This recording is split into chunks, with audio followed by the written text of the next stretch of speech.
Nice desktop jump scare.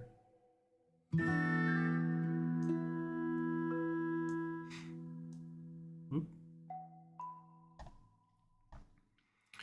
Oopsie doopsie. Where's YouTube chat? YouTube chat there. Oops. Hi Twitch chat, you're on screen. Haha. This.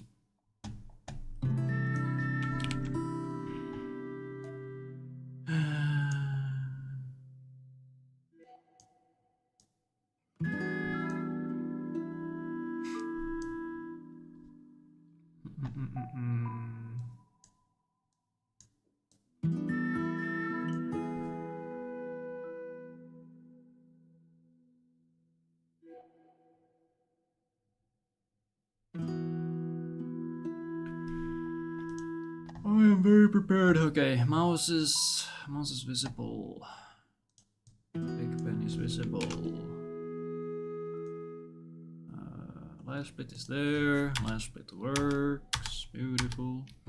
I'll see if I have to move the controller overlay.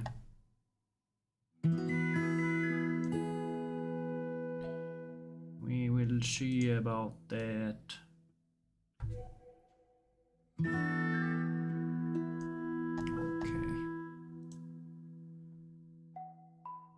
I think I'm good. Actually, okay, one more thing. So I'll do this. Okay. Alright, cool. Hello, Citronly. SMH giving out my pro training for free. Hey, I already have a commentated guide on YouTube, so you could have just used that. Okay. Actually, our audio was fine.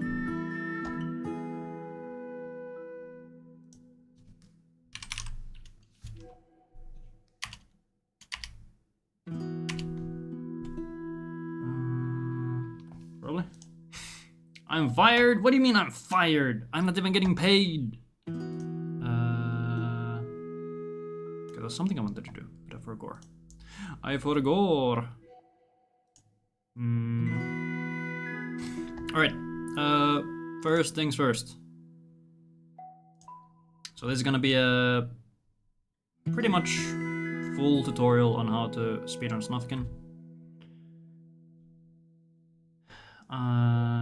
Where should I start? Snufkin's a video game. Okay, to start off, I'll show my own controller layout. It's very specific. I honestly can't remember why I did some things the way I did. Most stuff is normal, except I have R. So my R1 set to the trigger. So my R1 and R2 are effectively the same button. L1 I have bound to B, which is my jump button, for reasons that will become apparent. And then my A button, so yeah, I'm using a Switch controller. So my A button is bound to my A key on the keyboard. Yeah, I think that was because I wanted to have both A and B for jump, and also I wanted one of them to not advance or close tutorial boxes, which A doesn't do. It was a very convoluted reason for why I did things I did, but well, why I did things the way I did, but it works, so that's fine. Then here, so yeah, here I have A on my A button. And what else? So yeah, these are the special ones. Actually, no, that's not where we do that. Here. So I actually have this turboed. So this is my L button, which turbos B, which is for jump, in case I just want to jump consistently. This is mostly used in the woody section where jumping actually makes you move faster than walking. And then R is for right trigger, or R2. And this one's also turboed.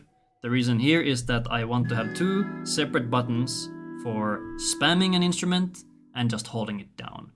Because we will be spamming the drum a lot, and I actually kind of hurt my fingers when I ran on Switch because I couldn't turbo it easily. So that's mostly it. Everything else is pretty normal. So there's that. Then, is there anything else here? I don't think so. Anything else? I guess game settings we can look at. Use streamer mode if you intend to stream or don't want your video audio muted at the end because there is a copyrighted song at the credits. I honestly don't know if frame rate matters. Previously I would run on unlimited, which actually pushes the game to like 300 plus FPS, and it will eat up your GPU. I think mine went to like 70 to 80% at worst when playing Snufkin, so it actually does do a lot. And then obviously you can adjust your keybinds here. But I'm pretty sure I used the basic ones. Is there anything else here? I don't think so. Oh yeah, skip non-important dialogue. I'm pretty sure this is pretty crucial. I forget if I've ever tried running without this on, but yeah, just turn this on. Very, very good. Okay, let's start, I guess.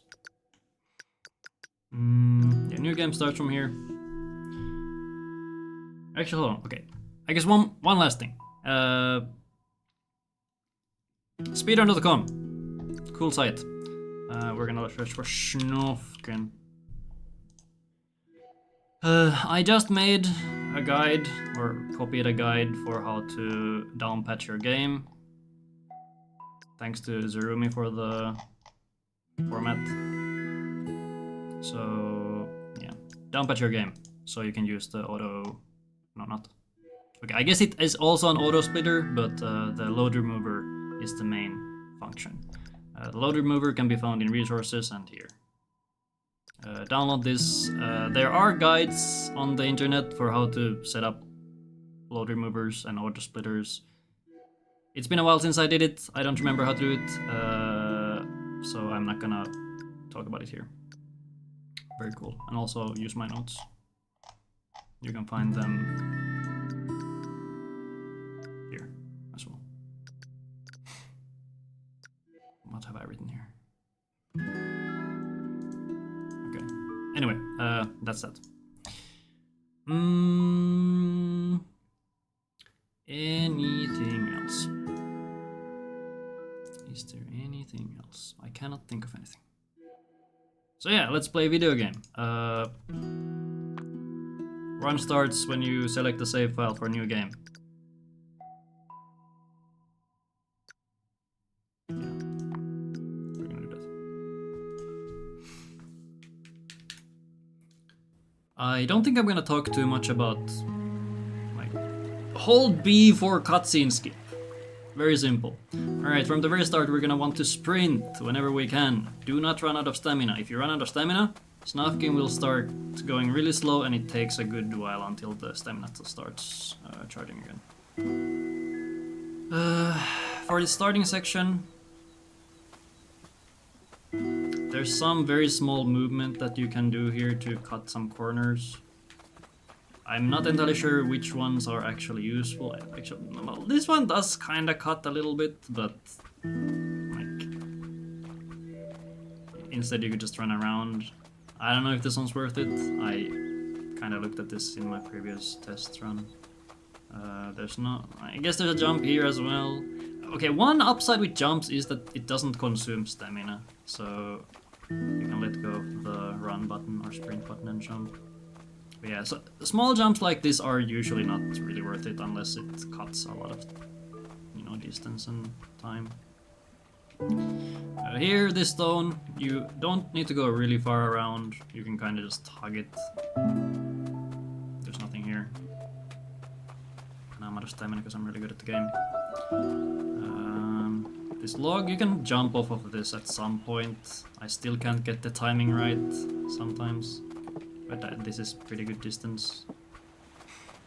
And so this jump tutorial you usually want to time so it happens just as you would jump anyway. Here's a little, very tiny skip, but this one is actually kind of good. You can jump this small gap. It takes some practice to get used to the range. And then we have the first dialogue skip by going to the title menu. Is it title menu? What does it say? Title screen? Yeah. No, main menu, that's what it's called. Alright, so that's here. Let's do that properly from the very beginning. I think I'm gonna do this for a lot of different parts where I go through a section and then or we go through specific sections and then I do the whole section in one go to see how it would be done in practice. Oh yeah, I guess one more keybind that I didn't mention. Since my A and B are both set to jump, which for some reason the game thinks that both are bound to B, so B is both confirm and back, so I can't actually confirm with my A button. So I have bound my R3, so my right stick press to A. It's turboing A so I can mash dialogue. That's what I kind of had to do to to have a button that can confirm. Anyway, let's do a new game.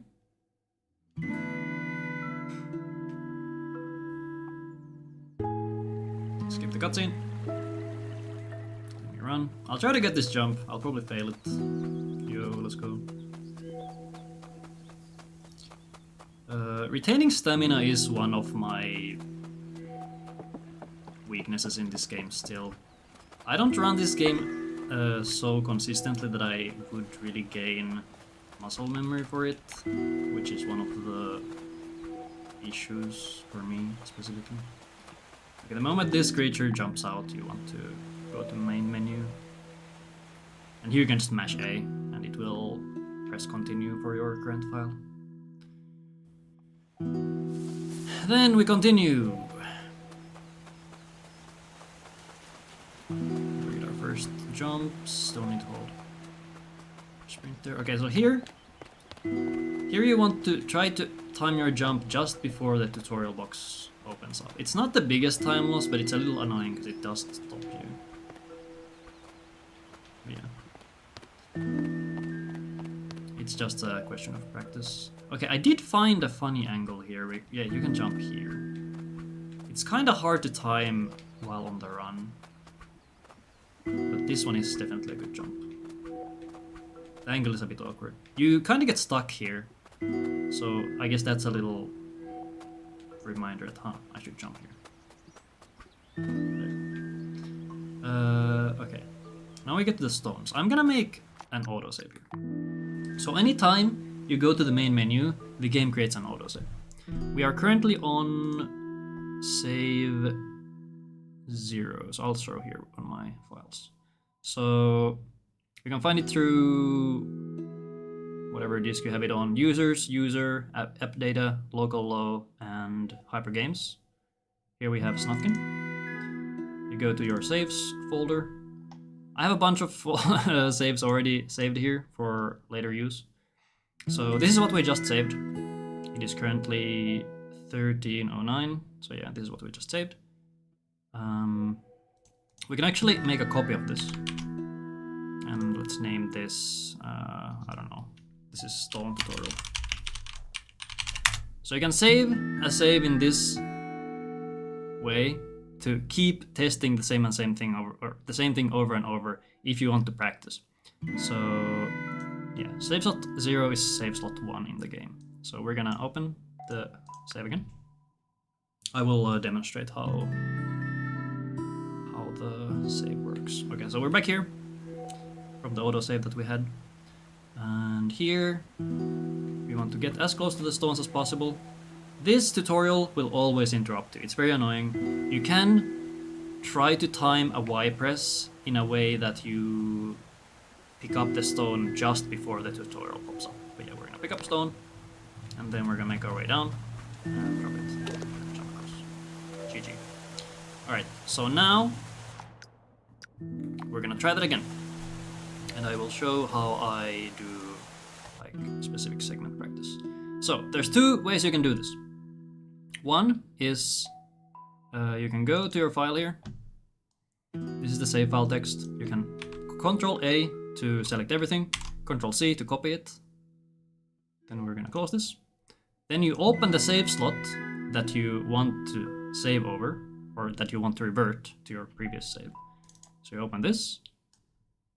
We're gonna select everything and Control V to paste over it and save.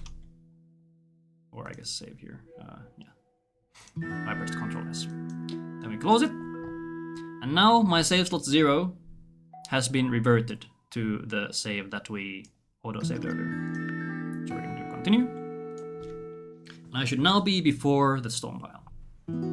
Yay! So this way you can test and practice a specific section over and over without having to start over the game every time. Okay, let's try something different here. I'm gonna try to jump behind the pile. Wait. Oh, interesting. Wait, can you skip this tutorial? Wait, hold up. Wait a minute. Did I accidentally just find a tutorial box skip? Wait. Let's calm down. Let's copy that again. Paste that there. Save. Continue. So, off stream, I had an idea of doing this in a slightly different way.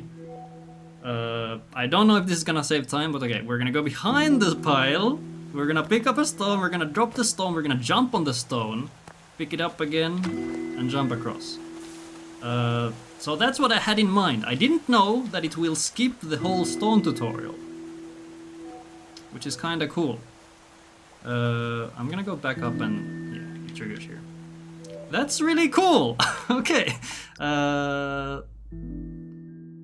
Yeah, let's do that one more time. This is the tutorial text, so we're gonna open up save slot 0. We're gonna paste over it. Okay, I guess I should show the other way of pasting over the save. So I'll do this like one more time. All right, so totally new world premiere. We're gonna run behind the stone pile. We're gonna pick up a stone, jump down on it, drop it in the water, and jump across. Boom. Never before seen tech. All right. So the second method of overriding your save, we're gonna make a copy of the stone tutorial file that we made. So we go Control C, Control V. Now we have a copy of it. We're gonna delete save slot 0 because that one's a file that we don't need anymore. Then we take the copy and we delete the extra text, and that is now my save slot 0. And now we open it again.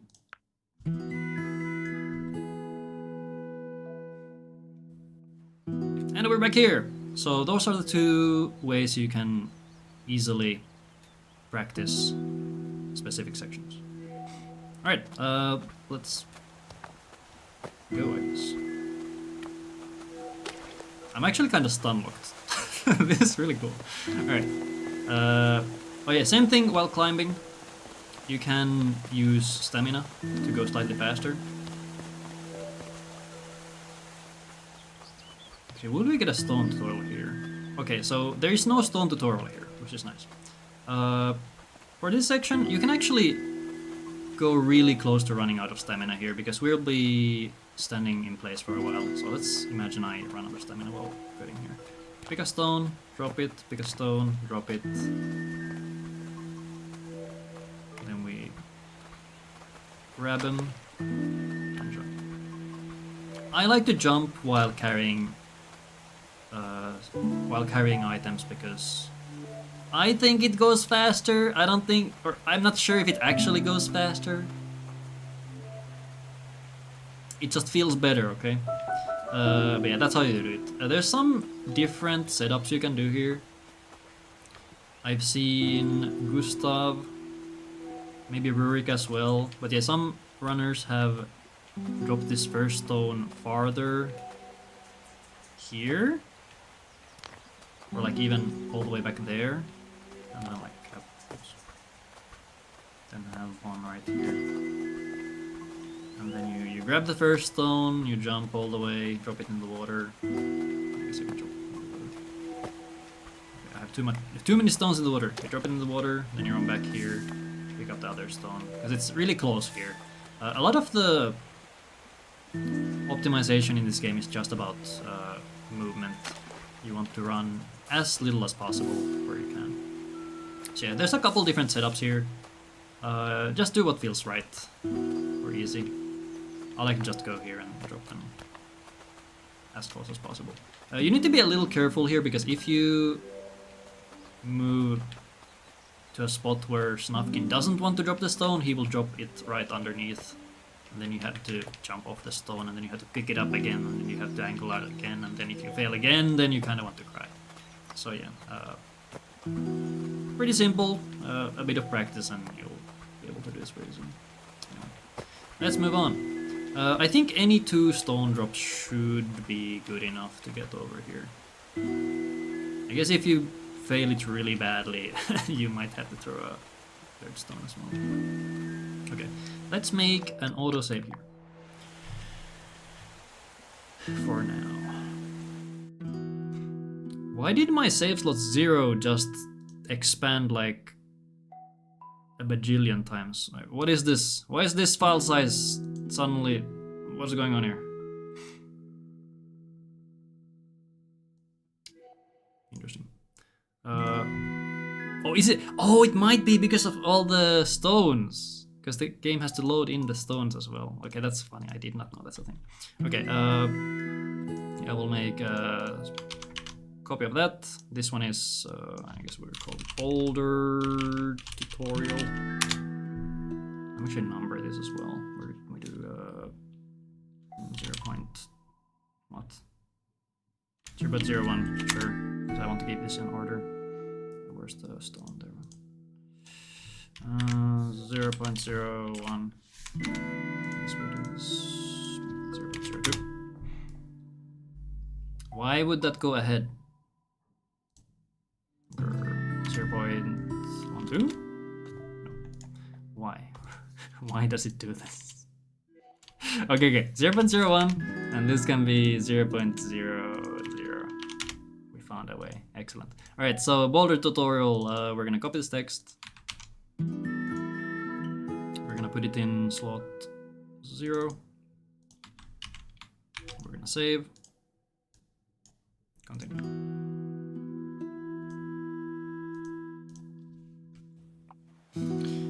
Alright, so the boulder.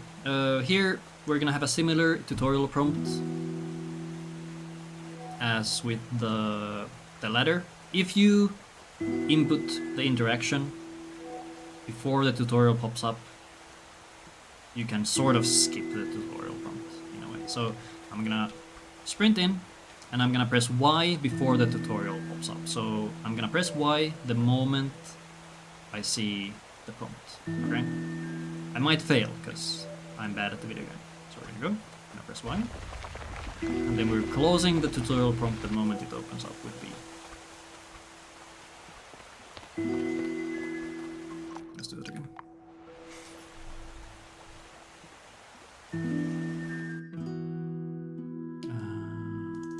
Slot 0, paste, save. Hello, alright, continue.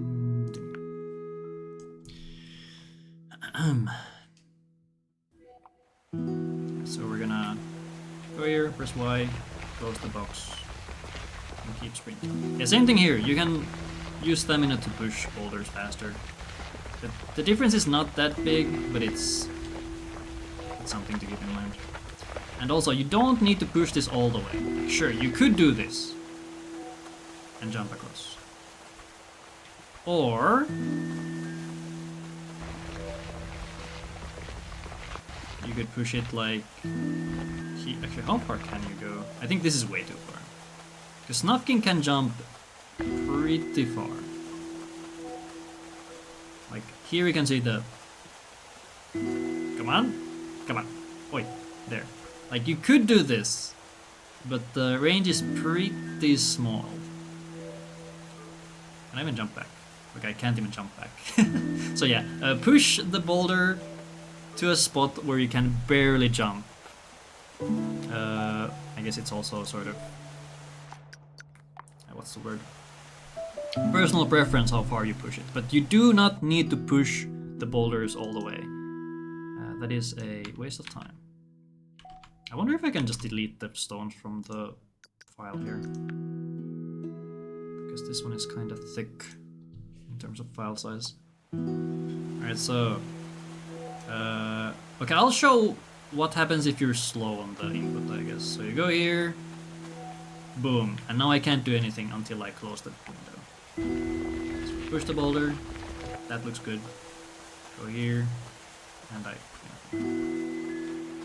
Just angle your jump, and you can... Personally, I probably would push this a bit farther, just to give me a bigger window.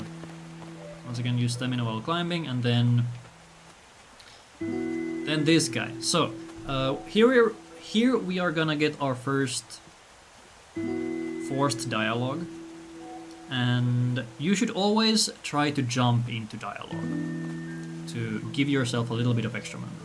So we're gonna check where the dialogue starts here. It's a bit above this flower. So creature's gonna stop us. I realize I didn't make an autosave for this specific section, so we're gonna push the boulder again. Wait, what? Right, I forgot to replace the file. My bad. My bad. I'll make a file just for... I'm gonna make so many files during this. Oh yeah, I will make timestamps for the eventual video, so do not worry. I'll make timestamps for specific sections. I don't know if I'll make stamps for chapters, but I will be making timestamps for arcs and some more specific sections. Okay, let's make a save here. Alright. Why did the save file get even bigger?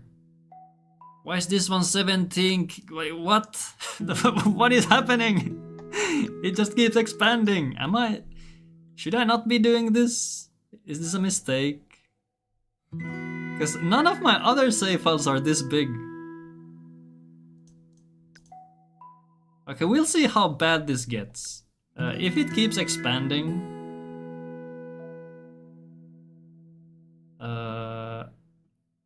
maybe you shouldn't do this. What is going on here? Okay, we're not gonna look at that. Okay, I'm thinking, should I just start over? Because if this file keeps expanding in size, we're gonna be in trouble.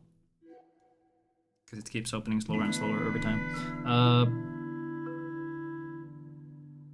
Okay, I'm gonna pivot real quick. We're gonna start over. And get to the sea monster. Let's see how badly I execute here.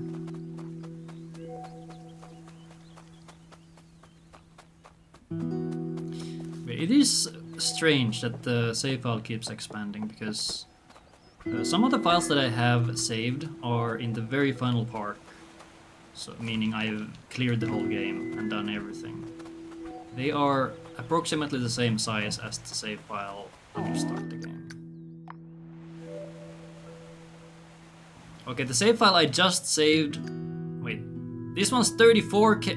I'm gonna restart the game. This save file, like, it's even bigger.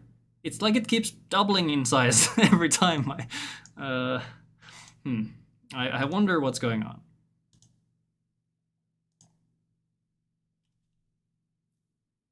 This is new. Snufkin? Okay, good.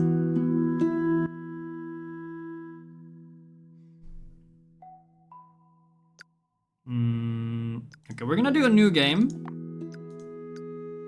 And, okay, this one's 3 kilobytes. We're good. We fixed it. That is extremely strange. What? Anyway, hello, welcome to my Snufkin Speedrun tutorial. Here we are gonna speedrun Snufkin. And it's gonna go really great, and nothing weird's gonna happen ever.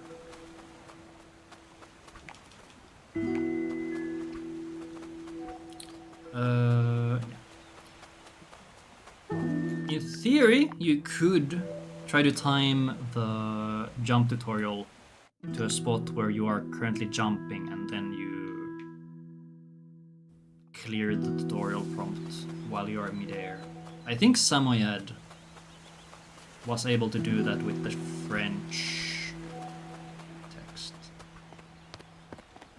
Wait, it's also very important that you get rid of the tutorial prompts, because you can't sprint while they are open.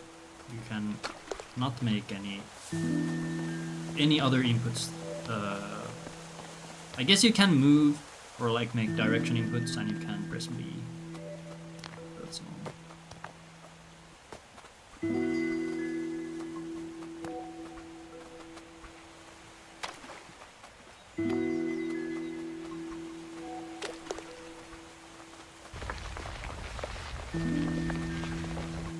That sounds good. Alright, we're back here. Let's make an autosave. This one is 28 kilobytes. Alright, beautiful. I'll make a copy of it. We're gonna do the method where I don't copy the text. The text copying might be the issue here. So here we have it. We're gonna make... this is not sniff skip, so we're gonna do... Yeah, I'm gonna have to... What do I even do? Is this Sea Monster? Sea Monster!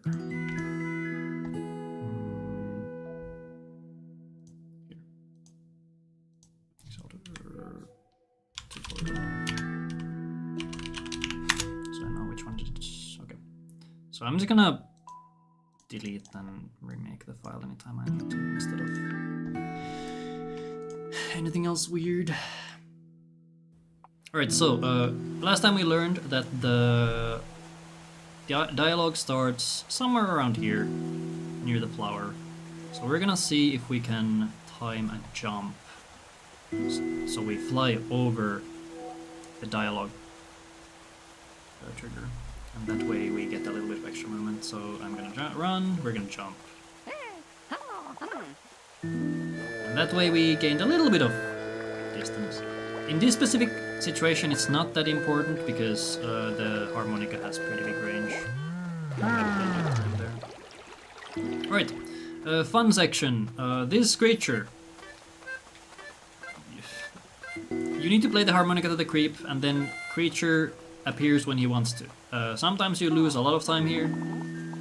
It all depends on the small creature's will, and you can't really do anything about it. I've tried closing the tutorial prompt early to see if that helps, but I'm guessing it actually doesn't do anything. But yeah, the game's just trying to tell us that, okay, we need more inspiration or XP to interact with the creep here. So play our harmonica again.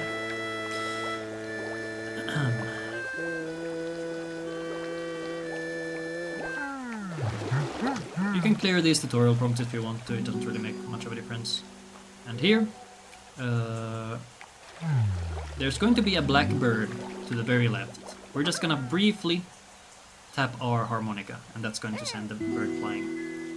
So we're gonna go run. Okay, this tutorial doesn't usually happen here. But yeah, we're gonna run, tap, and then grab all the XP here. I think I'm getting them all. There is some good way of getting these in a really nice sequence, but I keep forgetting it. Here's another one of these pushing tutorials. Try to get to the log before the tutorial pops up. And also, I guess another nice detail is if you interact with an item or with an object from a distance, you kind of teleport it. So try to do these as early as possible. And for this log, you don't need to push it all the way. I think this should be enough. So push the log, run here, get these 2 XP here, and then head back to the log. I like to run as far up as possible, so you can jump onto the tip of the log. I suppose you could also just do like this. You do not need to hop onto the log from the very back. This is unnecessary. Just use the middle if you want to. And then we do the harmonica. I should have made a save right before that, but let's do that faster. To show how it's supposed to be done. This will be the last time I show this. But yeah, we're gonna delete, save slot 0. We're gonna copy this one, the same as the tutorial, and then we make that our save slot 0.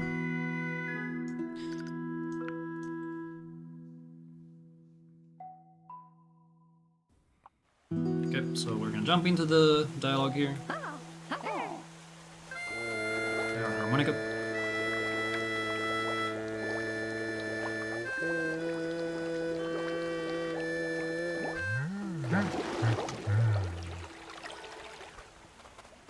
And then we pray that the creature is nice to us. Where is he? There he is! Sometimes he appears right away, other times he decided, nah, you need to play a bit longer. I have no clue how he works. Right, so here, we're gonna just go as far as we can with the tutorial box open. And try to get all this XP that I probably will forget where they are. Okay, I didn't actually... Okay, that's kind of awkward. I didn't want the tutorial to end there. So, to avoid that, I would just close the tutorial boxes as soon as possible. It will usually stop you right, like here. And then you can get all the XP here. Did I get this? Yes, very cool. I like that I said that I'm gonna do this fast, but I'm not really doing this very fast now. Okay, get this XP before moving onward. And then, alright. This is a section where I made a somewhat recent change that I like to use myself.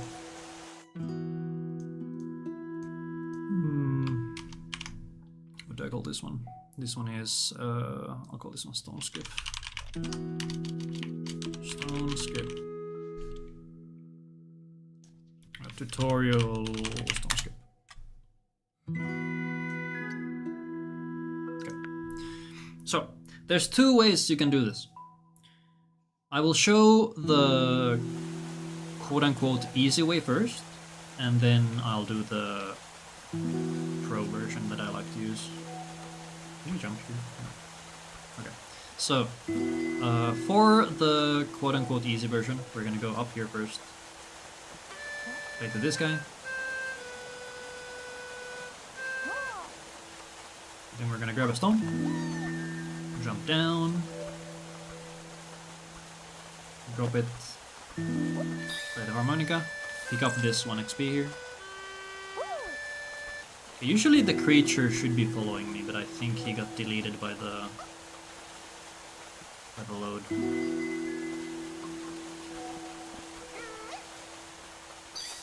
Got this, push the log a bit, and then I'm out of stamina. That's not part of the script, and then jump across. Okay, so that's the first version. Let's go and do the pro version next. Okay, I'm gonna delete, make a copy,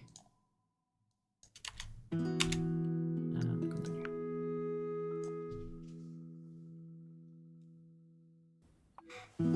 Okay, so for some reason the creature is not following me right now, so this is going to be a bit simpler than it normally is during a run.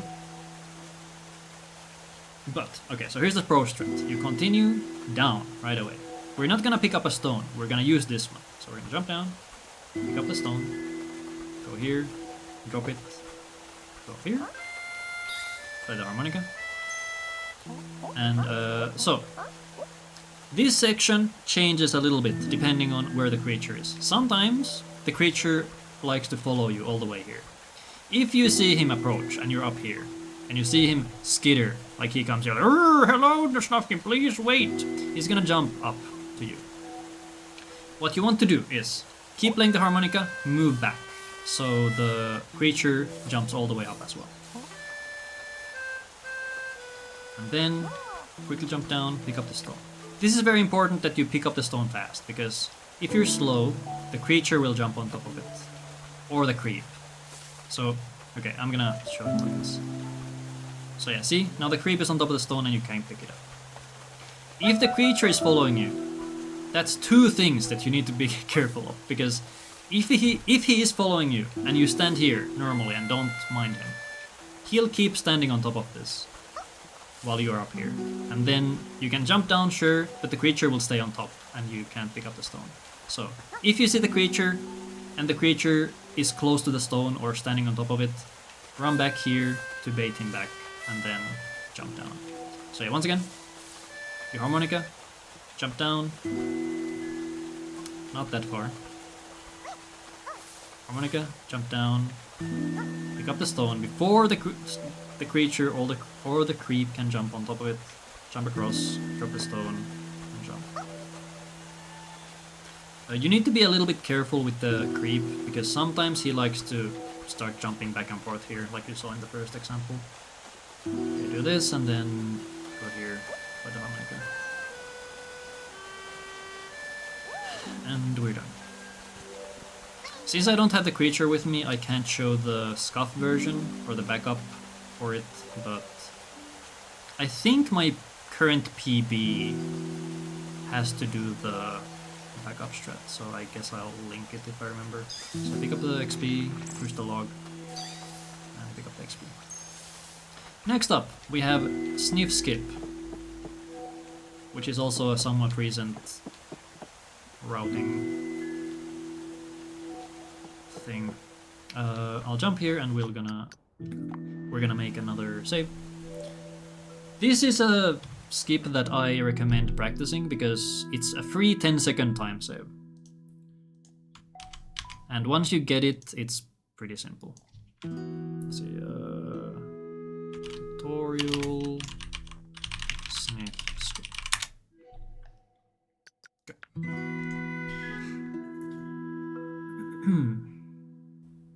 So, what we want to do is, I'll use the pen here. So, there's a cutscene trigger around here. Once you pass this line, Sniff will start talking to you and saying, "Ah, save me from the spider!" What you want to do is, you want to get as close to this cutscene trigger as possible, because somewhere around here, you will be just in range to harmonica the bird. Because here, if I play the harmonica, let me get rid of the... Can I just... There. So, the harmonica can't reach the bird because of the stones. You can't reach him from here either, actually. Okay. Just for science, let me see if I can push this further. Yeah, you can't reach the bird. So, what you can do is you can approach while playing. Do stutter stepping. Aim for this flower. It's a little bit above it. There. You can see that the bird is now interacting. I'll show how it works when you fail. So I try to stutter step, I can't find the angle, and then I go too far. Boom. Sniff is like, oh, please save me from the spider. Oh, sorry, the monster. And then you're supposed to play the harmonica and save Sniff. So that's how the game wants you to do it.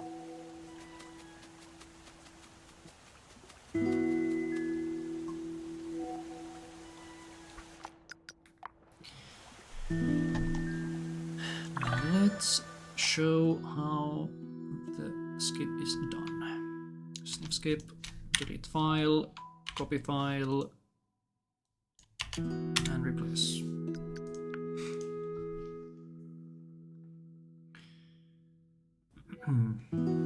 So yeah, you can play the harmonica, move here, approach very slow, and the moment you see the bird move, let go. There.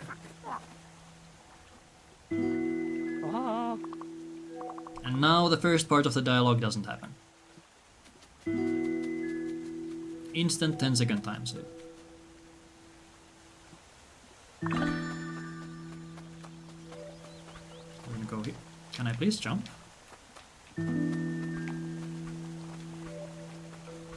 Why was that so hard? Hold on. Anyway. We're gonna harmonica the butterfly. Okay. Small optimization that I always recommend. Try to stay as far away as possible when you are using your harmonica, because this thing has a lot of range. So you can just stand here. Then I keep failing. Why do I keep failing this jump? I've never failed it before. Anyway, run back here. You need to bring this butterfly to the spider. This is a quest that gives you, I think it's 10 XP? Yeah, I think it's 10. Yeah, you need to bring it to the spider. The hitbox is a bit weird, because if you go right underneath the spider, it doesn't really work for some reason. So what I like to do is, let's imagine the butterfly's here. I like to go into this, like the edge of this, whatever this is, the edge of the water, because that will kind of pull the butterfly a bit farther back, and for some reason that is enough for the quest to trigger. I'm not gonna go over that again because that's pretty simple. Before heading back up, pick up the XP in that bush.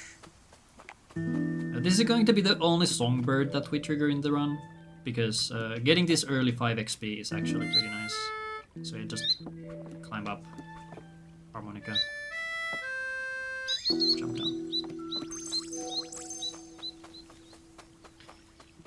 And here we're gonna pick up some pairs of XP.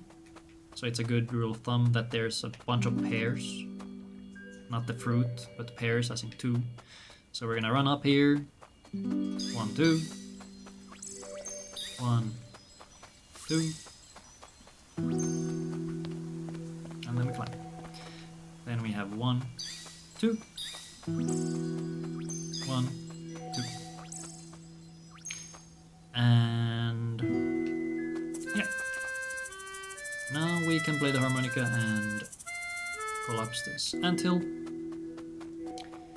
This next section, there isn't really much to explain here, so I'm just gonna go through it, and we're not gonna go through it multiple times either. Here, on the way down, pick up the XP in this bush. If you're unsure where the XP is, listen to the jingling.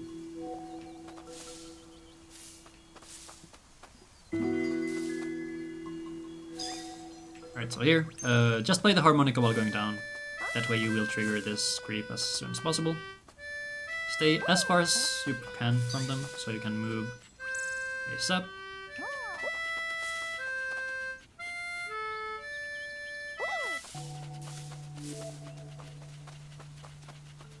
And you can start climbing before all the creeps are in place. So the moment you see the B button or whatever controller setup you are using, you can already go.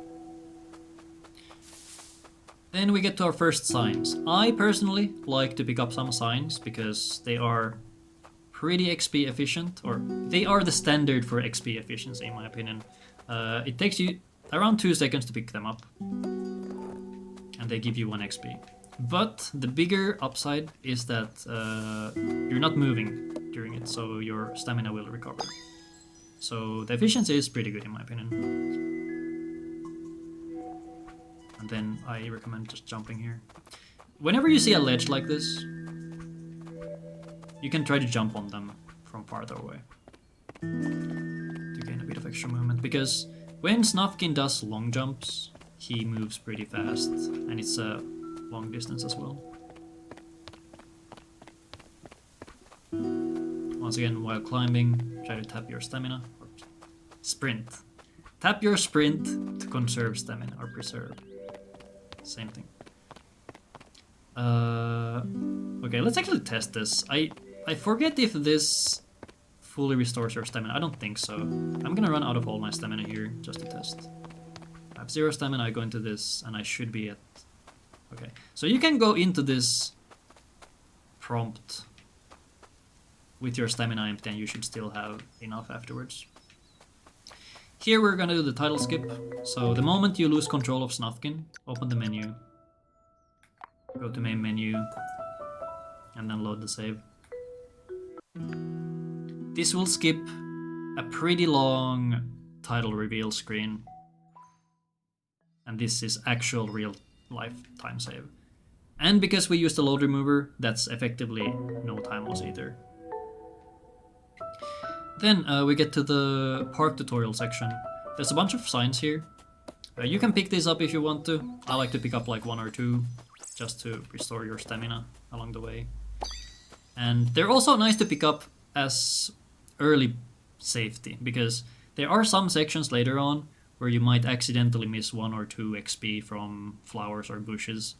So having some excess is not too bad, and you only lose 2 seconds for picking one up, so it's not bad. There's going to be another dialogue prompt here. I'm actually gonna make a save for this. I can't remember the exact spot where the dialogue happens, so we're gonna do this live. Let's see, tutorial park dialogue is what we call this one. So for this first one, I'm just gonna see where the dialogue prompt is. It's like right after the tree stump.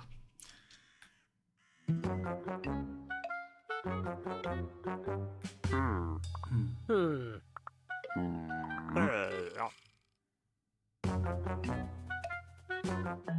right after the tree stump, and then the next one is around the tree stump as well.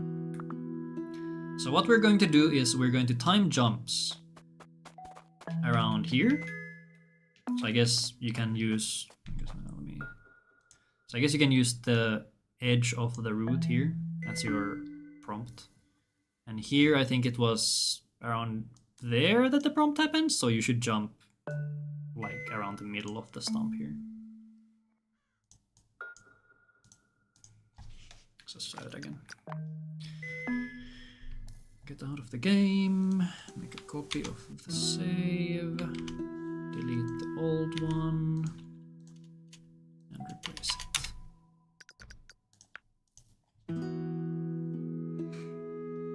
Let's see if I can do this. I usually just go by feel. I haven't actually gone and checked where the lines are specifically. I usually just go. So we're gonna go, jump around there. So see how far I got. The normal prompt happens here. And we got this much farther.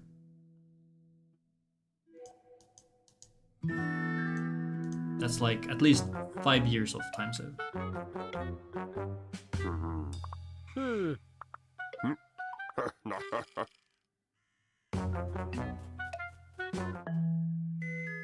And then here, the line was around there, I think. So yeah, we're gonna aim for...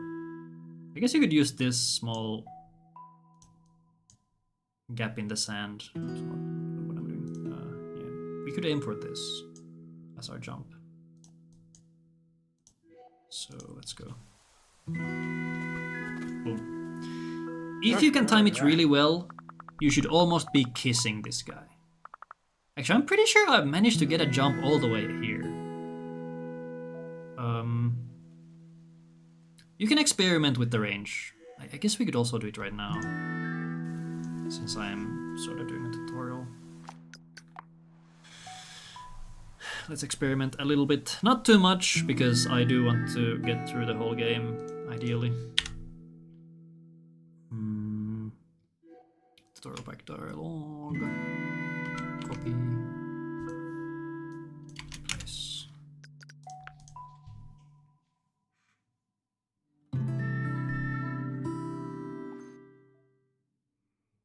Okay, so we're gonna run, jump. Okay, let's see how far I can go on this next one.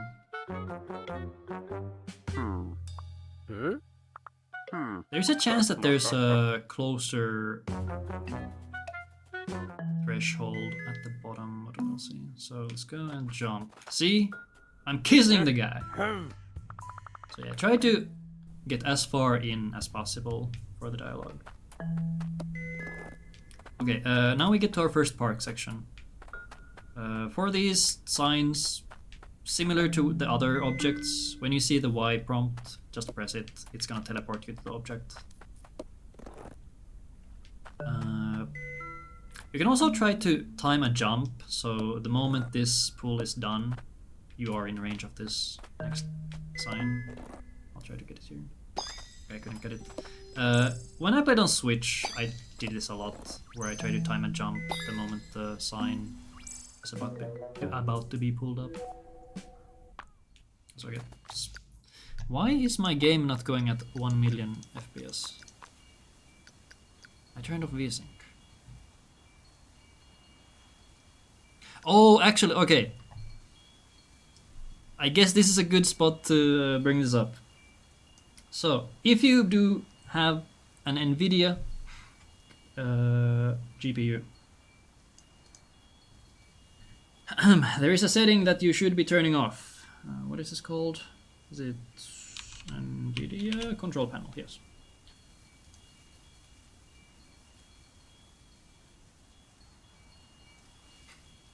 Alright, NVIDIA control panel, everybody's favorite. Here in Managed 3D settings, go to the very bottom, we have vertical sync. You do not want this to be on fast.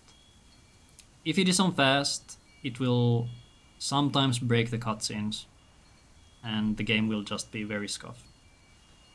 Let me actually turn off vertical sync. Let's see how that goes. Let's hope my computer doesn't blow up. There we go. NVIDIA control panel is one of the sussiest apps I've ever encountered. Okay, it didn't do anything to my frame rate. Whatever. I'll just turn it back on. Let's turn it back on because it just works. Wait, was it on? No, it was on the... Okay, I'll just do it on the side. Please. Thank you.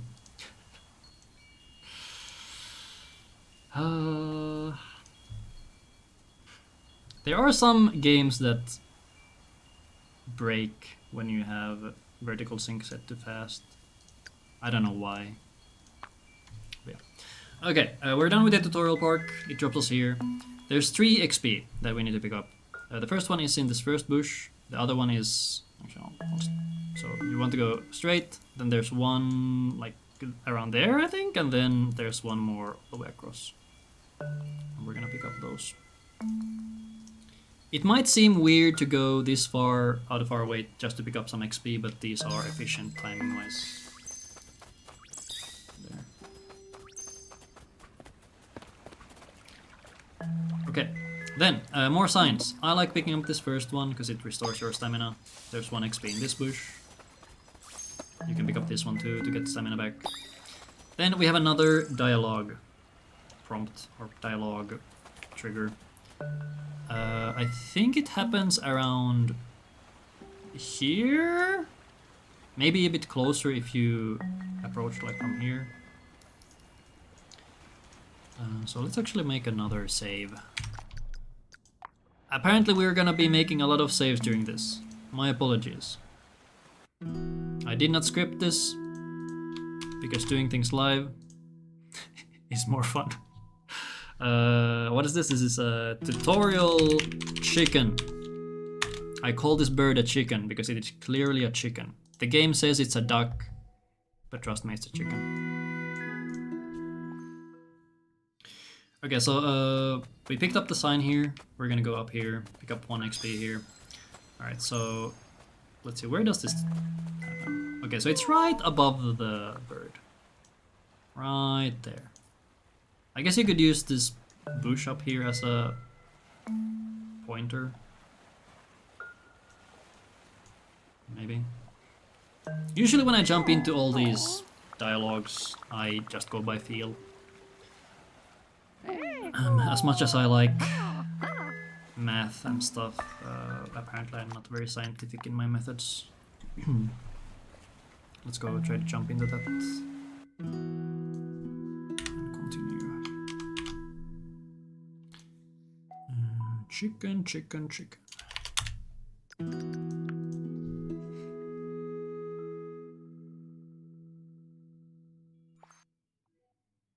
Okay, so we come from here. Pick up the 6p and jump.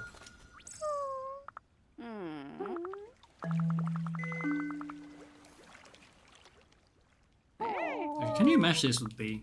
You can mash this with B. Crazy. Alright. Here we're just gonna pick up a stone. We're gonna drop it. You don't need to jump on it. The bird can be reached from the shore. It will jump over. Excellent. That's bird 1. Bird 2. We're gonna get another log prompt.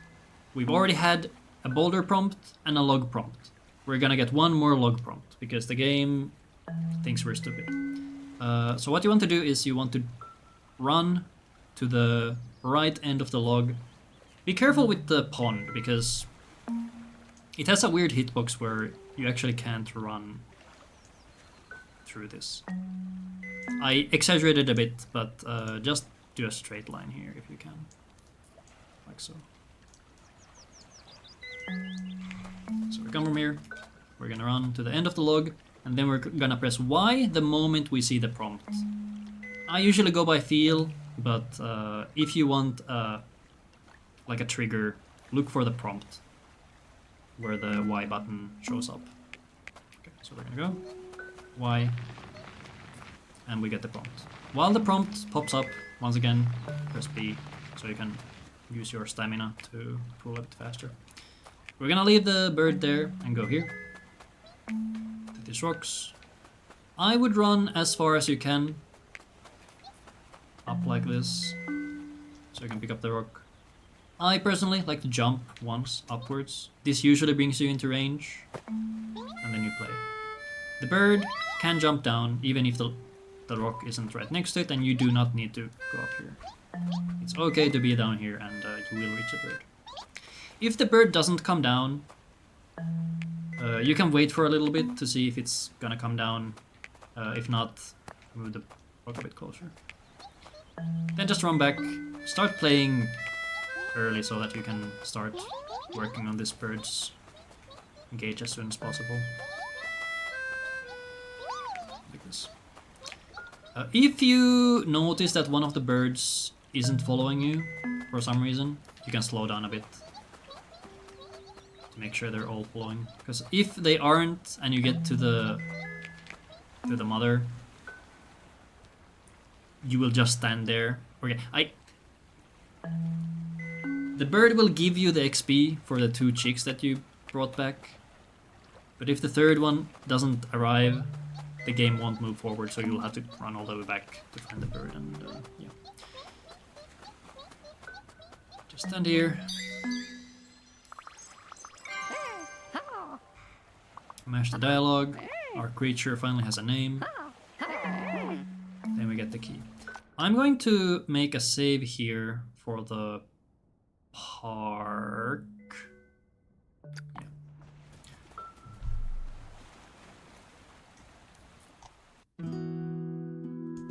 copy, paste, name this one tutorial harmonica park, and back in we go.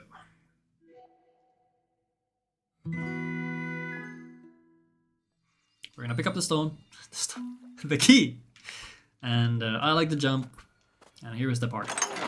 I'm gonna go through, actually, oh right, alright, so our cycle is very different from what it usually is, so this is actually weird. Okay, actually, what happens if I do this? Usually when you save and load from a park, it goes to the very beginning. I'm gonna see what the cycle is when I re-enter. It should bring us to the gate. Oh, all the way here. Okay, interesting. Okay, let's go. I'll go through this slowly first, and then I'll do it for real. Okay. So, first guard. Do not get eaten by this bush. This bush is evil. If you go close to it, it will eat you. This is terrible. So, when you're going around the bush, keep to the sides. Another small thing, I guess, we'll trigger this guy again. Wait. When you are being followed by a guard, the bushes are disabled and they won't eat you. So if the guard sees you, or any guard, you can just run through them, no problem. Okay, let's get caught and then go through these guards one by one. First guard. He is very simple. He's just gonna run back and forth. Well, not even run. He's crawling back and forth like a baby. He's very slow. And you could see he's so slow that you don't even need to run to get away from this guy. So what we want to do here is we can just run. Okay, we cannot just run if he's looking this way. So usually when you enter the park, he should be around here. He should be around this position. And he's either just about to turn or he's just gonna look to the left. So I'm gonna wait for the position where he usually is in. Let's say he's there, so we just run across. If he's looking that way, you can just run through. Okay, that was kind of funny how it worked out. If he's just about to turn, like we come from here, you can dodge up and go here. Very simple. Then this guy. The vanilla way to do this would be to like sneak through. This is bad because the bush can eat you, which is bad. So what we're gonna do is we're gonna trigger the guard and just run. The guard will lose us on the bush because he can't see through it because he's funny. So we trigger him, just go across. You don't even need to run, but obviously use stamina where you can because going fast is what we want to do in a speedrun. I know, crazy. So go up, trigger him, run across. GG. Okay, I guess there's one variant where you might have to do something a bit different. So if he is looking farther to the right when you arrive, you might have to do something different. What I do usually is I run in front and run like this and fail. He should have gotten stuck. Okay, let's see again. So do this, run here, and then... Why is he not getting stuck? Wait, that's weird. Wait, what's going on? Here, here. Okay, like that. Okay, that was weird. Let's see if I can do another version of that. So he's there. I guess you can do it like this as well. Do a loop around him. So yeah, those are the different ways you can do that. Here you should have the cycle to just run and get the sign. Depending on how badly your early section went, you might have to wait a little bit. For this guy, we're just gonna run across, or rather behind him. And here. You can actually outrun him just by going through here. The downside is that you are gonna lose out on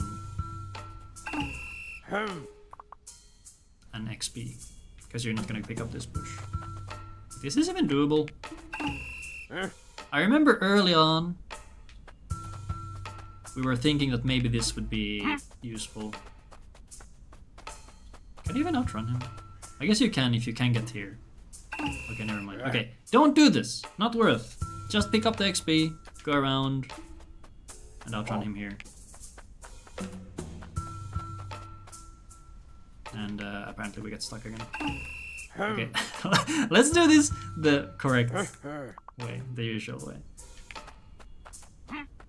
So we're just gonna hold down sprint to outrun him as far as possible. Then we get here. Depending on your cycle, you might have to do this in a different way. So I'm gonna go here just to show. If you arrive while he's still moving up or chilling up there, you should have enough time to pull up this one, then this one, and then go up across here. Because when you pull up this, you're not in range. So you can do this one even while he's looking into the hedge. Some cycles, the guard will be standing around there already, so you just have to wait here. You could do some really risky maneuvers and run through the bush and get the guard stuck, but honestly just wait. I'm gonna show the quote-unquote fast cycle where he is away. So let's say he's like there. Pull up this, run around. Don't get eaten by the bush. Make sure you're not close enough to get eaten. So you really want to go around here. Okay, I guess you can go a bit closer, but I would just stay away. Okay. That's that one. Then next one, just run across. Approach this bird while already playing the harmonica to activate him as soon as possible. Shoot it at the bird. No, shoot the bird at the guard. Take the key. Go to the gate. Get the sign. Get this. As you run through the gate, start playing already to activate the bird. And do this. Depending on the cycle, once again, depending on if things have gone bad previously. Oh, you can see far. What? That was interesting. Interesting. Yeah. So if you arrive, let's say here, and you notice, oh, I guess I can't go. The guard stays stunned for quite a bit, so you should be able to just do this. You can outrun him usually. Like here. Interesting. Yeah, if the guard ends up following you, you should lose him around this part, so it's not the biggest deal. Let's see if I can reset this.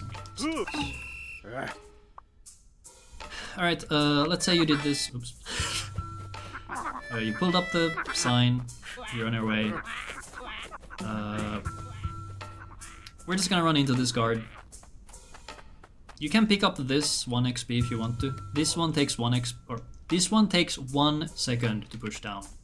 So it's slightly faster than a sign. So you can just run straight through, use all stamina, restore some of it, keep running.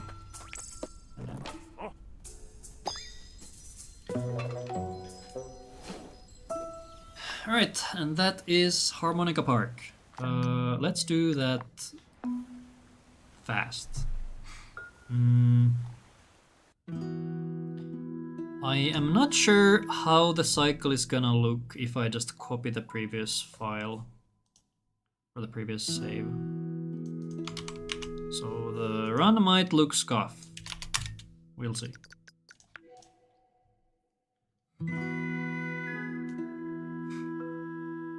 We should have the key, so I'm just gonna go. Oh, I don't have the key.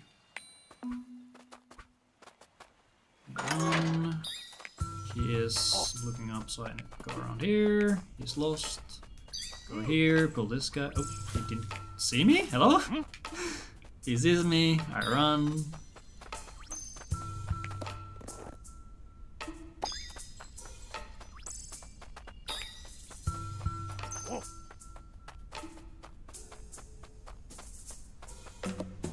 of stamina because I'm good at the game. I should have... Oh! Yeah, okay, I messed up. Here you can try to lose the guard, but not worth it. I ran out of stamina. Don't run out of stamina, and you won't have to worry about this.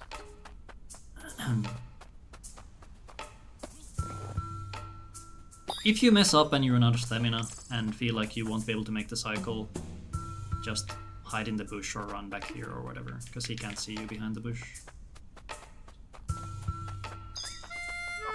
I have no clue what my cycle's gonna be now.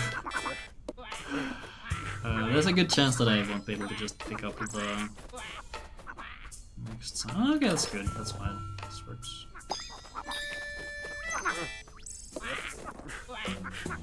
For some reason I always have a hard time timing the interaction there for the side. Yay! Okay, not flawless, but it's a clear. Okay, here is one... I ran out of stamina, I'm really good. Here you can get 1 free XP. Doesn't cost you anything except a little bit of... what am I trying to say? A little bit of multitasking, because you need to move and play the harmonica at the same time. So we're gonna run. We're gonna go here. We're gonna activate the bird and shoot it at the bush.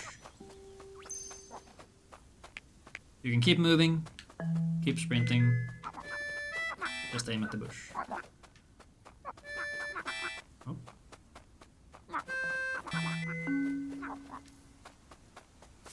Not too difficult.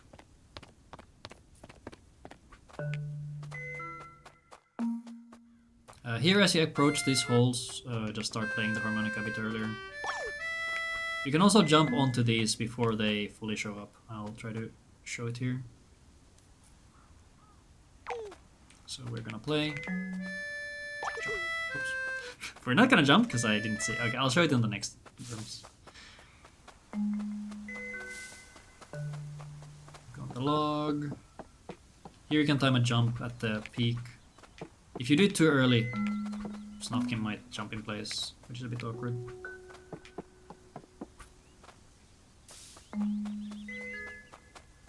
Here, right. Start playing harmonica around here, so you can... I'm really bad at timing this apparently. Okay, there. You could see I jumped, or started jumping before the worms showed up. And here, we're gonna pick up 2 XP. Then jump on the log. You can try to time your jump in a way where you jump as soon as you get the prompt. Pick up the rock, jump to the right, drop the rock, jump up. You could just, you know, pick. You could just pick it up normally and then walk. But I feel a jump gets you exactly where you want to be, so it feels good. I jump up, push the log. You do not need to push this log all the way either. I think this should be enough. Yeah. You can get away with quite a bit here. Yeah, that's too far. You can try to use the notches or the... what do you even call these? Like the... Oops. The spots where the branches used to be. Like here. Here. You can use these as checks, or you can use this to help you see how far you need to push. So yeah, this should do it. And now we are in Moving Valley, yay! Here you can do a small jump off this ledge. There's 2 XP here.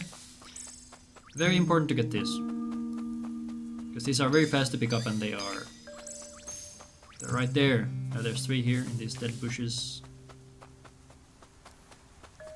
Then we get another... Okay, this one is actually a cutscene trigger instead of a dialogue trigger, so I'm gonna make a save here. This one is a little finicky, because the position at which you need to jump is a bit difficult to see, in my opinion at least.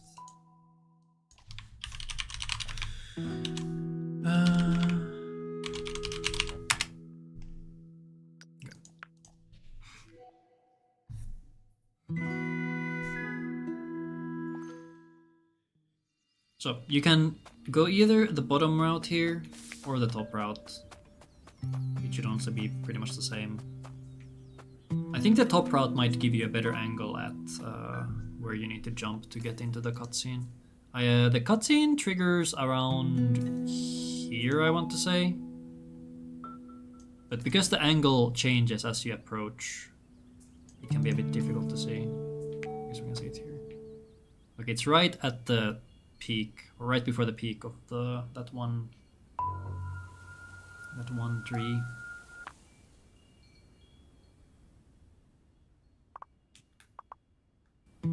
So we want to jump before this point. Let's try that again.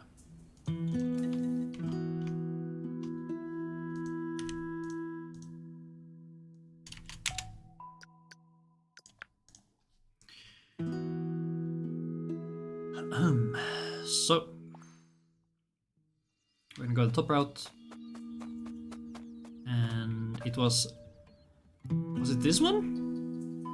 I think it was this one. So here is where the cutscene triggered. So you want to jump before this.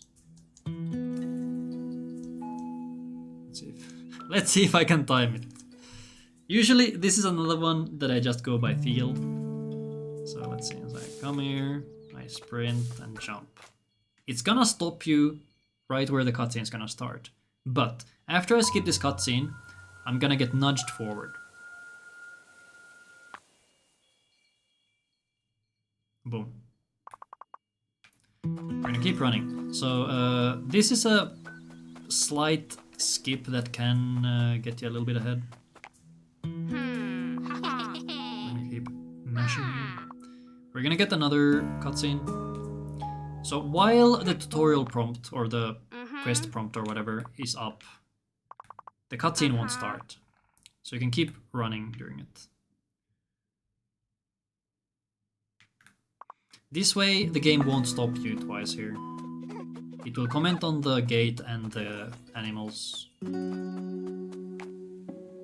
If you do this well, you'll be able to start pushing this boulder before this dialogue starts. If you can do that, if you can press Y before the dialogue starts, Snufkin will keep pushing the boulder during this, making it effectively free. Because you have to mash through the dialogue anyway. Let's see if I can actually make it happen. So if you don't want to go for this, if you feel like it's not worth it, you can just pick up an extra XP here. Depending on how good you are at executing this whole segment, you can even get this and still make it to the boulder. This one does require quite a bit of practice to get the timings right. Okay, let's see. I'll do that one more time and then we will keep moving on. This one.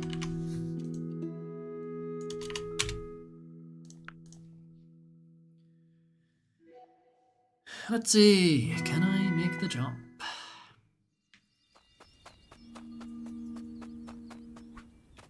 That might have been too late. Let's see.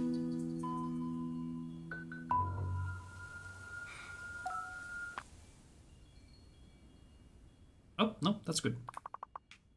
Okay, so we're not gonna press B. We're gonna keep the quest window open.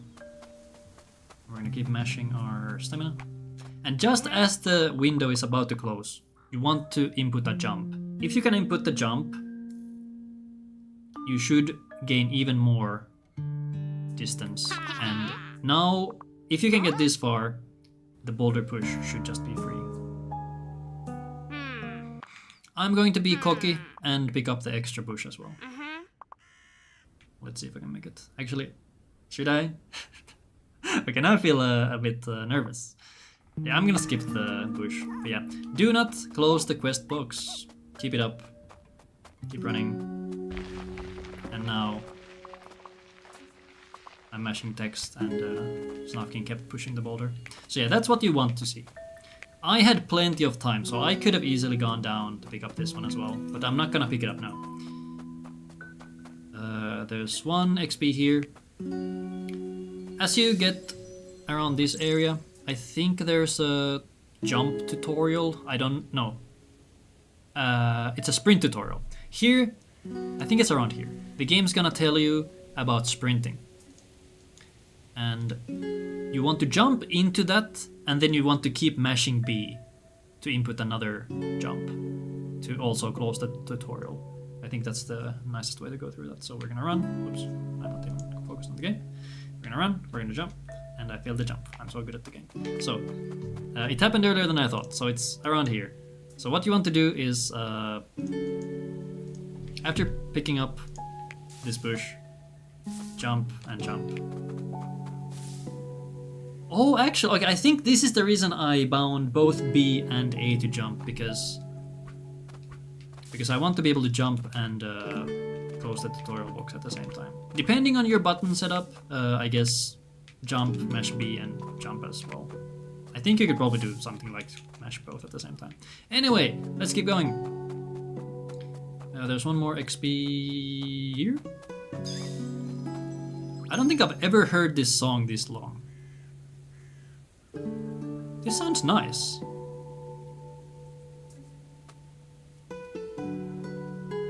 Okay, that's really funny. Yeah, I've never heard this much of this song. Cool. Alright, here we're gonna see some... Okay, we're not really gonna see mud, but there's mud. Around where the footprints start is when you cannot run. So the moment you hit this area, start jumping. And then you should be out in 3 jumps. 1, 2, 3. And then we're gonna get to the grog section. Sure, I'll make a save. Actually, now there's no reason to even make a save. The grog section is pretty... You know what? I'll make a save. Fine, I will make a save. There isn't really much you can do that changes the grog section. It's very simple.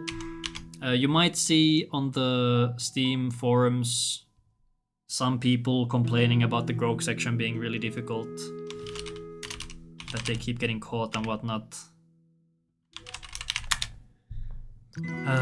It's very simple. Just don't get caught, forehead. It's, yeah. So, okay, I'm actually seeing that the file size is increasing again. I think saving over and over actually does make the files bigger, which is interesting and a bit worrying.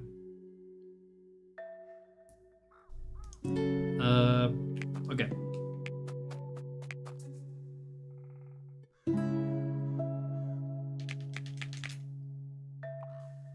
We're gonna get a cutscene skip here after the loading screen, and then we jump. There's going to be a bunch of these mud sections. You can't even jump on them, so just run, and then when you get to the mud, just go. I like to try to... I like to time a jump right at the edge of the mud, so you get some extra distance from that. I recommend jumping off that log as far as you can to get some extra distance. You don't need to move this boulder all the way, so it's enough to just do this and you can slip through. And as you could see there, the grog is very nice. It will wait if the game sees that you're struggling, but not in every part. So don't slack off too much. Here, same thing, we're gonna get to some mud. I like to jump into it to get some extra distance before you get slowed. And try to hug the bottom side here, because oh, never mind. Okay, I thought that this dry patch is earlier than the middle one, but I guess it's just... yeah. Okay, then part 2. Run and jump, run and jump. When you jump, try to let go of your sprint button, because even if you don't go any faster while jumping and sprinting, the stamina will still go. But here, once again, you don't need to push the boulder all the way. You just need this little gap. This should actually be enough. Yeah, you can slip through. Same with this log, you don't need to push it all the way. I like to time a jump onto this log as well, because you will get slowed down on top of it.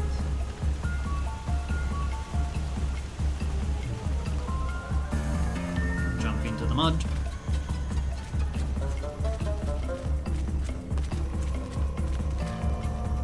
Jump on the log, and just keep running.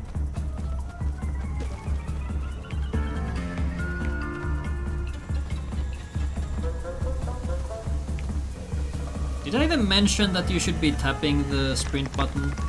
You should be tapping the sprint button so you don't run out. Alternatively, you can do small segments of running and then small segments of walking afterwards. Just make sure you don't run out of stamina.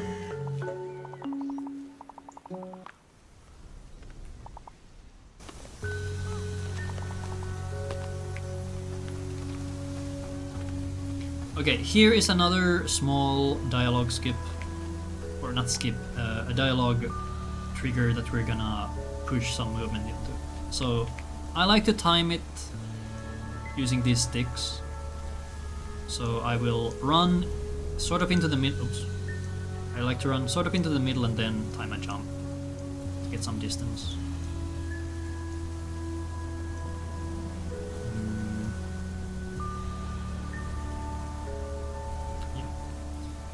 You could also just not do that, also very okay. I'm gonna show how I usually do it, just to demonstrate. So, run into the sticks and then jump. Once this dialogue is over, Snufkin should get nudged a bit forward. And that in turn should trigger the front flames right away. Because the growth won't appear until the flames are lit around this area. So that way, when we get nudged forward, I think get to like around here. That should flame up this whole area, and then you can run back and trigger the growth. If I think about it a bit more, I guess just going backwards and then lighting up these flames for the growth up here might make more sense. I haven't actually timed it. This is what I'm used to.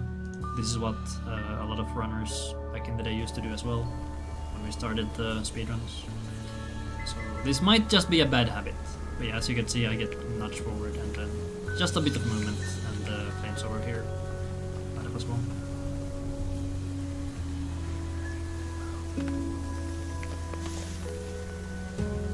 The growth is a bit slow, so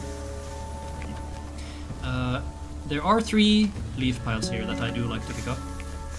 So you would go all the way left and then go here.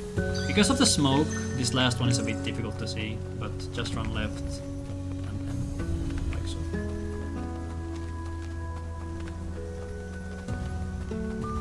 And this is effectively an auto-scroller in a way, because you can't really go too far without the growth. Just try to get as far as possible. I don't know if the Grok has any rubber banding, so getting farther away from her might not actually even do anything. I just like to do it because I feel it's faster.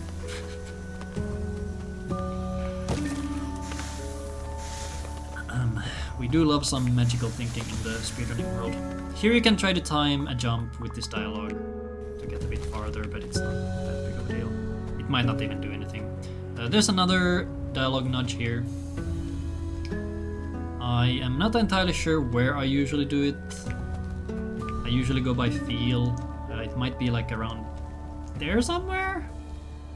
No clue. We'll see. So let's see. Come from here. But yeah, you should jump off of this log. Some of these logs have weird slowdowns when you get on top of them, or to the end of them. Yeah. So when you get here, run as far as you can, so you can jump to the middle of the log and then jump off of it. Or not. Huh? What is going on?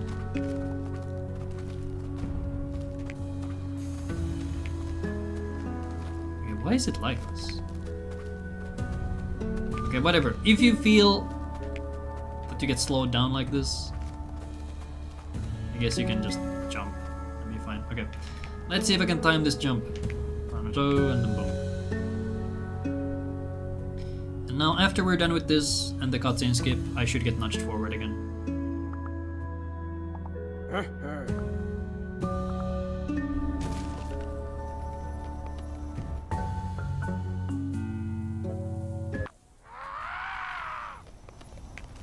Nice scream.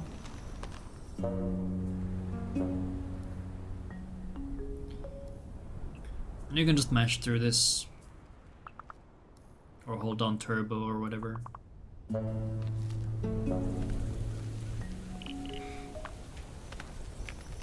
I guess one detail here is that you don't get your stamina restored while that cutscene is happening, apparently. Yeah.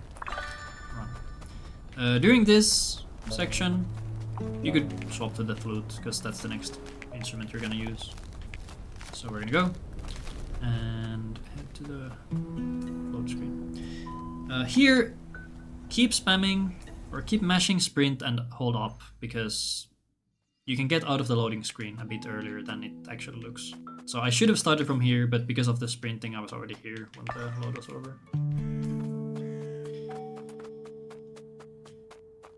Okay, then next we're gonna build a boat. Okay, don't get stuck on this stone, it's a bit awkward.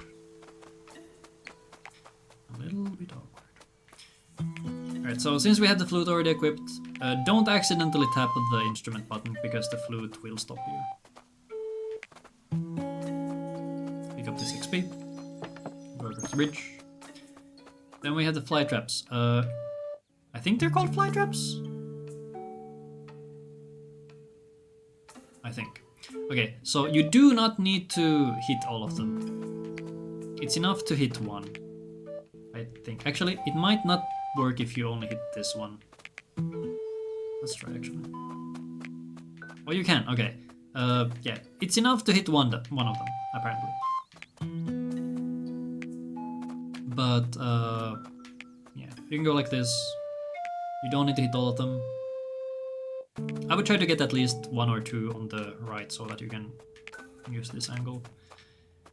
Then we have more signs. I would generally advise getting at least one to get back some stamina as well as get some extra backup XP. Keep mashing A, or keep mashing sprint as you go and don't run out of stamina. Tuutikki's dialogue will restore your stamina, so we could run out all the way and get to Tuutikki. And you can see the sweat drops are gone. There, we're full stamina. So, Tuutikki wants to get some materials so we can build a boat. I like to do this in a very specific order. I think it's the most optimal one. I haven't seen anyone make a more optimal route, so this is what I will show. So, after talking to Tuutikki, we're gonna go down here and push this log. Try to get to the log as soon as possible, so you get teleported to it. Push it a bit. You don't need to push it all the way, once again. This should be enough. You could use this front branch as a guideline. Try to get it close to the edge of the... What even is this? Ravine? Why is there a random ravine in the middle of nowhere? Anyway, oh wait, it's the river! It's the river's dried up. Right, I know the lore. But yeah, push, jump, jump. GG. Then we are gonna go down here. At this point, switch your instrument if you haven't. You can also switch it the moment you get past the fly traps, because we're not gonna be using the flute for a while. We're gonna go down here. You can start playing the harmonica a bit earlier to make sure you start working on this anthill as soon as possible. While you are working on these obstructions or blockages, try to stand as close to them as possible so that you can move through them the moment they are gone. We're gonna move down. There's 2 XP here. These 2 bushes. Then we go to Mumipapa. If this map tutorial hasn't come up yet, you will be able to get to Mumipapa a bit earlier. Or not earlier, but you can get all the way to him before this quest box pops up, or the dialogue. So he's gonna ask us to saw some logs with him. We're gonna press Y. During this, you can sprint, which will make it faster. I can demonstrate the speed here. So this is slow speed and then fast speed. Also, don't mind the weird tapping. I don't know why my controller does it with this game sometimes. Might be because of the settings I'm using. But yeah, that's sawing logs. There's a couple different techniques you could use. You could spam like back and forth really fast while holding sprint. I think you can also do like circles. I don't know if you lose out on any of the movement. Or you can do slow sawing back and forth like you should in real life. After you're done, there's 3 XP here. Right now we are looking for level 5. So if you hit level 5 anywhere during this section, you are on good track. There's 1 XP here. If you go with my extremely tight XP route, you should be hitting level 5 off of the next bush. So, for this one, once again, you can see there's different spots here where you can stand. I recommend going all the way to the left here, because you just get deeper into the area. Harmonica, there's 1 bush here. If, once again, you use my very tight XP route, you will hit level 5 of this one. If you don't hit level 5, pick up this bush as well. That should be the latest spot where you get level 5. If you still don't have level 5, you can pick up the egg on the other side of this section. And then you need to bring the egg here. The egg gives you 5 XP, which is not very efficient, considering you need to run back and forth here. So, we jump on the rocks. I personally like to do it in this way, where I play the harmonica from this rock, because you are in range of the sea creature. You could start playing the harmonica from here, and then you will tag the creature the moment you're in range. Do that, jump. If you're worried, you could wait a little bit, because the timing for my jump is usually very tight, where I expect the gauge to be full while I'm midair.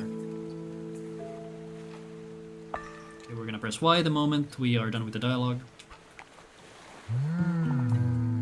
to get the rope, and then we're gonna leave. If you didn't hit level 5 before getting to the sea monster, pick up the egg. Across, bring the egg to the nest. I'm not gonna do it now because it's gonna mess up my own XP route, so we're just gonna drop it here. So yeah, bring it to the nest and then run back and then do the thing. Because we need level 5 for the sea monster. And if you didn't have to get the XP earlier, get this bush now. Okay, I guess there's some more XP you could get instead of the egg, because the egg is very slow. There's a couple XP here that we will get after the sea monster, but if you are worried you're not gonna get level 5 in time, you can pick them before. So here you need to get really close to the wall. You can see there's a bush right here. You need to kind of hug the wall here to get it. It's a very small range. We're not even touching the bush, as you can see, because normally when you touch a bush they do this. So we're not even touching the bush here, but we still get it. So yeah, there's 1 XP, and then another one on this middle one. I guess another tell for when a bush has XP on it, they shake every now and then, as you can see there. Okay, and now we continue to the Ghost Park, which is one of the most irritating parts of the run. Okay, I kind of want to do this. Do I want to do this multiple times? Okay, I'm gonna make a copy of this one as well. I might want to restart the game actually, because these save files are getting really big again. So I'm actually gonna do that.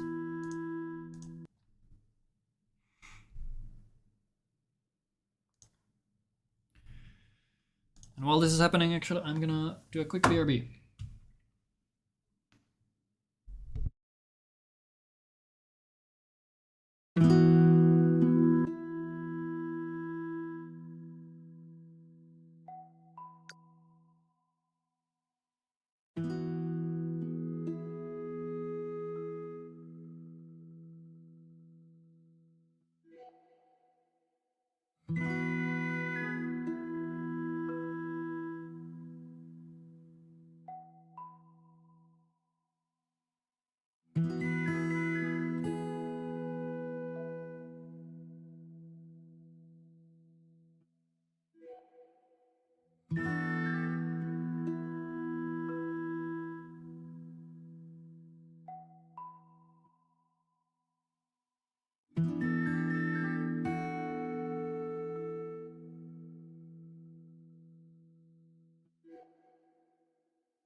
Alright, this is also a friendly reminder to everybody to drink water and take breaks while learning speedruns. It is totally fine, even if the runs won't be eligible for the leaderboards.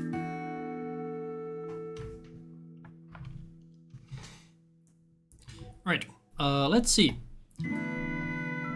Do my save files keep bloating again? Let's load. I'm gonna try to save this one. I'll reload. Or I'll go back to the title screen here to see if the file is any smaller. Okay, the file is still pretty thick. Alright. The game, for some reason, does not like it when you go back and forth to the title screen multiple times, which is interesting. Okay, I'll make a copy. This is Ghost Park.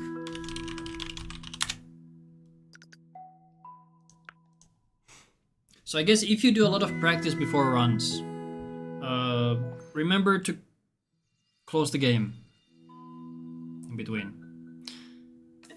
Right. So, Ghost Park. Ghost Park is one of the most irritating parts of the run because of the guard AI being extremely inconsistent. So first off, what you want to do is, I guess you could pick up this sign if you are a bit worried about running out of stamina, because when we trigger this park, our stamina won't be recharging while the dialogue is happening. So if you run into the cutscene and your stamina is really low, you will not have stamina for the park. So I guess while learning, you could go here, pick up the sign, then go here.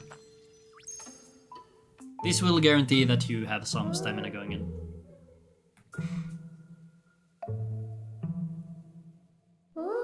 So, for the Ghost Park, you have to do 3 rounds of chasing guards, or you want guards to chase you so you can lead them to the ghost. And there's 3 rounds. If you fail any of the rounds, the current round just starts over. So you don't have to start the whole thing over if you fail, thankfully. And so, there's one small tech for the start of the park, where if you see the park start zooming out, it means that you're already inside the park, and there's a good chance you will not have enough time to tag the first guard. So actually I'm gonna draw here. So if the park starts zooming out, the guard who is about to come out of a shack will be too fast for you to catch him. So the strat would be to run straight here and catch the guard's sightline around this part. But if the park is already zooming out, you will not have enough time. So if you see the park zoom out, take 1 step outside the park. Whenever you leave the park, it resets. So don't do this in the middle of the Ghost Park. So don't do this in round 2 or round 3, because it will start the park over. But on the first round, it's fine. So here, this is fine, because now the guard's out. Let's go out. Like so. So if you see the park zooming in like this, you want to reset. So you go outside and run. And there you go.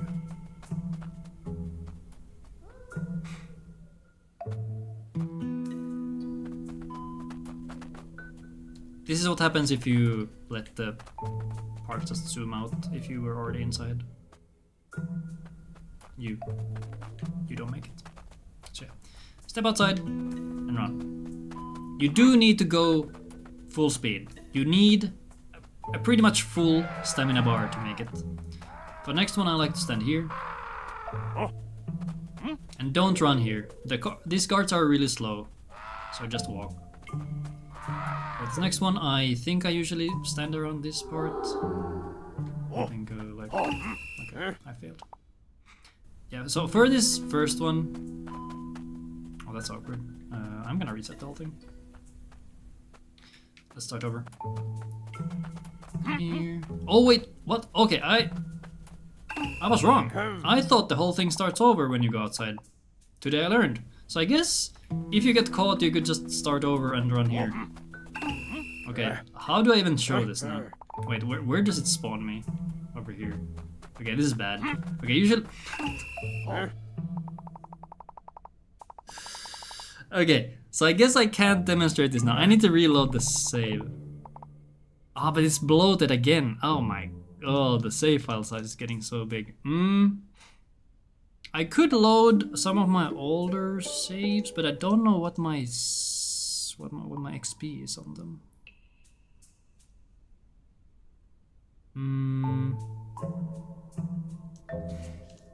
I didn't account for this being a thing. Look, I'll try to make it to where I usually am at the start of the park. But as you can see, if you don't catch all the guards at once, they will start roaming the area, and this is such a pain. Because then you need to bring them one by one to the top left corner, and that's gonna take forever. So, okay, I'm gonna get my stamina back. I'm gonna go outside, and I'm gonna book it. We're gonna go straight up to the top right, and let's see if I can actually make it to where I usually am. That's pretty good. And then we go here, and then we go here, and boom. Okay, that's usually how it goes. Not from the... we don't usually start this from the entrance, but that's usually how I do it. I stand around these flowers and then use that as my starting point. Actually, I'm gonna make a copy of my Ghost Park save and show that properly before we move on. Ghost Park, copy, we make this one slot 2.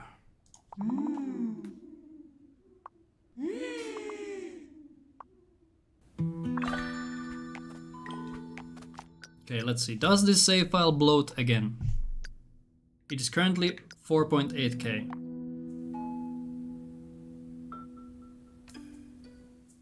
I guess it's gonna stay at 4.8k, cool. Let's load slot 2, where I put my Ghost Park file. Okay, cool. So we're gonna run.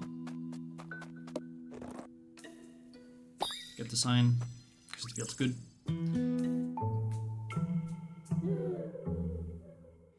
Let's see if I can demonstrate the zooming out. I'm just gonna do a straight run to the top left corner here and see if it works. Okay, we're outside the park, so everything's fine. So I can just run now. And you do not want to go too far away from the guards because they are stupid and they will lose you.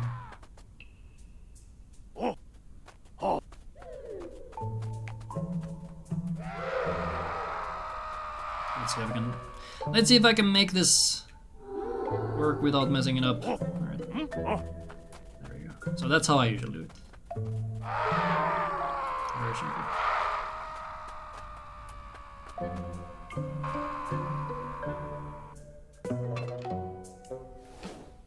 Oh, this file also got bloated to 4K. Oh god. Oh, this has never happened before. This is weird. Actually, let me check how much XP I have on this file. Just out of curiosity. I have 115, and here I have 111. Why is there such a massive difference? That is very strange. Anyway, yeah, let's go back to our main save, which was on slot 1.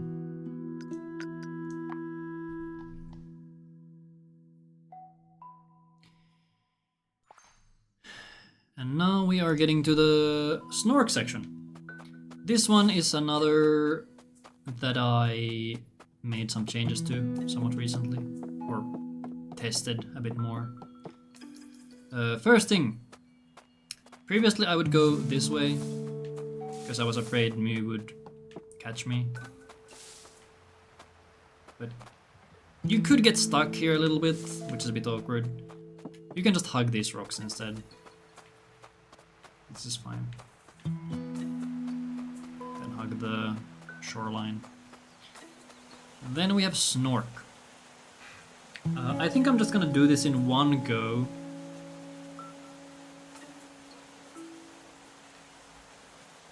And try to explain as we go. Actually, we could do 2 attempts. Or should we? Look, I'll try to explain it simply. So first off, we need to pick up this stick to compete with Snork. So here we're gonna jump up, climb up, harmonica this fish, This will make the page start coming down. Pick up the stick, pick up the page, go down. So that's what we do before Snork. Then, I'll show this a little bit before we start the competition. So, at the very start, when we come down these rocks, interact with Snork ASAP, so you can start the competition as soon as possible. We're gonna harmonica this fish and hold back Snork's stick as long as possible. Then once our stick is getting closer to the fish here, we move over and let our stick go past it, and then same here. And here's the big variant, or variation to the route that I made more recently. So instead of going straight to the log, we're gonna run across here. Make sure you don't hit me. You shouldn't, but just keep it in mind. You can pretty much just run straight across. You should be safe here. We're gonna run across, and we're gonna harmonica down this anthill. Because we need to do this later anyway. But because this section is effectively an auto-scroller, the more we can do here, the better. Because it takes 5 seconds or so to harmonica down this, so that's 5 seconds saved from later. Then we're gonna go down here. There's 1 XP in the bottom fern. I think the trigger point is around here. We're gonna pick up that XP.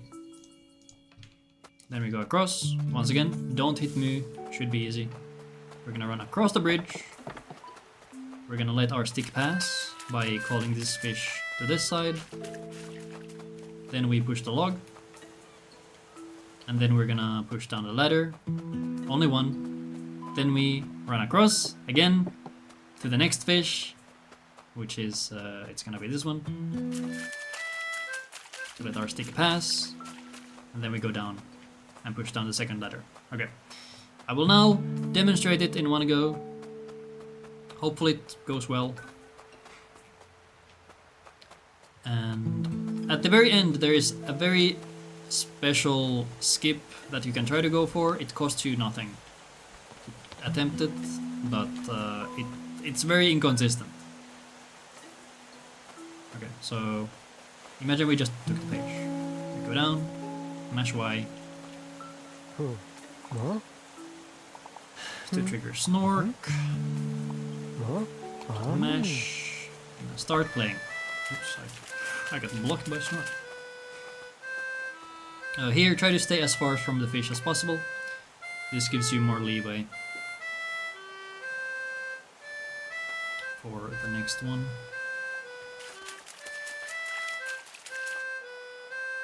Let your stick pass, and then here you can cheat a little bit of movement, go a bit further away. That should be safe. Be sure that your stick actually gets past the fish. The fish have weird ranges sometimes and will randomly push your stick back from 5 years away. Okay, do that, then jump through here, get that XP. Go across the bridge. Get the fish out of the way, like so. You don't need to be as safe as I was there. I still am not entirely confident in how much I can just wait there. So here I messed up a little bit. My stick had to stop for a little. And then here. Here I try to jump when the screen starts going black. If you time it well and the game is nice, you don't get teleported back here. But yeah. If you manage to get the skip somehow, it will save you 14 seconds. But yeah, the reason we set up this log is because later in the game we do want to jump across it to get these dandelions. So it's just nice to set it up already. So if you somehow manage to get the jump or the warp skip, you should be here. I'm not, once again, not sure how it actually works. Or what makes you actually stay here. It has something to do with the interaction with the ladder. Yeah. That is it. Then we need to get to Tuutikki. Here you can do another one of those dialogue trigger jumps. So we're gonna jump into this dialogue to get a bit closer to where we need to be. So I'm gonna run down and then jump.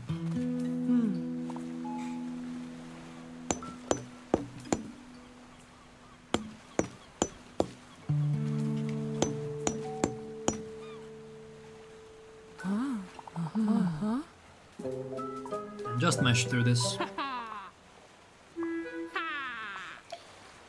And once you're done with this dialogue, just mesh Y. Assuming you are close enough to the boat. If you aren't, just move a little and mesh Y. And that is Moomin Valley, and my save file has now bloated up to 9K. Is it gonna keep bloating as I get more progress? What is actually bloating it? I'm so confused. Actually, can I? What is the extra text that keeps popping up? Let's do... I should not be doing this right now, but I'm really confused. Ghost Park. Okay, here's Ghost Park, and here's our new Ghost Park file. Oh yeah, what is going on here? Why does this same line keep getting... What? I'm scrolling. I keep scrolling, but there's just... What?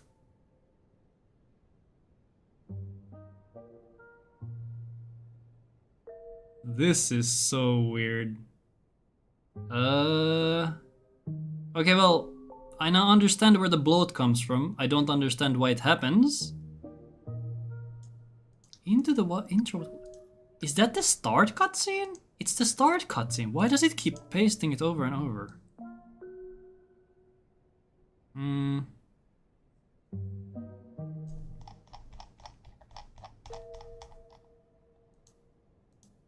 Police trigger after. Okay, I'll try something.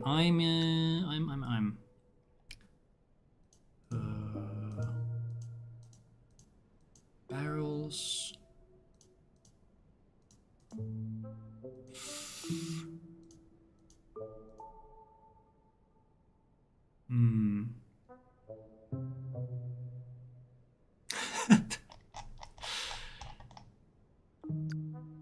Police are after park. Animals gone. Croak. Police. Wait, what?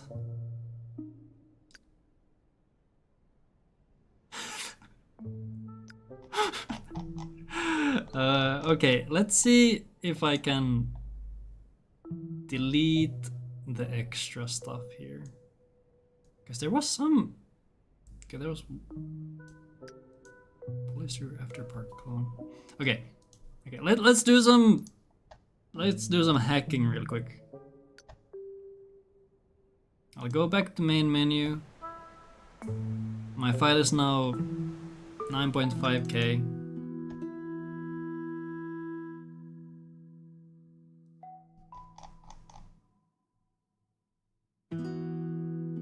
Okay, there was one extra there. Okay, so we do this. Can I... Thank you.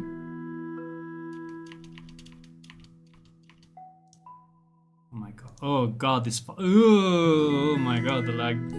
There's so much lag. Did I... Oh my god.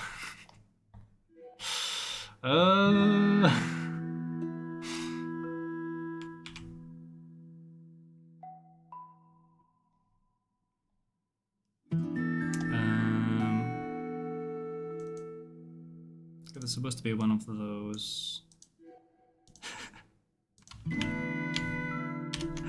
Yeah, this should not be in the video, but we're just gonna vibe. Okay, I'm gonna do this and then do this. Control F. Can I just delete all of these? I don't think I can.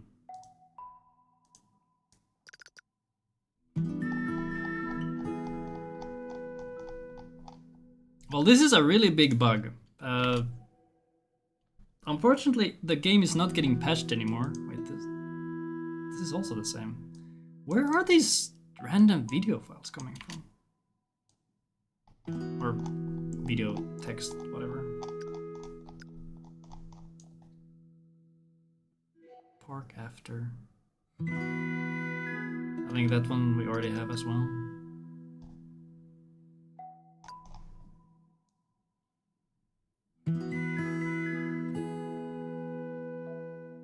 Okay, I think. Oh my god.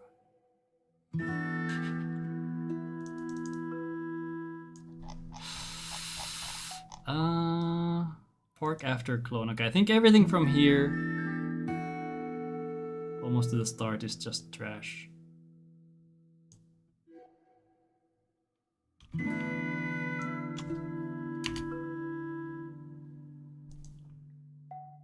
Okay. Save. Okay, I cut down the file size by 1,000,000. Let's see if it works. Apologies.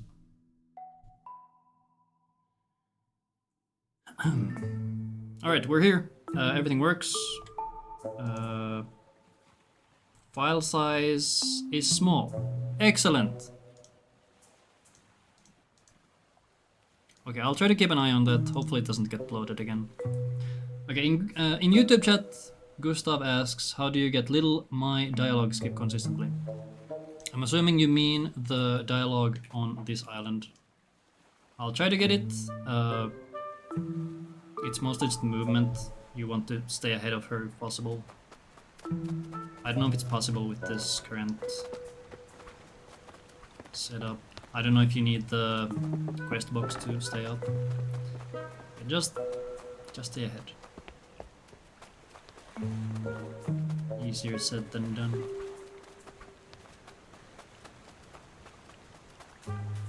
If you can keep her like lower on the screen, you should be good there. So usually when you run and don't stay ahead of Mu, she will trigger a cutscene, or not cutscene, but the dialogue near the boat. But if you can stay ahead of her, she won't trigger it for some reason.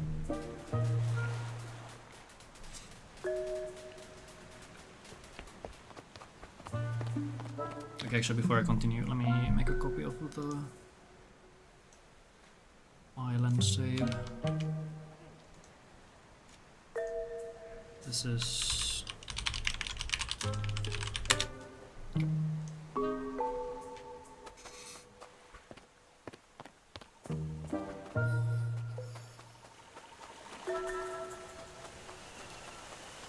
There's 1 XP on this very far left flower, so you need to do a little bit of extra movement to get it. It's not too much, like that's enough.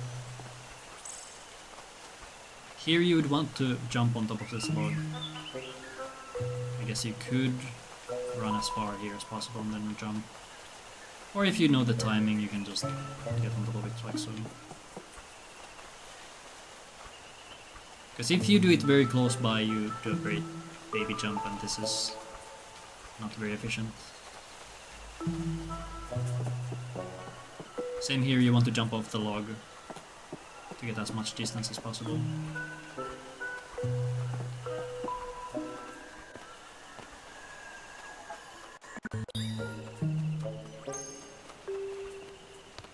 I hope the audio glitching is not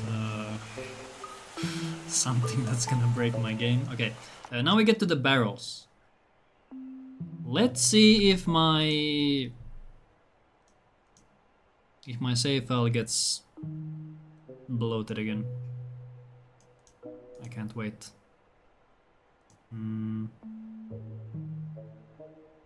Actually, how would I even go about this? It's mainly the position value that you need to keep, right? I'll just do the cutscene part. So cutscenes completed.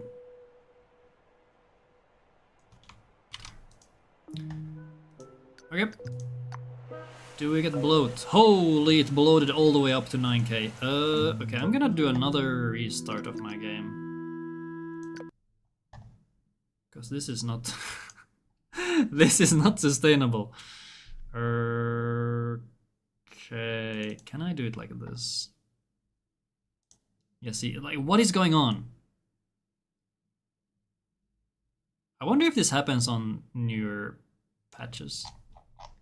Because this is bad. Journey to the island. Did I have it here? Yes, okay. So I'm just gonna replace this with, can I get to the top? Do this. Delete those. Do this. And this should work. Okay.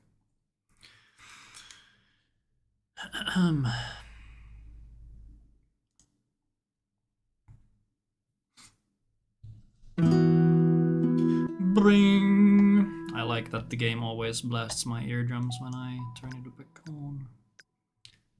Okay, let's see.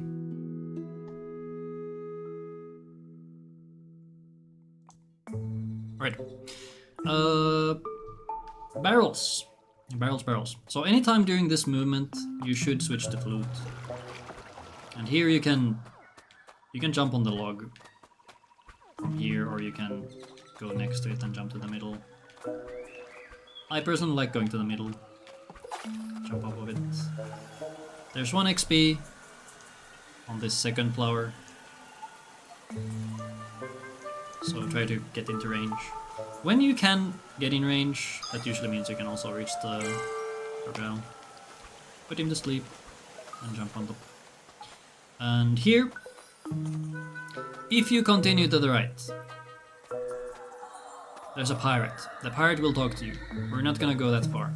Instead, we're gonna follow the Hatifnatners and just go through these bushes. Just by doing this, you save 9 seconds instead of talking to the pirate.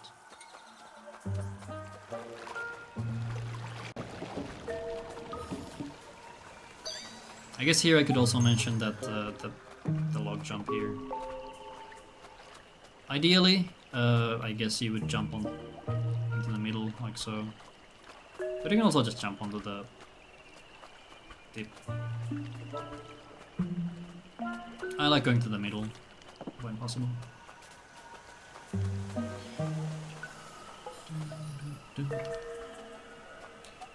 Okay, now for the barrel tech. I'm not gonna make a save for this, we're gonna do it in one go. So, what we want is we want to jump across and get the XP in this bush, and then get down this ladder. If you want, you can also skip this. It's only 1 extra XP, but it's effectively free, so you might as well get it. So I'm gonna showcase that.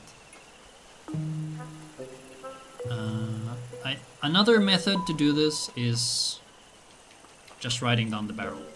So I'll show you here. So we approach the log, we pull the log, pull it all the way, jump on the barrel, jump across. Get XP, push down the ladder, get the page, and then keep running. Then we pull the log, and then get on the log and jump on the barrel. Another way to do this would be to just stay on the barrel instead of jumping onto the other shore. That way you can ride the barrel down the waterfall, which it looks really cool, but you do lose out on 1 XP. And then there's 1 XP here that you might miss if you keep hugging the right. There's one on, I think it's one of these flowers. There's 1 XP. So try to hug a bit left when you get to this area. So run a bit up, stay near the left, like so. Then I kinda want to make a save for the night park.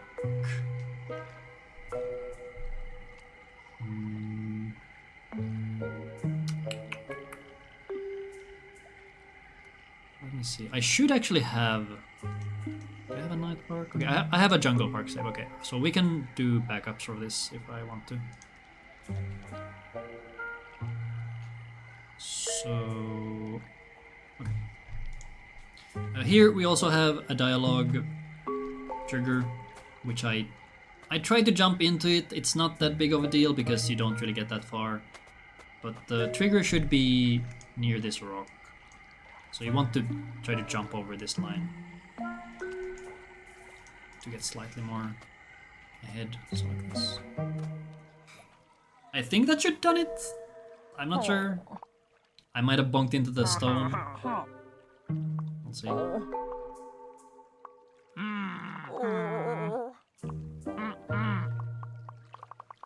There we go. Beautiful.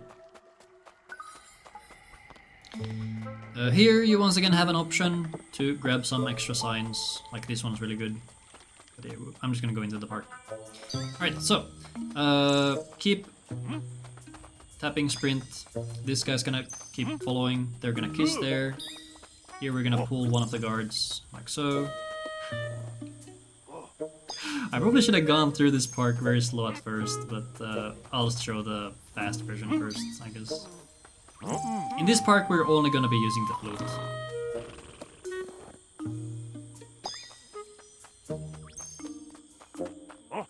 There's actually some variants here that I kind of would want to test with that guard, or this one.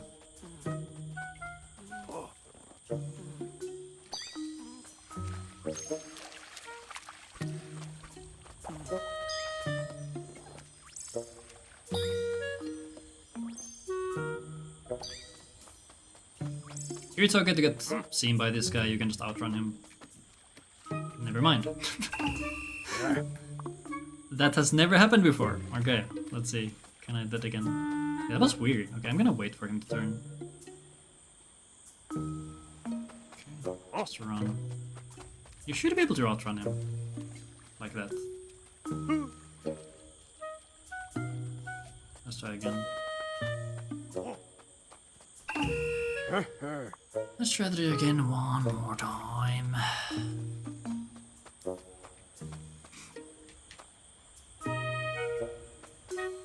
I guess you can run to the right like this and then head left. Make sure he loses you.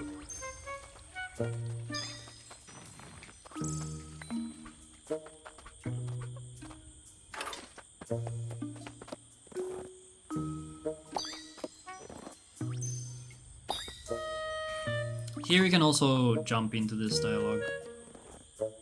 But I failed it.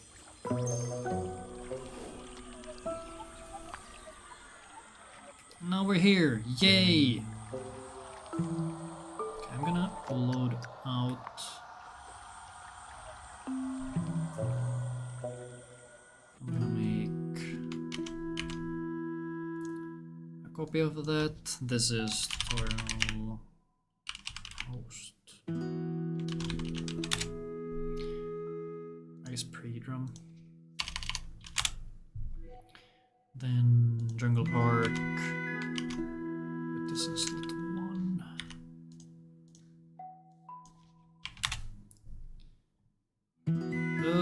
Okay.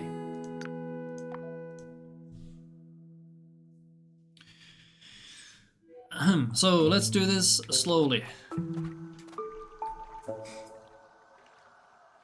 And then I'll do it fast again one more time.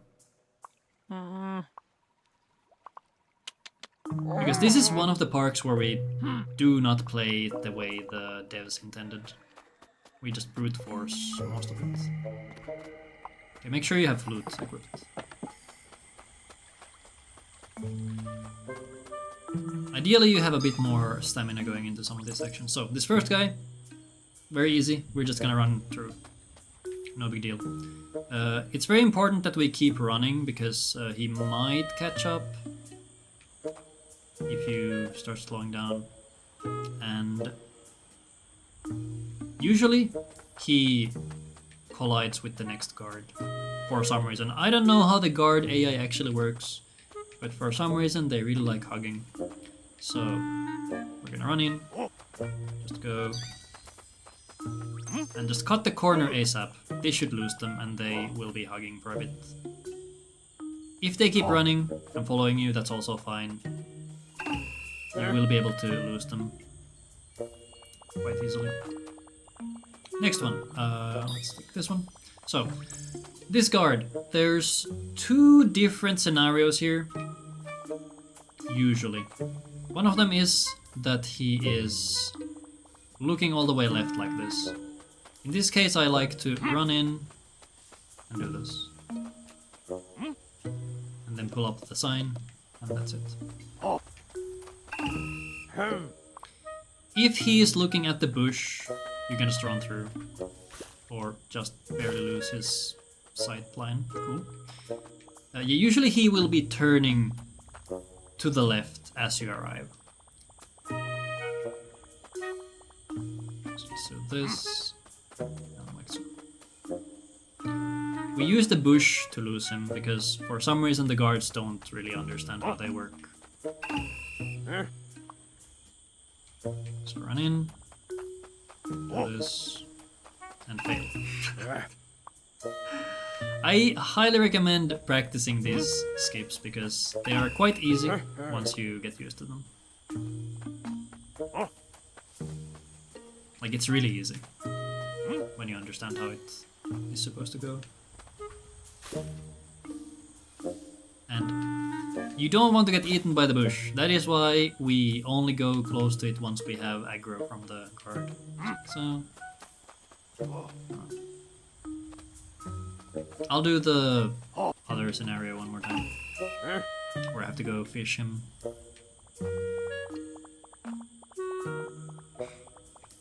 So we arrive from here, and we see he's turning around, so we have to go here, pick him up, and then go around. Okay, that was pretty close. Let's see that again. So you run, pick him up, go here. Huh. But you get the idea. Lose him on the bush. However you do it is up to you. I guess if he's starting to turn to the left, you would pick him up and then go around like so. Because he will always turn to the left first, which means that you will have time to get out of range. And if you really want to be safe, I guess you can just wait behind the hedge here. Then this one. Usually, if you have done everything correctly, this guard should be seeing you around this part. So, like so. And for whatever reason, he really likes pulling the bottom guard with him as well. I don't understand the mechanics behind that, but it just works. If you lose, or if you're too slow to this section, or if the cycle is just bad, the guard might be looking down. So at that point, you could just wait here. And then run.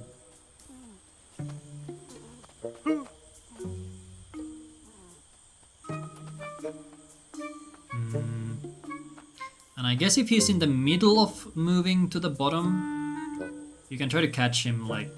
Okay, that's actually really hard. Hold on, let me see. Let me see if I can time this realistically. So here, and then here. Oh. Is it even... Okay. I'm gonna test something. This is what you should be doing. Just find something that works for you. So let's see, if I run here... It's a bit hard to outrun them there.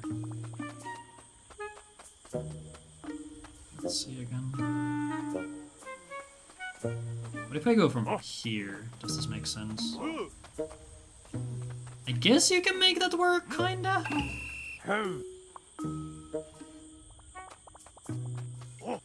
In a very weird way. How did he see me through that? As we can see, the guard AI is sometimes very strange. Okay, let's see. Is it even worth doing this? Okay, yeah, the second guard might not even turn, so I don't think this is good. So if the cycle's bad, just wait. Just chill here.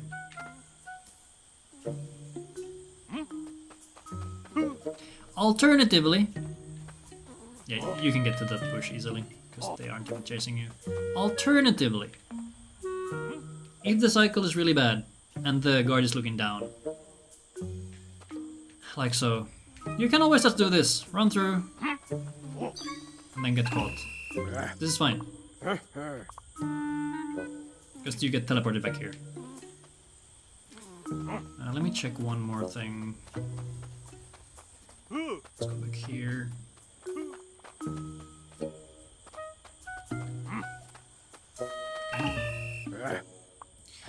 Okay.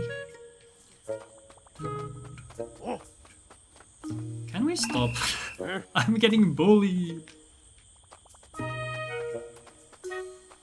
Look down. Okay. So you could run through and try to lose them here. I don't think it's worth it. Like, you can try to maneuver your movement in a way where you dodge them while they turn around, like that. There are some scenarios where you can turn the corner and they just get lost somewhere else. Find something that works for you and go with that. Here with these three, you only need to put the last one to sleep. It doesn't matter if you put all of them to sleep. As long as the last one is asleep, you're good.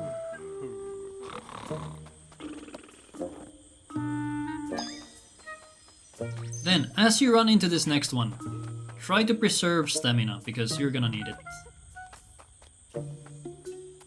If you have to, just walk. I guess this one. The ranges for those guys are a little funny.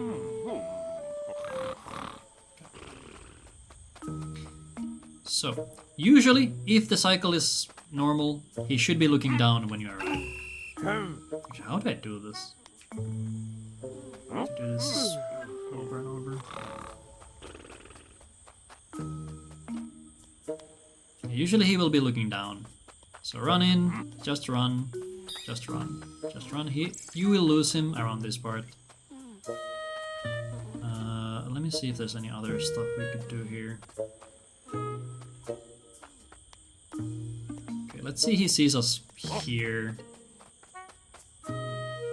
See, he's so lost, he has no clue what's going on. So what else can we do?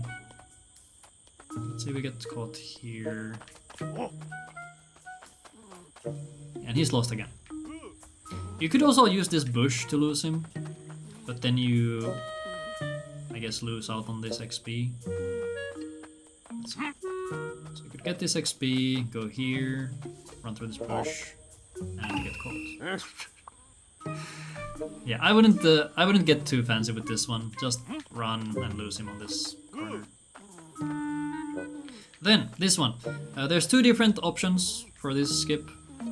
The previous one that I used is one where you go around here, you pull him, you push this thing, and then go here. This is not consistent because for some reason the guard doesn't always do the same stuff, if that makes sense. Sometimes he gets stuck here forever and looks up. Other times he turns around instantly, and it's really strange. I'll try that again. The way he runs up and gets stuck, I think it is affected by how you run and approach the blind spot. So if you keep running upwards and then do a sharp left, he will keep running up as well. So let's try that. I'm gonna go, run up, sharp, and fail to push the freaking thing. But yeah, no, he's there for years. He has no clue what's going on. I'll do this one more time. So up, sharp down. See, and there he recovered really fast. I don't know if I could have pulled the sign in time there. So yeah, this one is a little risky. The reason I changed away from this one was because sometimes it works, sometimes it doesn't. Yeah. Here we're good. And if you stay on the right side of the sign, you are out of vision. Right. For this next one, this is what I do these days. So coming up from here, you lose the guard. You go here. Try to aggro the guard from as close to him as possible. So I would go this way, run into the bush, and then run up. The good side with this one is that even if he doesn't get stunned for a long time, he's far away enough from the sign that you won't get seen, even if he recovers fast. So let's do that again. Come here. I would even just walk closer to him. Okay, see, that could happen. That is the worst case scenario, where he just recovers randomly. So we just rush in. And now he saw him again. It's weird. It's weird how this works. Sometimes and other times it doesn't really do what to expect. I guess you could try to pull him from farther up. And now he's... Okay, now I'm confused. How does this guy work? The reason I went for this version of the skip... See, and now he's lost... I have no clue how he works. Once again, please just practice, find something that works.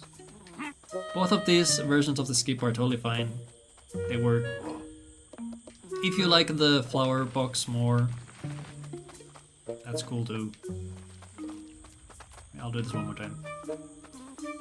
But honestly, once you have lost this left guard, just walk. Make sure you have full stamina, because you're gonna need all of the stamina here to make sure you have enough to get away. Yeah, I don't know how this guy works. Sometimes he works, sometimes he doesn't. Even if he does see you in the middle of this, you will be able to lose him on the turtle. So as long as the turtle is in a nice spot, you'll be fine. Also, there's a... You can soft lock yourself here. I just realized. Because you can do a turtle long jump and be at the far end of this canal. Anyway, this next part is very simple. Just pick up the signs. Remember to pick up the signs, because if you don't, it's awkward. Run down.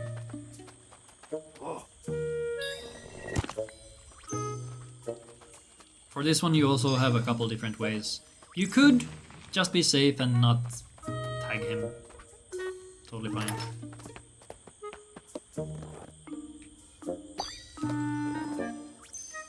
And here, let's try to get the jump into the cutscene. Where is the trigger? I think the trigger is like here? Actually, does this stay in place? Oops.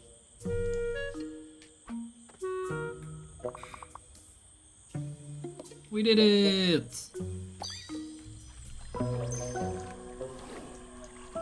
Okay, I already did this part fast, so we're gonna continue from our previous file.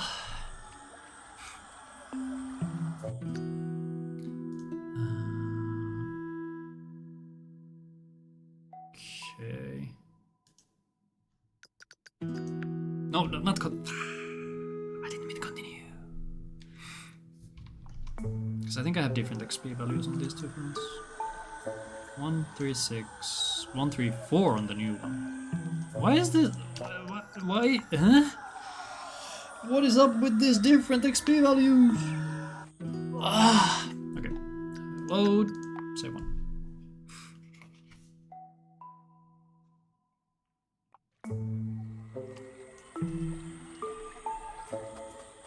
Okay, here you can jump into this one too.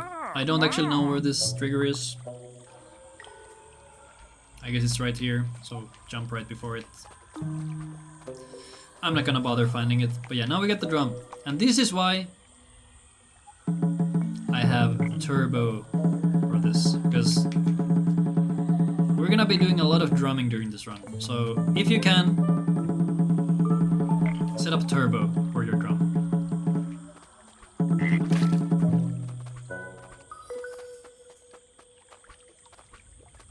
How do I usually do this? I think I just jump through here. Yeah. Don't accidentally start talking to this guy. Same thing in the park, actually, I didn't mention it, but if you go too close to the sea monster in the park, in his cage, he'll start talking to you.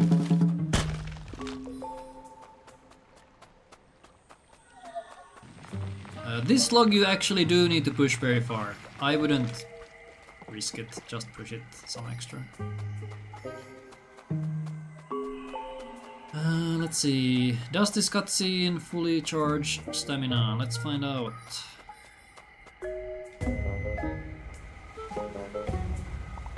I'm still sweating, but now I'm good. Okay, yeah, you can run into that cutscene and be fine. Actually, I think cutscenes fully restore stamina now that I think about it. Alright, this bush, or this flower has 1 XP. Easy to miss if you keep hugging the left. Same with this bush. Remember, there's an XP there. Easy to miss. Okay, so here... This next section we're gonna approach... pretty quick. So, okay, what we would want to do here is, while the previous quest box is still up, we would want to run over here. That would skip one of those stops. I don't think you really lose time if you miss the timing. But yeah. For these creeps that are in the hollows or the caves or whatever, you want to run across them first so that Mu really goes into them, because sometimes Mu's AI is a little stupid. Okay, for this rock, we're gonna drop it into the water. Not too difficult, just look at the indicator. I'll pick up another one just to show again. Like here, you can see there's an indicator on the ground. I think even this one should be enough to get across, although it might not be far enough for the creep to jump. So just be careful that you don't accidentally drop it on top of yourself or on the ground. Or actually, okay, even if you drop it on the ground, that's fine, because then you can just pick it up again and throw it in the water. I'll put it on the side. Okay. Yeah, jump across. Run across so that Mu goes into the cave. And here you can play the harmonica well on the stone. I think if you go all the way out, you are out of range, unfortunately. Question in YouTube chat. Is there a difference taking the farther creep first than the creep that is next to the boulder?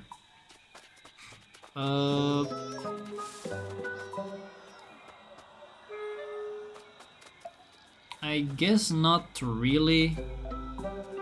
I personally like going for the right one first because you get Mu to move into the cave while the 2 dialogue boxes are happening. So you should even have enough time to run like here, and Mu will go into the hollow or the cave or whatever you want to call it while the dialogue is going. So you're kind of saving a little bit of time there, because you need to stand in place anyway while the dialogue is happening. So getting things to happen while dialogue is happening is good. So I would go for the right one first, because the distance from the middle is pretty much the same, and you need to go back to the middle anyway. And this boulder trigger is on the left. So coming back up from here, this trigger will be closer by, instead of coming from here. Is at least what I think. I could be wrong, but this is my view on things. Here there is 1 XP on this right flower. So make sure to lean a little bit to the right, otherwise you will miss it. Like, just going through the middle, you should hit it. Then, here you can do some jumping. For some reason I keep thinking this is a slope, and you don't want to jump on slopes, but... yeah, pick up the rock and just jump. Snufkin can jump pretty far, we've been through this. He can jump all the way from here. What you need to look out for is Mu. Sometimes Mu doesn't actually spawn up here, like so. Oh, no, she did. Okay, so I don't know how Mu works. Mu is she's a demon child. I don't know how she even gets up here. If you watch her jump up this, so if you go and drop the stone like here, you will just see Mu jump straight up here without even touching this stone. I don't know how she does it. I wish we could do it too, but that's how it is. So once again, pick up stone, jump, jump. Actually, could you do this in 3 jumps? So pick up stone. 1, 2, 3. Okay, yeah, you can do it in 3 jumps. Here, I like to attempt, or when I'm feeling it, I usually do a jump on top of the bridge. But if you do it badly, you will jump back down.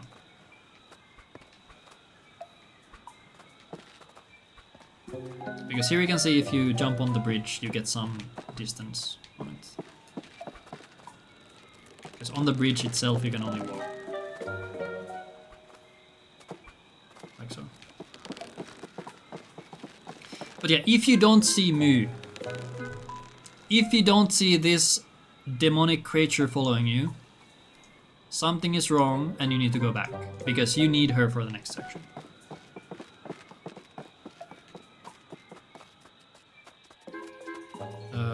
One more XP here. Somewhere. I lied. I heard the jingling and thought there was an XP here. Yeah, they're up there. Actually, can you go up here? No. Okay. Here you could do this in 2 different ways. You could go up here first or go down.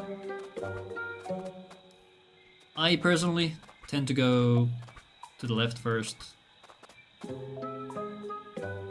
If we go by the rule that I just said last time, I guess you should do the left one last. So I'm gonna do the left one last now. I'm gonna follow my own rules. So we come from down here, we jump, switch to the drum, mash that drum like your life depends on it. I don't know why, the snake sometimes causes you to jump multiple times. Let me actually check. I forgot which button activates the instruments. Beautiful. Let's see here again. So, I think if you hold up, you won't do random jumps on the snake. Here, it's important that you push the log far enough that Mew can get across. Actually, hold on. Let's get him. Okay, let's go. Huh? Where am I stuck? What? Come on, me. Oi. Let's see. Yeah, you can experiment with this log as well. What? Huh? This is an interesting log.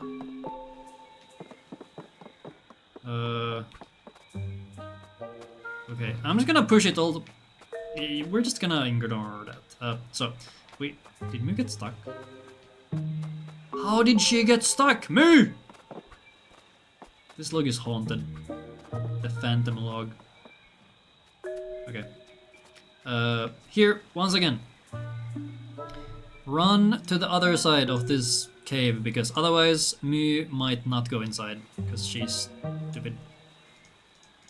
So run here. Start playing already, so you can tag the creep the moment it comes out. Like so.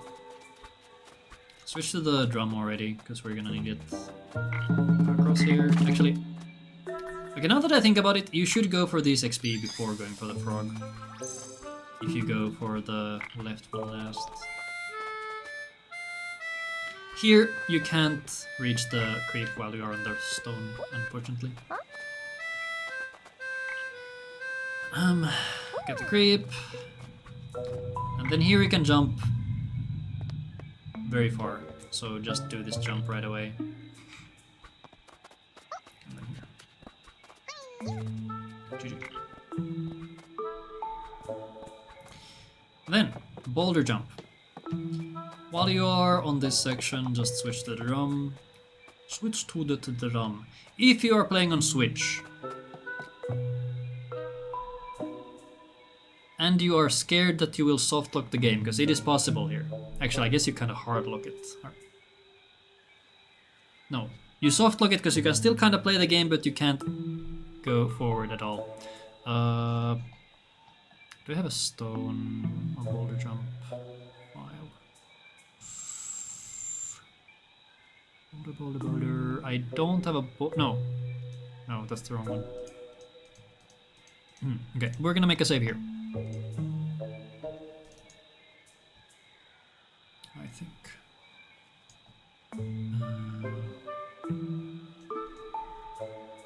So I'm gonna do this. Okay.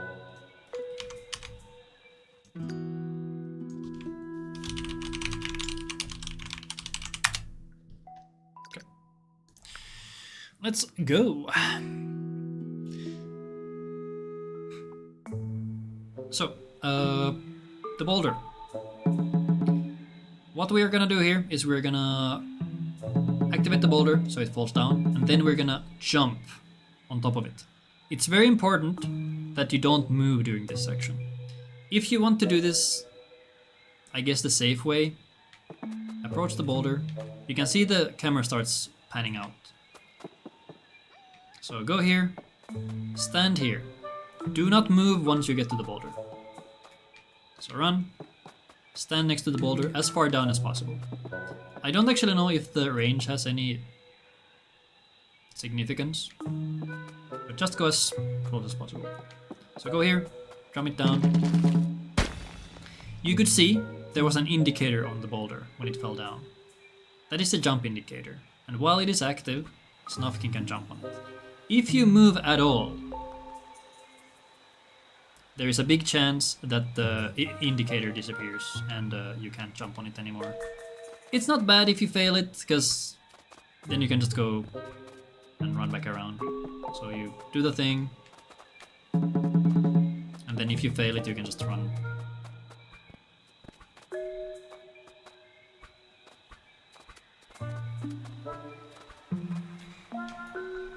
I will do it one more time.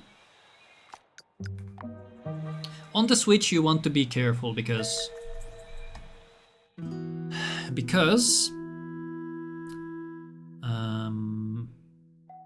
let me think a bit. On the Switch, you want to be careful because I'm assuming, because the Switch is so weak as a console, that it might lag, and because of the FPS being lower, and if you jump at a very specific time, there's a chance that you get stuck midair and you cannot play the game anymore. The only way to get past that is by closing the game. Not through the main menu, just close the game. Go to home screen and close the game. That way you will go to your previous autosave, which hopefully should be before that.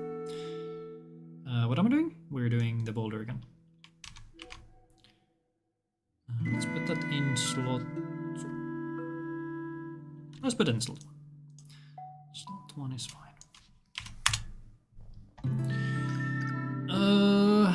Chat is asking how much time does it lose if you fail boulder jump. I do not know. It's very easy to execute, so I haven't really even thought about it. I guess we can time it here. So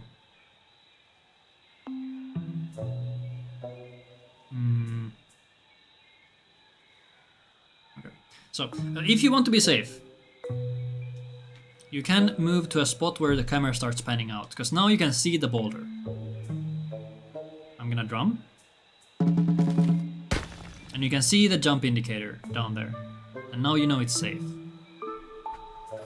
Like so. So that takes a very little amount of time doing the jump down. We can time the time loss from the other one. So let's say we fail the jump.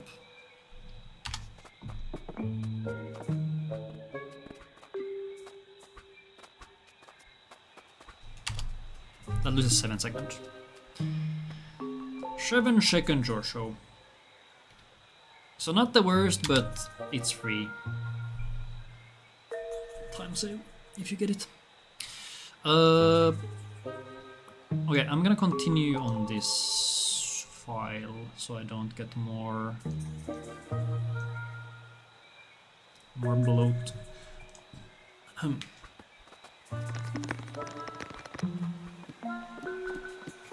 When you come down this ladder, there's 1 XP here in the bush to the left.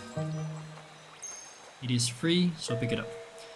For this next one, you do need Mu, so push the log a little bit. So let me see, can we... How much can we get away with? Yeah, because now Mu can't make the jump for some reason. So push the log a little bit farther than you normally would. Really? That's not enough? Oh my god. There we go. So yeah, almost all the way to the other side. Then, continue. This one, if you somehow manage to skip this XP, I would be impressed. Okay. Here. We head down first. You could do this in any order technically, but I like going down first because it's right there. Go down first. There's a turtle. We love turtles. Depending on where the turtle is when you arrive, you could pick up these 2 bushes. Because if the turtle is like there somewhere, really to the side, like this, and you have to wait for it, just get this XP first. So let's imagine the turtle is in a bad spot, so we're gonna pick up these 2.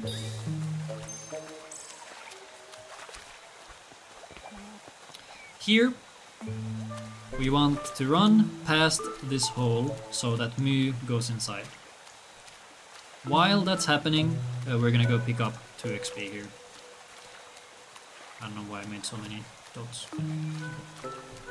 So, go up here, Mu's gonna go into the cave, and then run down. I would start playing the harmonica as soon as possible, so that the creep gets affected as soon as possible as well. Actually, is there a fun line you could go for here?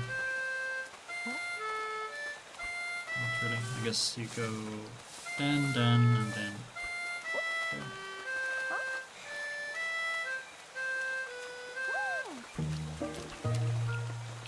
This turtle can be a bit tricky. If the turtle is all the way up, like so, you can jump on it, but sometimes the 2 others don't know how to do it. Actually, I did not know you can jump all the way across here. That's kind of funny. I guess okay, can Mu come across? Is she smart? I think she might be dumb. Oh, okay, she did it. Somehow. I don't... Yeah, when coming down, I would not do that jump. Oh no, is the creep stuck? Is the creep smart? Yeah, I wouldn't get too fancy with this movement because Mu and the creep they are not very smart. Okay, there they did it. Okay, anyway. Here, as you run down, switch to the flute. And here, try to get your jump as far as possible. Not the biggest deal once again, but it's slightly more movement. Pick up a stone. This stone drop is a little awkward sometimes, actually most of the time, because the shoreline for some reason really likes to hog with the stones. So pick up a stone and make sure that the indicator is in the water, so it goes into the water. Then I guess Mu is really eager here. While Mu is going into the cave, pick up a stone and drop it a bit closer, and then start playing. Pick up the stone, and then very important that we pick up this stone, because we're gonna be using it. Yes. Don't jump while going up slopes. It's very awkward and sometimes you just jump in place like this. So if you can, just don't. Drop the stone, push the boulder, and pick it up. And then here we have a bunch of XP again. I think it's 4 total. 1, 2, 3, 4. This is once again a slope. Don't jump here. Then we're gonna drop the stone. Mu does not need to be able to cross this one. So we can actually almost get across. Just with this. So go here, drop the stone, push a little bit, get the stone. And fail to get the range. Actually, I'm not gonna try to get fancy. A little bit more. Really? Wait, what? Huh? Okay, anyway. Just push this log far enough that you can jump across. Mu does not need to be able to make it. If she stays there, that's fine. Then, here. It's very crucial that you do not drop this stone in the water. Here you can look. If you can see this indicator, you're good.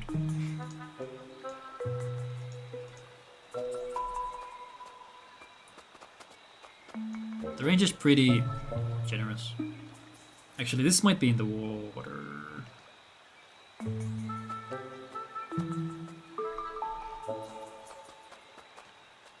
Let's see. Is it in the water? I'm curious. It's not in the water. Let's go. But yeah, if you drop it in the water, you will hear a lovely sploosh. And you will have to go get another stone. I think it's still faster than doing this the normal way. So the reason we get the stone is for this frog. If you don't have this stone, you would have to go all the way across. You would have to pull this slog. You'd have to push it across. You'd have to go over here. And then there's a whole thing where you need to throw down, push down the boulder. You need to jump across. You need to do some barrel stuff. Extremely slow. Instead, we just pick up a stone and then jump across. Very nice. And here you can already switch to the barrel, not the barrel, to the drum, because we're gonna be using the drum a lot in this next section. I think you can move slightly during this loading screen. Yeah, I was already on me. Let's see where I end up if I just load in normally. I'm curious.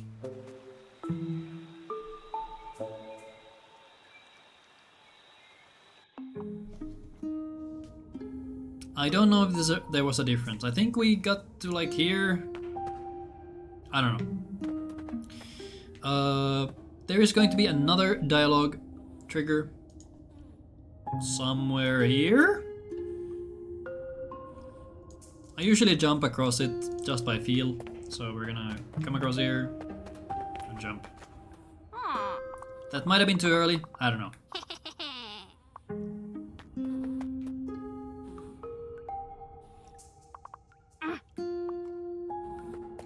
And here, if you want, you can just hold down your drum turbo this whole time.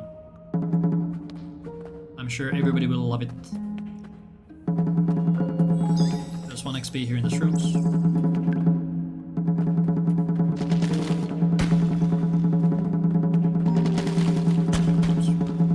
If you're good, unlike me, you will be able to time the jumps perfectly when the stalagmites fall down. No, stalactites. Big diff. Oh yeah, Gustav in chat reminded me that the frog skip saves 45 seconds. I'm pretty sure I timed it at some point and actually wrote it down. I just forget where. Okay. Just go. There are some extra XP you could get here, but they are not worth it, because they are a bit out of the way.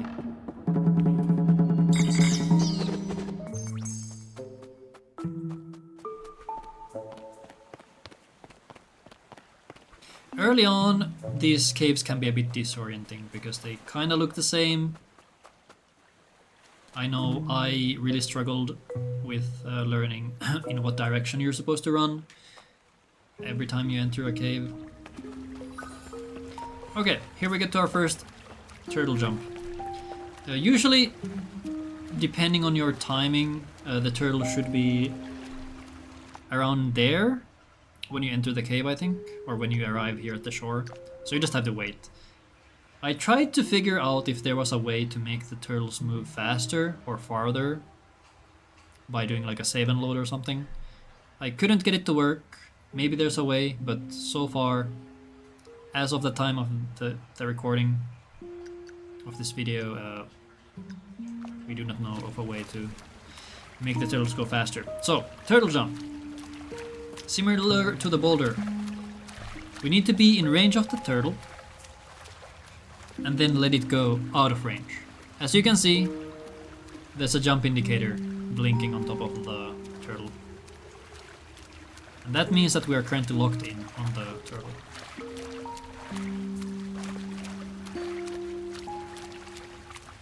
Like this. And once the turtle is where we want it to be for the jump, you just press A, or whatever your jump button is. If you move, the indicator will go away. So just stay in place. Don't do anything. And then jump. Please? Hello?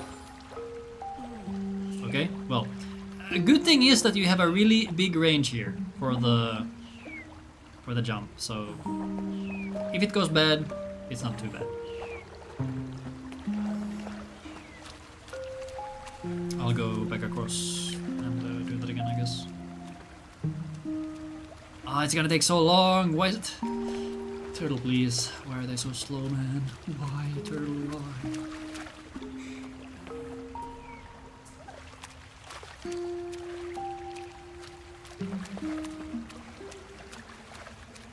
Should be good. Okay, so we're gonna go here. Boop. Take the turtle.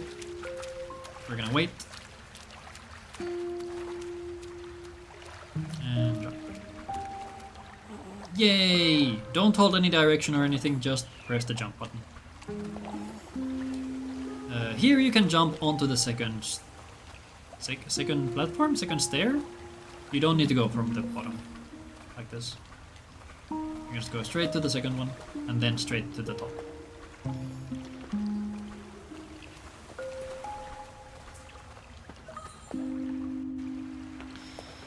Then, just continue normally. Yeah, so this is another thing with the disorientation. Here we go up, and somehow you're supposed to know that the next time you move, you're supposed to go right. It is, it's a thing. Here you can unfortunately not skip any of these steps. You have to go them one by one.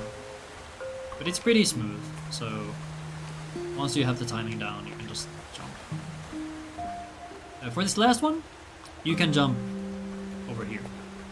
So if you can time your stick movement in a way where you get all the way up here, do it.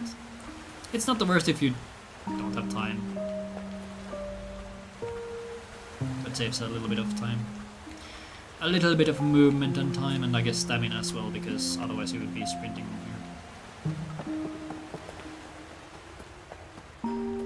Okay, next one. I think here we face down. Okay, here we kind of go right and continue right. Crazy.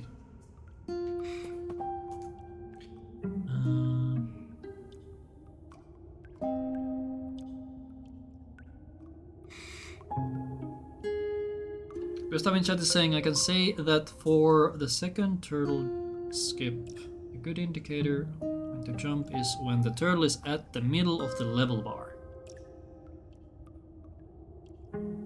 The turtle is at the middle of the level bar. So for the next skip, okay, I'll see if I can take myself. So once you get in here, just start drumming. You can drum this whole time if you really want to. If you have turbo. If you don't have turbo, try to save your fingers as much as possible. If you're not using turbo, set up turbo if you can. Okay. Here you can get 2 XP. Doesn't take too much. And you should be able to jump on the second level here as well. So you do not need to go all the way from here. Because that's slow. Instead you can go pick up XP, and then jump up here. That was weird. That was strange. So yeah, go here, jump. Why are you jumping there, Snufkin? What are you doing, man? That has never happened before. Go here, here. Oh, there we go. And then jump all the way up there. And here, of course, since we're running up, obviously the next time we move, it's to the right. Click down ladder, jump down ladder. Remember to pick up the page, very important, because this one's effectively free. And now for the last, or I guess second and last turtle skip, or turtle jump rather. Here we have 2 turtles. It can get a little awkward depending on your timing and I guess your cycle as well. Because if another turtle comes into your range while you are focused on another one, your focus on the first one will break, if that makes any sense. I'll try to demonstrate it if I can here.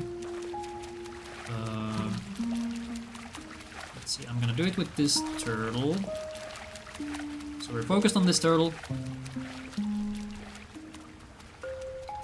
And I should be in range to target the other turtle. Yes, so you could see that my first indicator went away. So here you need to be a little careful. The safe way would be to be around this part when you get to the first turtle. Oh wait, that's weird. Wait, I got the indicator back. What? Huh? That's interesting.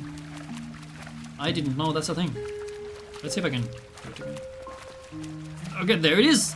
I guess it just works. This should never be necessary in the speedrun, because when you get here, you just tag the turtle.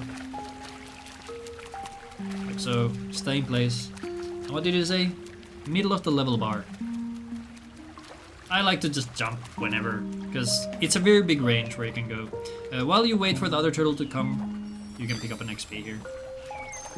Actually, this might be a bit too close. Yeah. If you want to be safe, just wait for this second turtle to get a bit closer. Because if the turtle, or if this second turtle is too far down, like if it's around here, for some reason you cannot jump this. It's very strange and annoying when it happens. So just make sure this turtle gets far enough up so you can get across. Yeah, let's continue. Here you have 2 dialogue jumps that you can try to get. The first one is right after you land, so just jump, and this will nudge you forward, and then jump right away. And you should be able to climb if you're in range.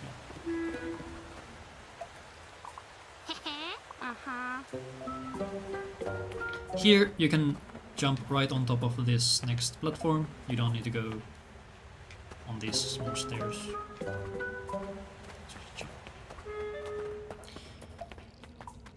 Here, if you want to, you can do small jumps around these corners. If you miss it, it's really awkward, and you would rather just go around. You can do a similar jump here. Actually, here you can just jump. It's very weird how this looks on the map.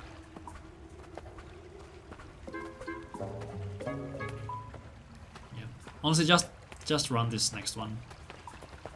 Here, I like to jump this gap because it's closer to the spot where we want to go. And after this jump, there's going to be another cutscene trigger where Snufkin's gonna start running down. I don't think he actually runs, he's pretty slow. He kind of walks.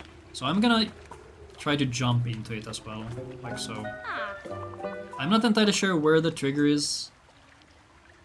If I had more practice with the run, I would know, but something worth keeping in mind. I think the trigger might be like around there. Or maybe it's here, I don't know. Maybe I went right into the trigger. Who knows? But yeah, Snufkin walks during that, so he's kind of slow. And because it's a cutscene, it's gonna reload or restore our stamina. And then we just run out.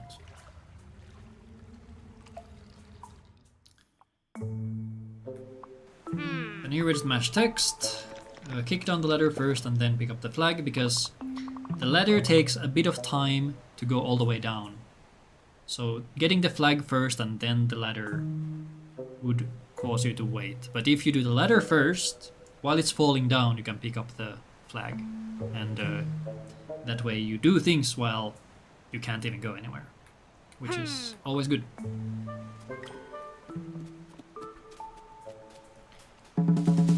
Get the stone. So yeah, here you need to go drop this sand pile. You only need one. It doesn't even really matter where you drop it. Even if you drop it right by the edge of the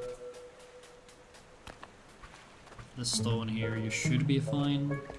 Can I even drop it? Like even this should be good, yeah. Just get a stone, drop it pretty much anywhere and you'll be good. Then here we're gonna mash the drum some more. Actually, I'm gonna make a save here because I wanna see if I can make the new dialogue skip consistently.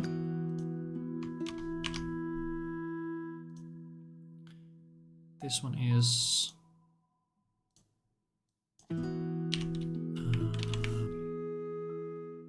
clams and a new dialogue skip.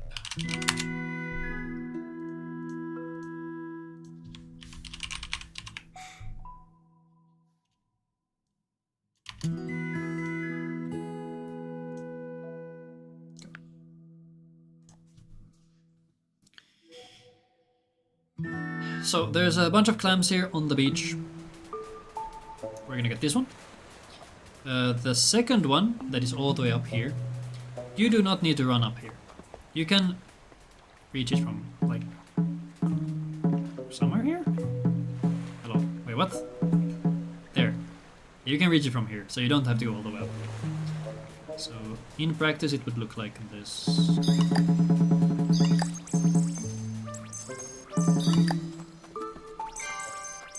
Level 6. Go down.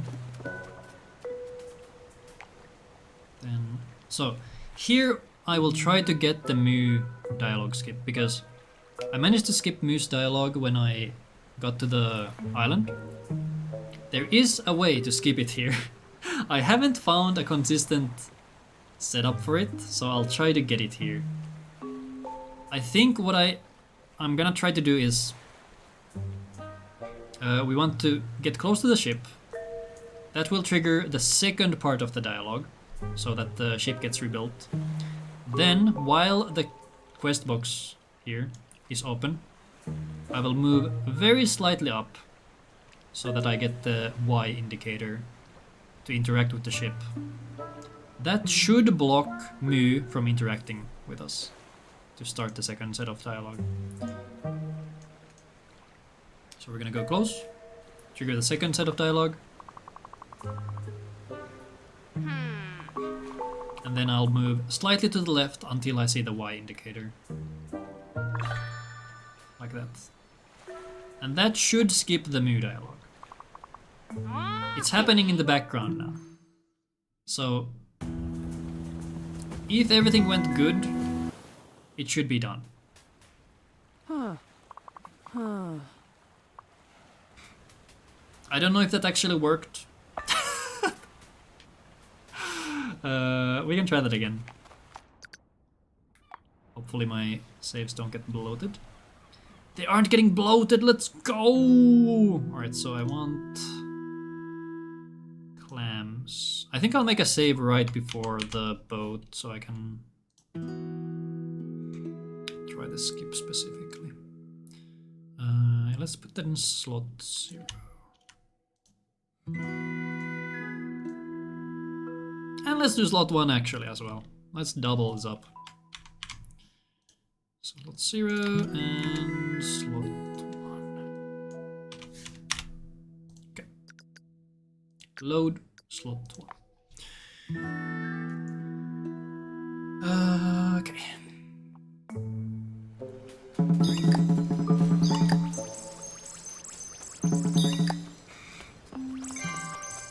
Our level.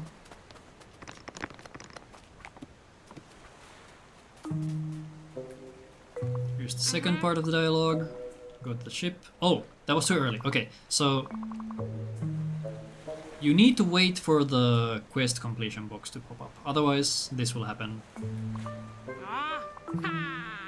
And you actually need to wait for Mu to run away. That's the bad part. So now I go and... Actually, I guess we can do this as a test to see how much or how long the second part here takes. So you can hear that the game is kind of trying to resolve things in the background there. You can hear the quests pop up and stuff.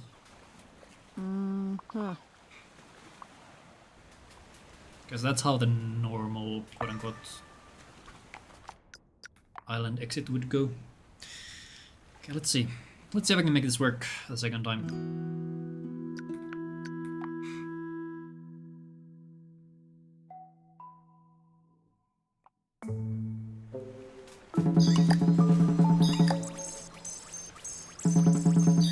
Oops.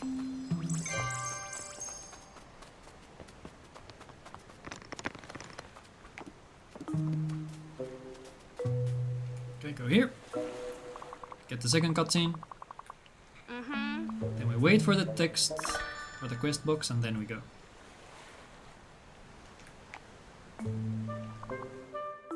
I think Mu is talking in the background. I don't know if she managed to do her whole thing. Okay, yeah, that is effectively the Mu skip. Cool. Before leaving the beach, I would go for the page here, because it's really easy to forget if you don't get it right now. I have forgotten it way too many times.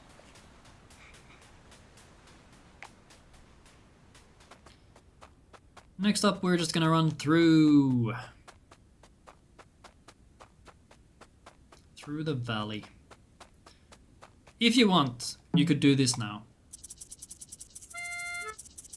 I think I would do it now, because... Actually, would I?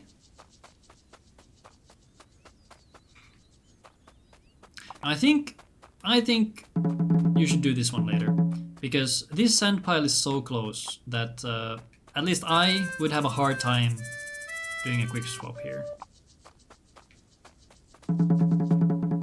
Yeah, so I'm gonna leave this one for later.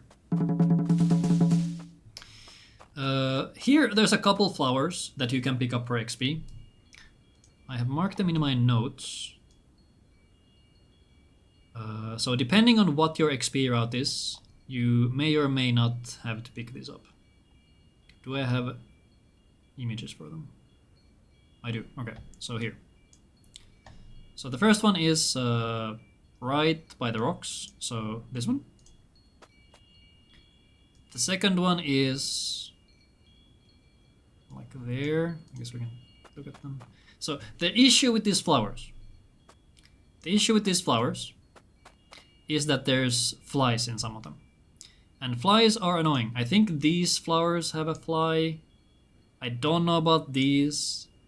So if you don't know exactly what you're doing here, I would skip these flowers. But yeah, it's this flower. This one's safe. Or that's the one with the XP. And then the last one is... let's see. So If you only want to pick up 2, get this one. Continue here. I think this one's safe. Okay, this one's safe. So it's the ones in the middle that you want to dodge. So you go here, pick up this one, go straight, go through here, pick up this one. This one's safe. So then you go across. And then this one's the last one, I think. No? Okay. So from this one you can run straight. There's no flies here. So go straight. And then this one is the last one. I'm pretty sure this one has a fly in it. It does not have a fly in it, okay. But this one does. This one, you don't want to get close to ever. I think this one might also have a fly. Yeah.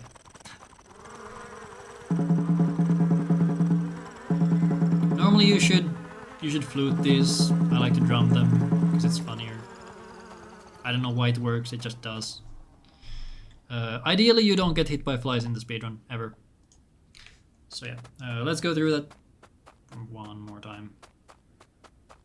If you need backup XP, you could also pick this up later if you don't hit the level you want to. So, boom, go around, boom, go straight, boom, and then go diagonal. Then, as you head to the house, I like to dip down here to pick up that dandelion. You can also pick this up later, because we go to the house a couple times. Then we're at the house. You could try to buffer a jump into this one. I haven't really managed to do it myself because it's kind of difficult because of the climbing stones here. Because if you do it bad, you just jump back. So just run.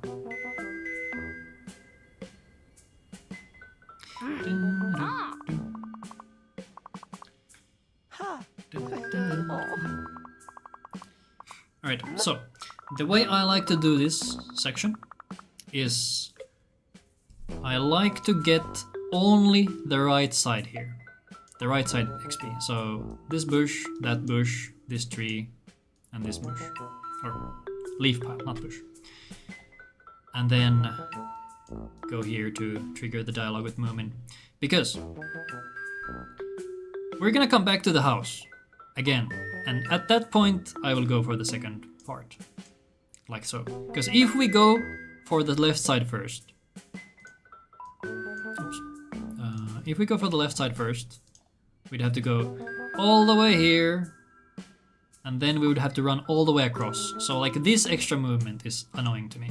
I don't want to do this. So instead I do this in 2 parts.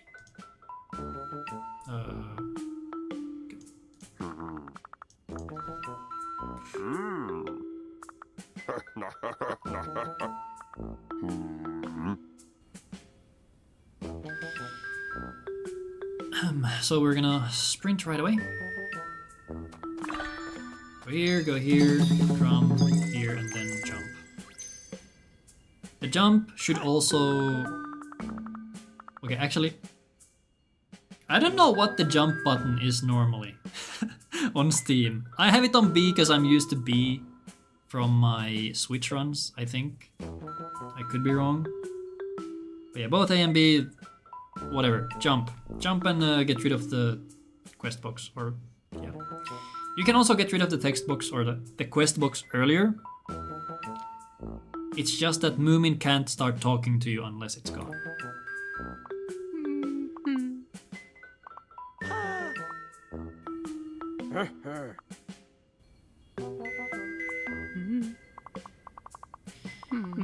And any pages that we pick up, or any pages and XP that we pick up, I will pick up as they are effectively in front of me. So I'm trying to be as efficient as possible with my movement here.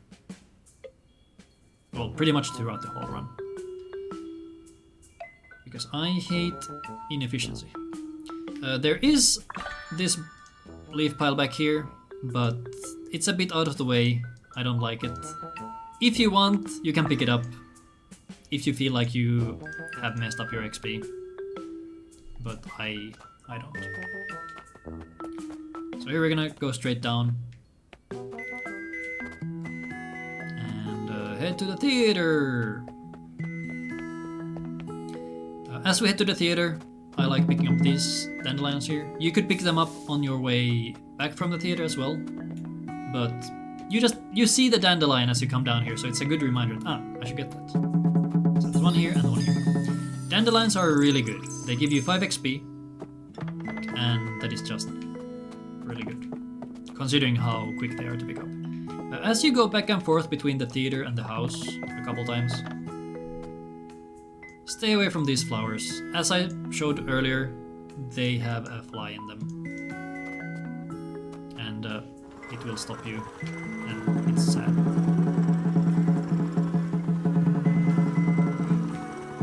I'll bully it for a bit. Actually, I guess I could show. So this is the normal way you're supposed to get rid of it. You float it. There. Ideally, that doesn't need to happen. Okay, so we go to the theater. No reason to try to buffer a jump into this because we need to go to the right afterwards anyway. Actually, I think this is a good spot to show this. I'll mash through this dialogue and then bring up a map.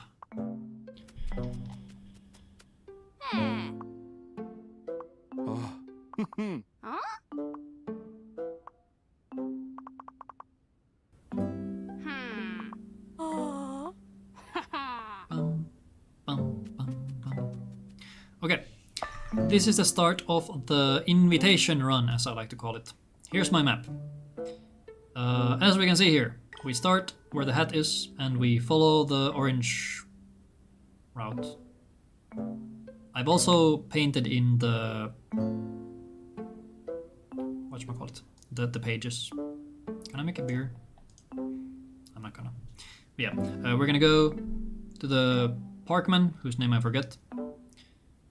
Then we go through the sand park, through the guards. Then we go all the way around with the woodies. We go to Philly Junk. We jump across the log. Then we go get. What's the second page here? Oh, okay. This might be from an earlier route, actually. Yeah, this is from my crab rave route. Yeah, ignore the second one. But yeah, we pick up one page here and then just do a victory lap effectively around the whole valley. So yeah, let's go. Once again, since we go to the house, don't go near this flower. So lean a little bit to the bottom, just to make sure you don't hit it if you have to.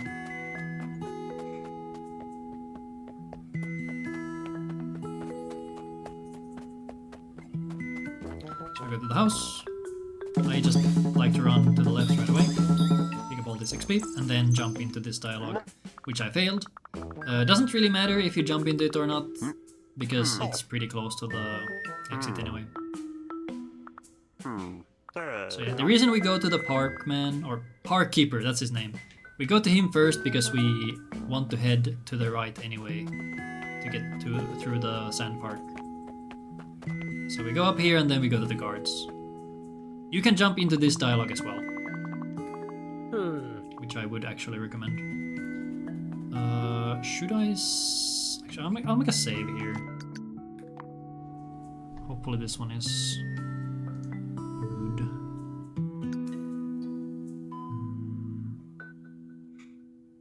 This one is that. Neighbor dog is going bork bork. This is sand. Okay, continue, I guess.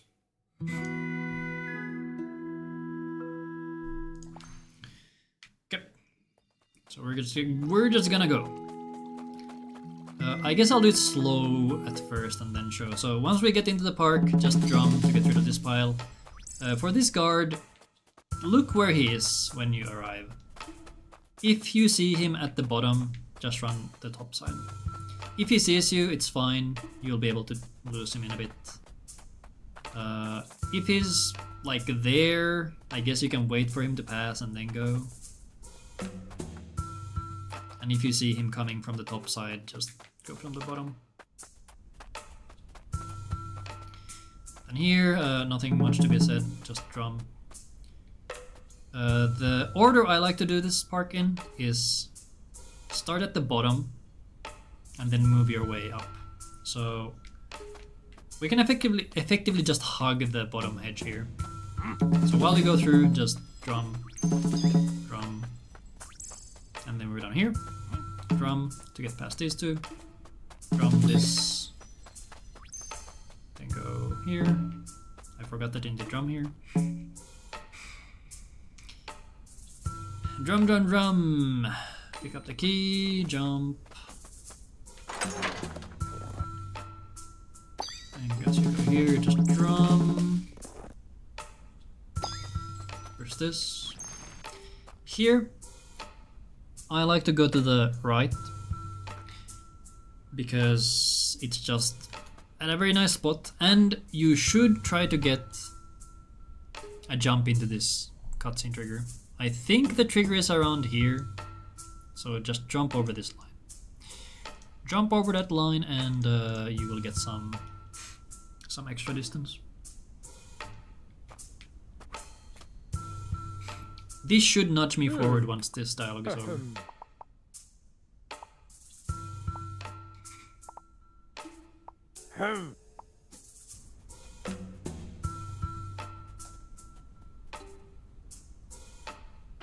Like so. Depending on the cycle you have here, the nudge might not actually do anything. But usually, when I get here, the guard is around there, so I have to wait a little bit and do this. If you have good timing, you can just outrun him and get to the gate.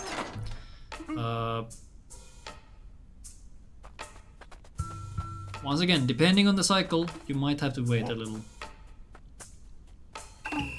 Where does this put me? I'm actually curious. Okay, so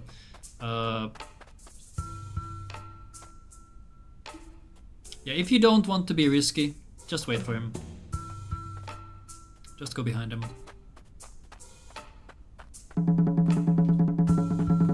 Get the key, grab the key, and if you are scared, you can wait here for him to turn. Then go here. Then, this pass. What you effectively want to do is you want to taunt him or alert him with the drum and use the boulder to lose him. So how I do this is I come from this side, do that, and run around. It's a little random how long the guard stays confused. So you might have to adjust a little bit depending on how things go. I think you could also use the bottom side here, like this. So I guess personal preference. I like to go from the top side because it's closer to the edge. So you go boom, boom, like so.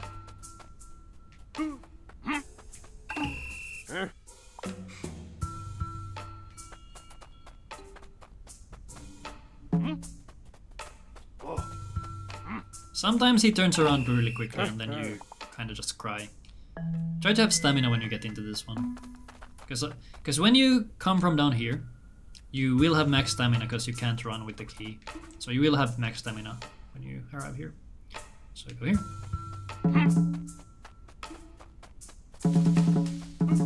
And here I like to get this tree as well, because it's right there.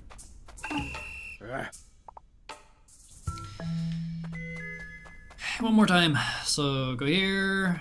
Boom. Run. Okay, there he caught me again. I wonder if you can actually lose him. Okay, that I didn't want to get the bush. So usually I get this leaf pile when I head to the top left, but I guess I somehow got it there. Not sure how.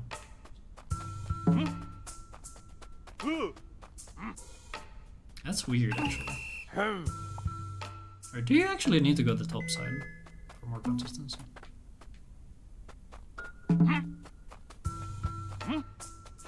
Yeah, I guess it's a coin flip. It's a coin flip whether or not the guard will actually get confused. Fun stuff. Okay, so one more try. I think if you drum midway through, you should be able to get rid of the sand pile before the guard turns around. So like this. You can do this and then go through. You should have enough time to get this if your timing is good. If your timing is bad, too bad. Although if the guard does see you, it's not the worst. Because you actually want to get caught here. After getting the sign. Okay, let me actually try one more thing here. So let's do this.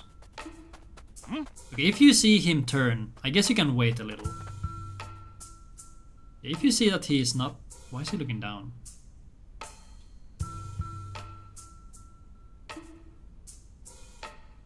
I'm not gonna question it. But yeah, just get past him. Grab the sign and then get caught. This will teleport us back to the middle. You can pre-input movement to the left. And that will make you move the moment you arrive. So like this. I could have been here already. If you do like top left movement input, you should cross the leaf file here as well. So we'll be going this way. For this one, the guard will turn either right or left depending on where you play the drum. So if I drum here, he'll come to the right side. But what we want is for him to come to the left. So I'm gonna run across from here. This way I can run right out. Without, like, it's just a shorter distance. Because if we do it the other way, you'd have to run like this. Then we run get the thing. And then we need to run the same way. Now if we do it the other way, can I change color on this thing?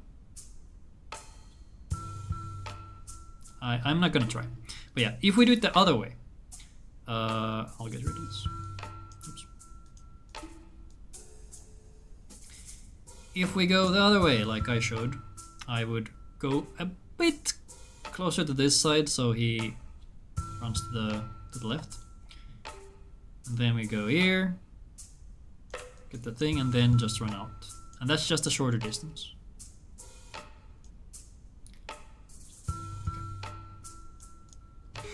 So that's that. Even if he starts chasing you, actually I'll showcase it here.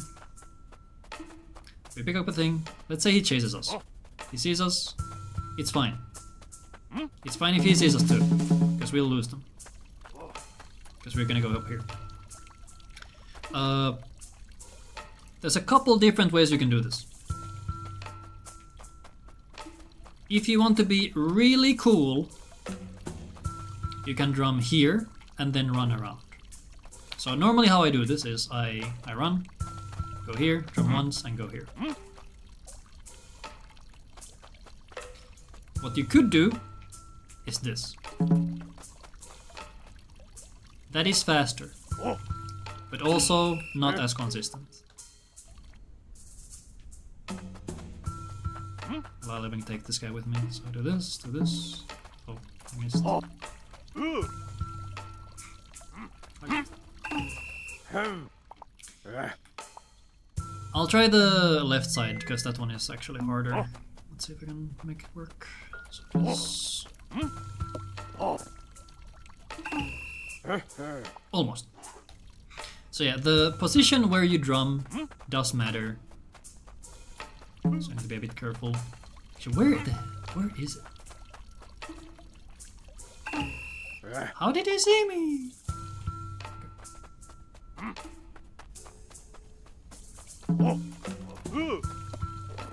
Yeah, here the position was good because he couldn't actually see me behind the fountain.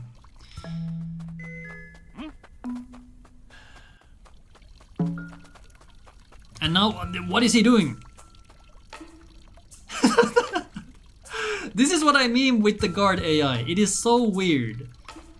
It is so inconsistent. And now he's...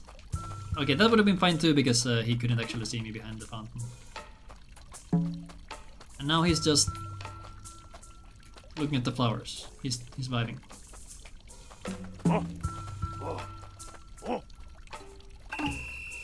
If you can get enough distance, you should be able to pick up the sign even if he sees you. Like so. Okay, let's do that from the beginning. Actually, I should not have finished, because... So, if you want to just practice parks, if you reload your save while inside the park, before the park is done, the game will return you to the start with nothing done. So that's a good reminder for anyone who wants to do park practice. Okay, I made another send park file on slot 0. Or did I? I did not. So. Send park on slot 0, please. Alright, this time I'm gonna try to do it fast, as I would normally do it in a run. We'll see how it goes. Where even is this save? I think it's by the guards. Yeah, good.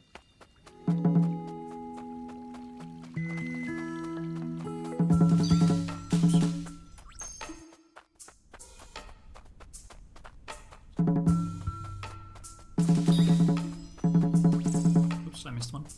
I missed one. Why am I out of stamina? What's going on, man? I've said this. Stamina management is one of my biggest weaknesses in this game. I don't know why. I don't know why it's so hard for me.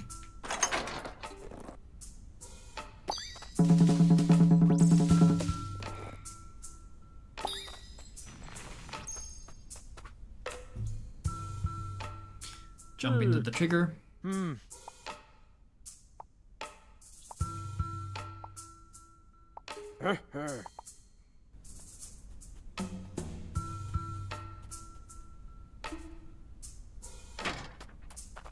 What is this cycle?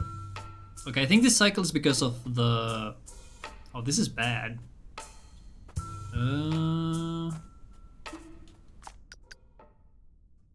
Okay, let's do this. I'm gonna use my send park practice file for this, because this one is not good.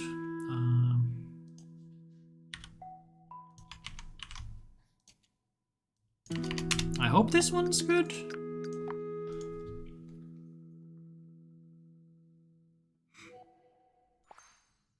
Yeah, usually I don't get that cycle, so I was really confused.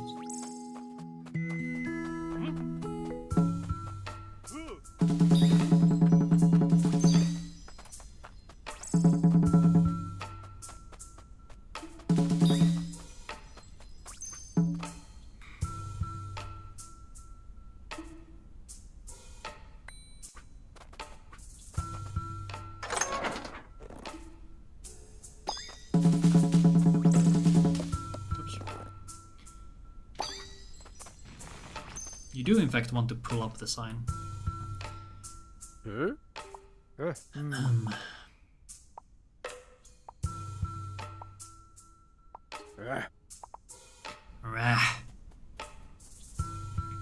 now the guard should be not looking this way. Okay, this is also a weird cycle, but I guess it works. You can outrun him here barely, I think. Yeah.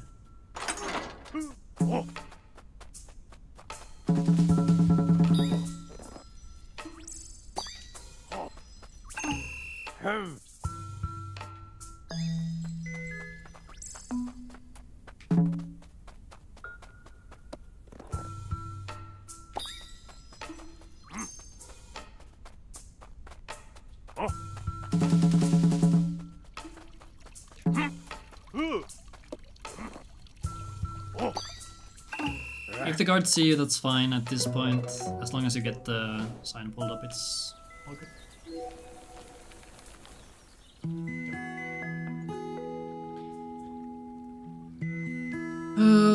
Gustav in chat is asking if doing the upper part first, then the lower, if that is optimal. I would say it is not optimal. Maybe it is. You can time it. I like doing it this way. The main reason I like doing it in this order is because of the far right cycle, where the 5 sand piles are. Because if you get a really annoying cycle for that guard, you have to wait around. But if you do this order, where you do the bottom first, you should usually have a cycle where the guard allows you to just go. Okay, that was my practice file. Let's go back to the actual save.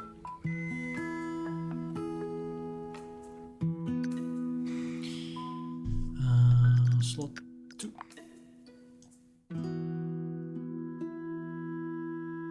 I think it should be slot 2. Yes. No? Wait.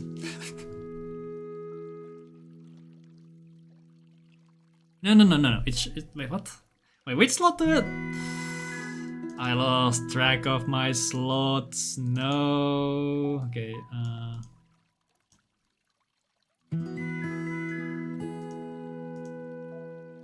Okay, the one I just closed was slot 0.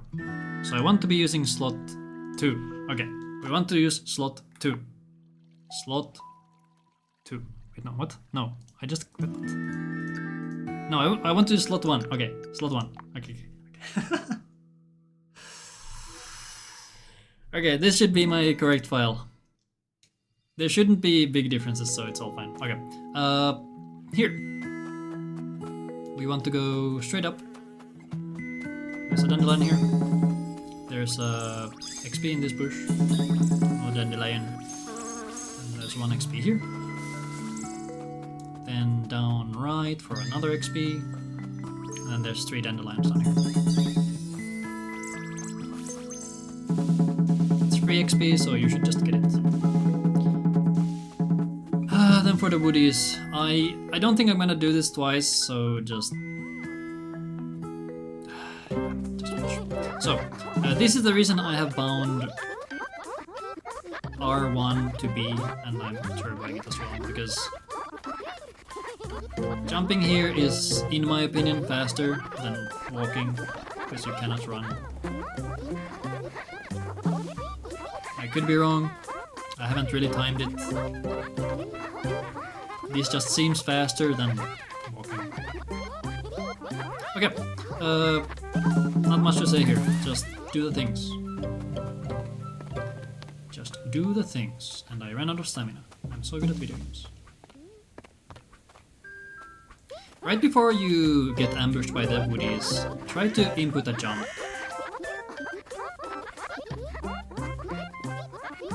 I guess it doesn't really matter, because you would jump anyway when you get the woodies. Yeah, don't mind me. Here you want to swap to the harmonica ASAP. Because you want to play it the moment you get in range of the bird. You start working on it as soon as possible.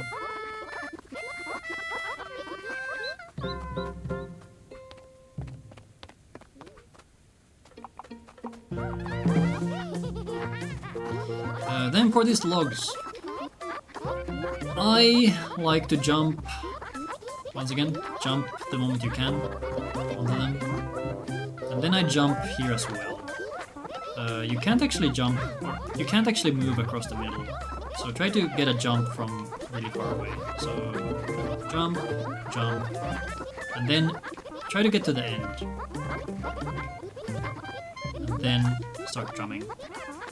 You can't hit the middle from all the way to the right, so okay. Jump, jump, jump, jump.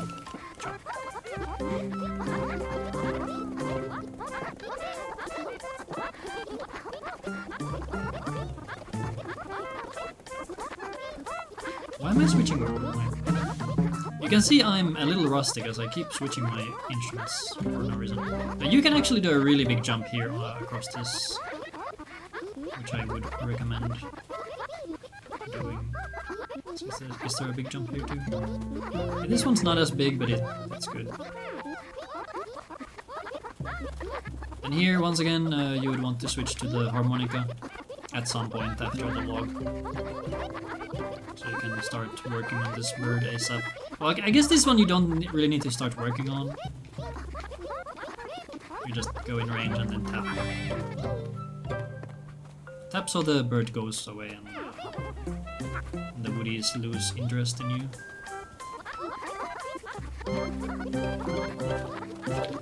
Here for the mud section, try to time a jump right by the edge.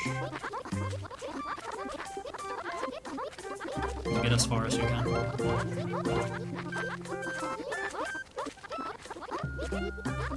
And here, once again, press Y the moment you can, because it will teleport you to the boulder, and that's just nice. So pull it back. Oh, you don't even actually need to do it. Like, I'm gonna test something. Do you need to do it the whole way? Is that enough? I guess they lose interest faster, yeah. So you do actually want to do the whole meter. And here I also like to time a jump right by the edge. And then jump. So we're not gonna move the boulder. This is faster. Because now the woodies are right there, so you don't have to go and get them from their jail.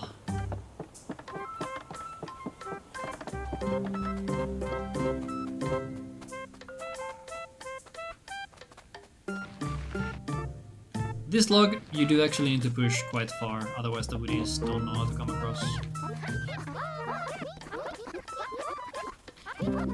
Here, if you can, try to aim your jump as far as possible onto the log. So usually I would come here and jump like so.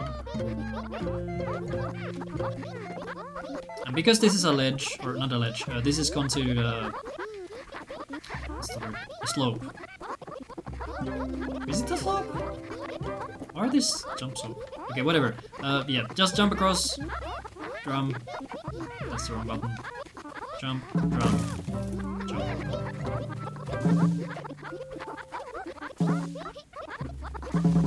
This is a slope. Don't try to jump here. I guess you can try to jump onto the slope to get a bit of distance. So unless you know exactly where the slope starts, I wouldn't go for this. And here, we only need one stone. By dropping it in a very specific spot, well, it's not really a specific spot, but it's a specific range. I think this should do... You can look at the indicator and see how far you can push it. Because if you can drop it far enough, you're okay with one stone. I think this is good. And now you need to look for the indicator. It's very small, but you can barely make the jump.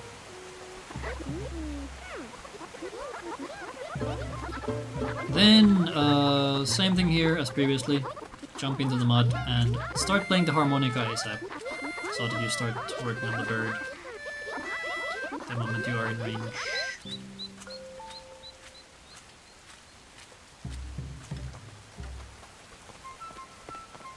And you do not need to touch the log. It is unnecessary.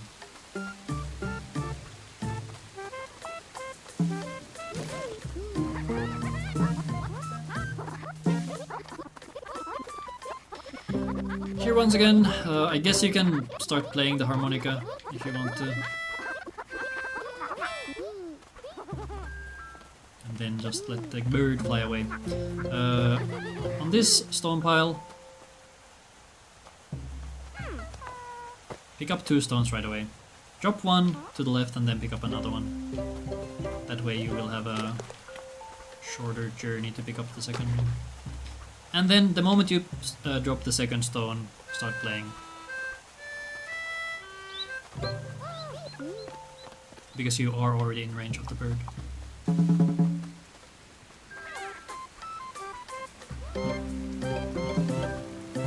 This one is a slope at some point, so I would not jump here if you can. Then we get to Philly Junk. I'm actually gonna make a save here. My save files are starting to bloat again. I think I'm gonna... Actually, let's see. Oh god, yeah, this is... Look at this! What? It's so weird how it starts duplicating the same lines. Why? So weird.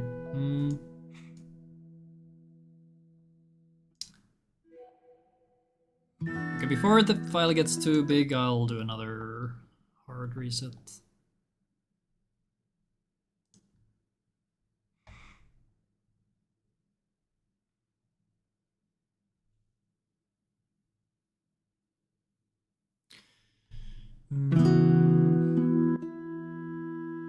I could try to clean it up, but we're almost done, so I don't think I will. Copy that. This is...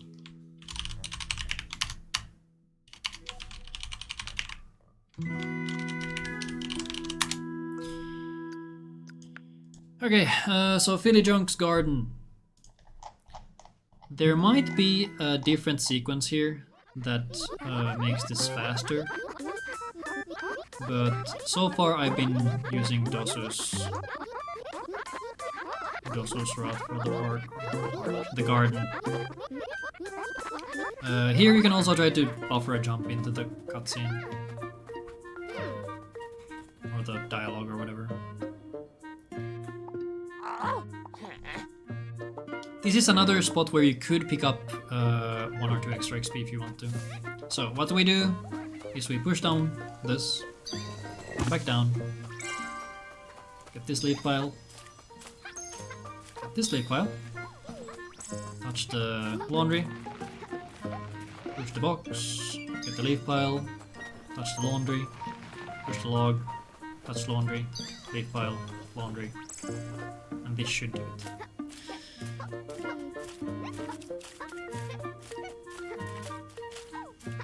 I'm not entirely sure how this minigame, I guess you could call it, I don't know how it works, but this seems like the best way to do it.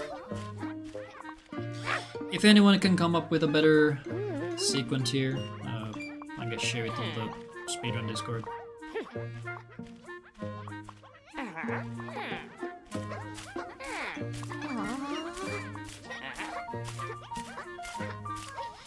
If you aren't sure on your XP, you could pick up this leaf pile, and you could also push down this second flower pot to get 2 more XP.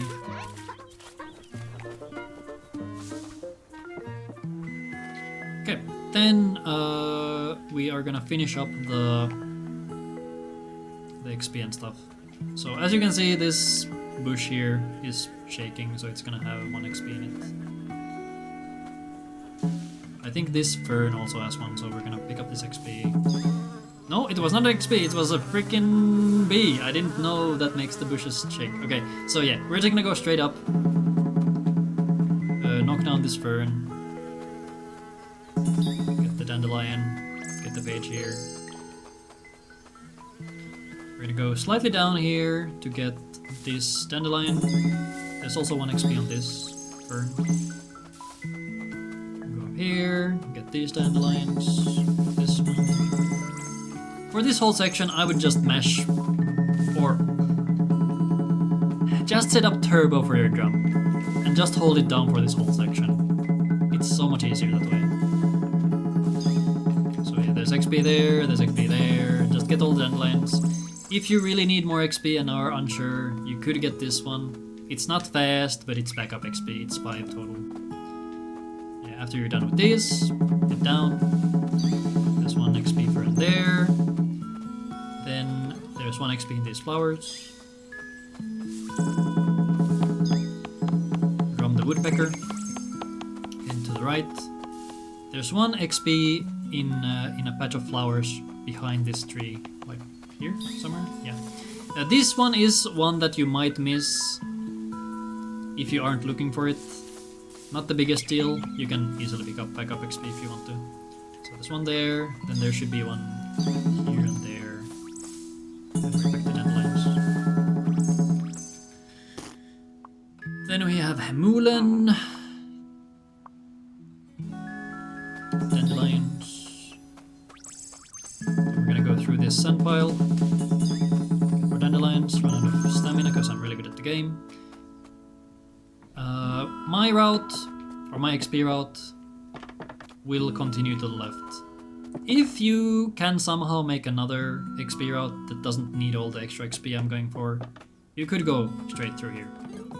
But I personally go far to the left here. Because there is 1 woodpecker.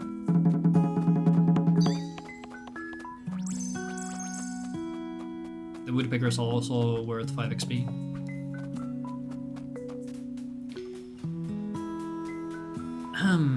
Then we go to Tutikki.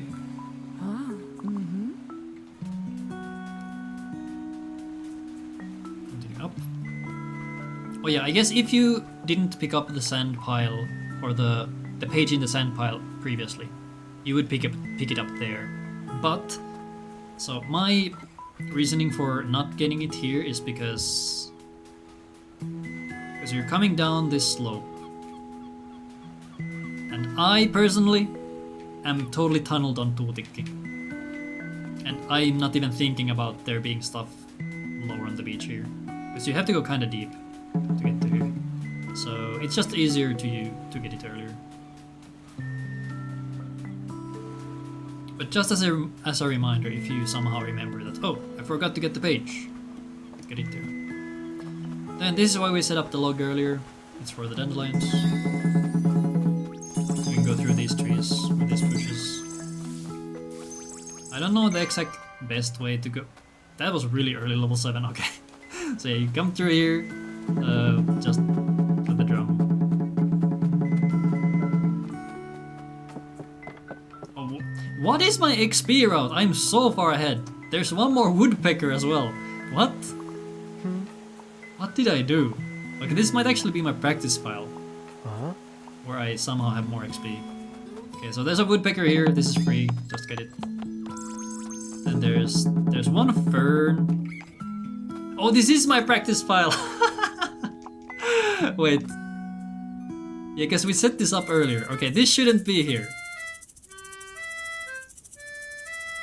Yeah, this should not be here. Because we already set it up earlier. So we should be on the drum. There's 1 page here, then 1 fern. If you need more XP, which you usually do, unless you somehow got Giga XP earlier, there's 2 more ferns up here. So drum those down. And there's 1 fern on this path. So ideally you should be hitting level 7 from that. Or this next one. Because there's 1 more here next to the page here. That fern.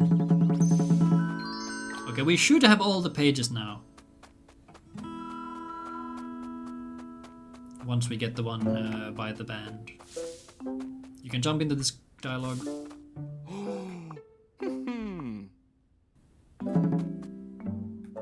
I guess you can jump into this one as well. But I guess you can also move during this, so it's not that big of a deal. Oh, okay. I did not know that's a range. And then go here, get the page, because now we are inside the theater, so you might as well pick up the page now. It's no real extra movement, and then we're done.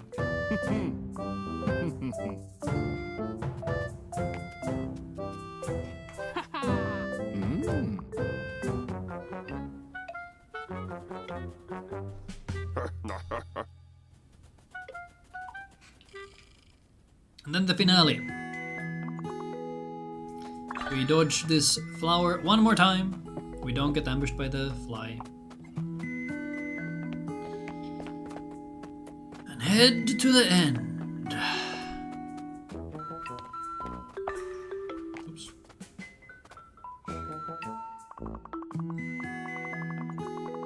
There's the key. Kingdom Hearts.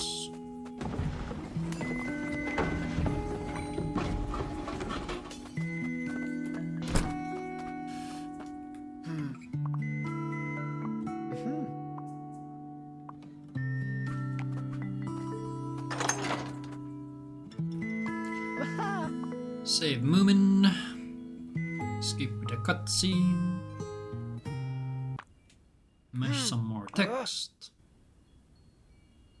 And I'm gonna make a save right here.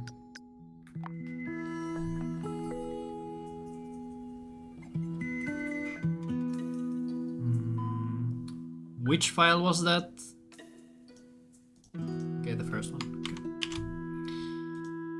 This is...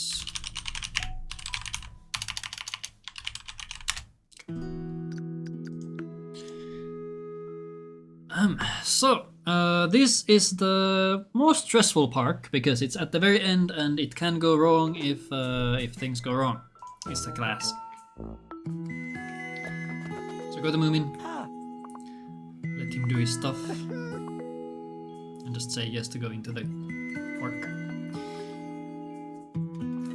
And the moment we skip this cutscene, we want to start moving right away. So pre-input to the right to make sure you are moving the moment you enter.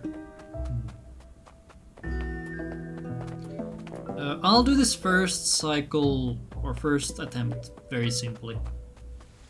I'll do these skips one by one and kind of explain how to do them.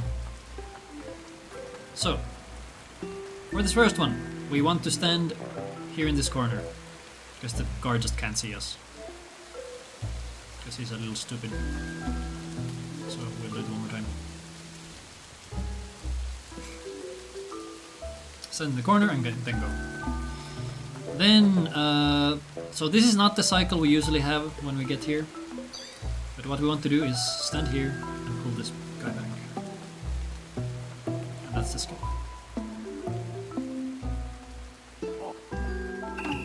Let's do that again. So go here. Oh, this is a weird cycle. So usually, this is what will happen. You wait here. When he sees you, go around. He will not catch it. Here the lightning will hit and you don't have to care about anything. For this one, you might think that you need to wait here. But no, you shouldn't wait there. Usually, when you get to this part, the guard will be turning to the right. So we're gonna tag him and get caught. This is actually really difficult to show without the cycle being normal. Let's see. Let's see what this cycle here is. Yeah, you just want to move forward. He'll get lost. And here, just follow the guard. There isn't really anything fancy you can do because you cannot really outrun them. Here, just stay out of line of sight. You can kind of go in the middle and be safe most of the time, because these guys are really slow. If you want, you can wait here a little bit and then move. Let me show something. So here, if you get to the middle, like you can tag this, like look how slow he is. And then when you get here, you always get the lightning, so he will stop no matter what. And these guys, they are a little annoying depending on what your cycle is. Usually, the cycle you get is pretty consistent. So they should always be in the same spot, no matter what. Unless you somehow messed up really bad. So yeah, just zigzag. If your cycle is one where... Okay, that was actually bad. I didn't want to trigger that one. If you're a cycle is one where you would get seen by the last guard here. That's fine, because he should not be able to catch up to you, because there's gonna be lightning here. The lightning is not here now, because we triggered it already, but that should be safe. Normal.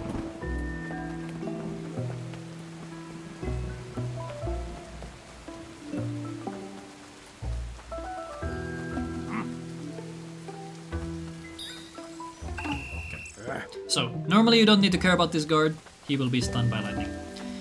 This next one is also another lightning pass, so the moment you get into the flowers, the first lightning will hit.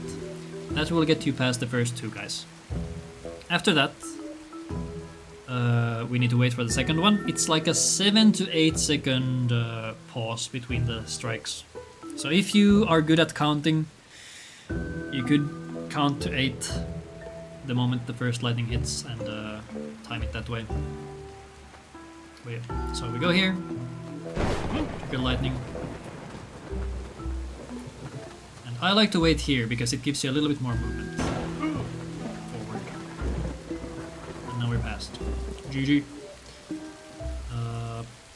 I guess I can show a little riskier version where you time the lightning strike. So go here. Like 1, 2. So you can cheat a little bit of movement if you start moving a bit earlier, because for whatever reason, this guard won't turn around if the bottom guard sees you. So this guy will be moving up, but this guy will just be stunned. So you have a pretty good chance of just getting past them. Oh well, not even good chance, it's pretty much guaranteed. So over here. Da-da. If you're really good at timing this, you can get away with more.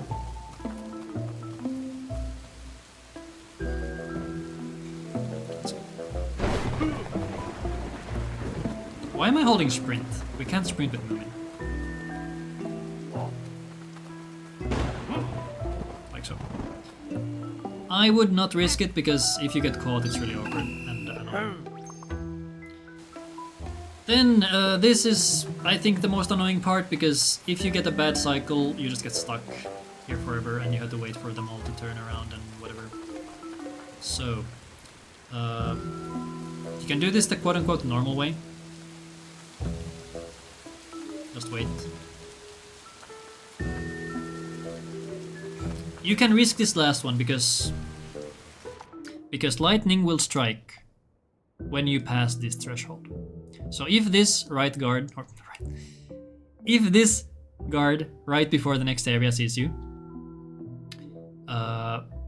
he should get stunned by the lightning strike here. So it's usually okay. That was the wrong button.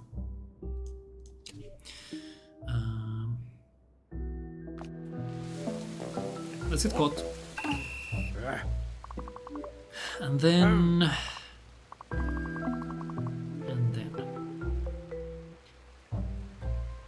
There are some funny skips you can do here. I will try to get them. If I don't get them, that's whatever. So we're gonna go. This guy turns. So here you can do this.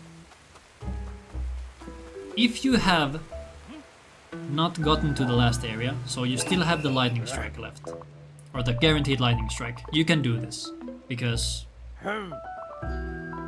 the last guard will see you, assuming you get the cycle that I got there. The guard will see you and will chase you, but if you have the guaranteed lightning strike, he will get stunned by it, so everything's fine. So here, go here. Sometimes,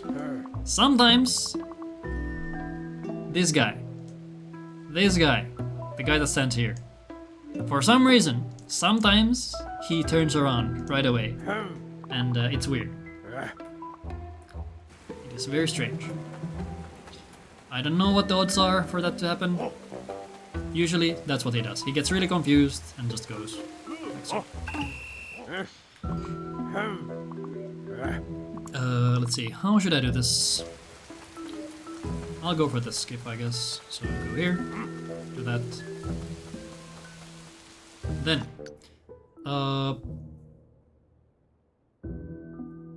for this next section, you need to be very... What's the word I'm looking for? You need to have sharp eyes, let's go with that. Because you need to be looking at the guard that is standing around here? Okay, like, not there, but like, he's right there. Somewhere. If you see him looking up, you need to go left. If he's not looking up, you can go right. The right side is the YOLO. That's the YOLO path that is faster, but riskier. Because even if the guard isn't looking up, it could go wrong. Another guard could maybe be looking your way. But yeah, I'll try to show it here. So if this guard on the right isn't looking up, I'll be going right as well. Okay, he's looking to the left, so I can go. Easy. And then we just pass through here. Like so.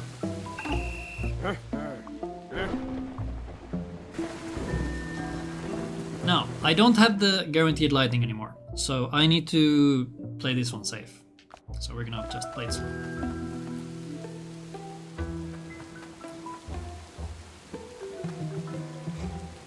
Like so. Okay, so here we can see that the guard on the right is looking left at the moment. When the lightning hits, depending on where he looks, we're gonna, you know, decide where we go. But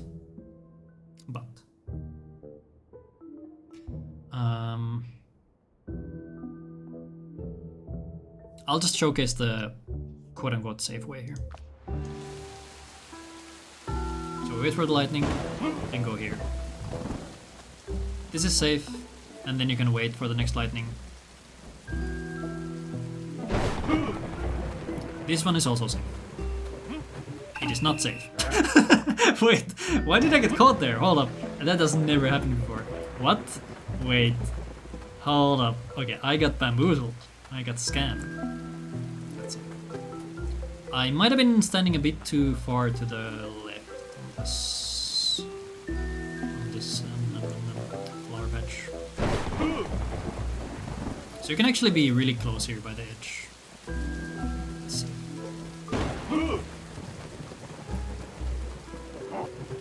What? Okay, this has never happened before. What is happening? What? I didn't know that can happen. Well, it's good that I find it out now. So if anyone is using this as a tutorial for this speedrun, I guess this is not safe.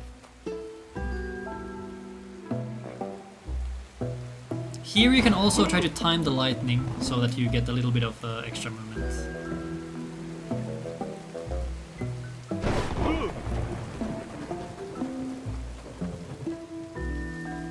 Yeah, I don't know, like, they shouldn't be able to see here. Okay, there they saw him. I don't know. I will still say that going to the left is safer. I haven't failed it in a speedrun ever.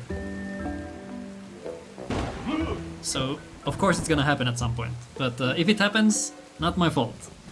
I guess I can go back and show some movement cheating you can do. Because there are some gaps in the vision. What? Huh? Who are these guys? As I said previously, guard AI is a mystery.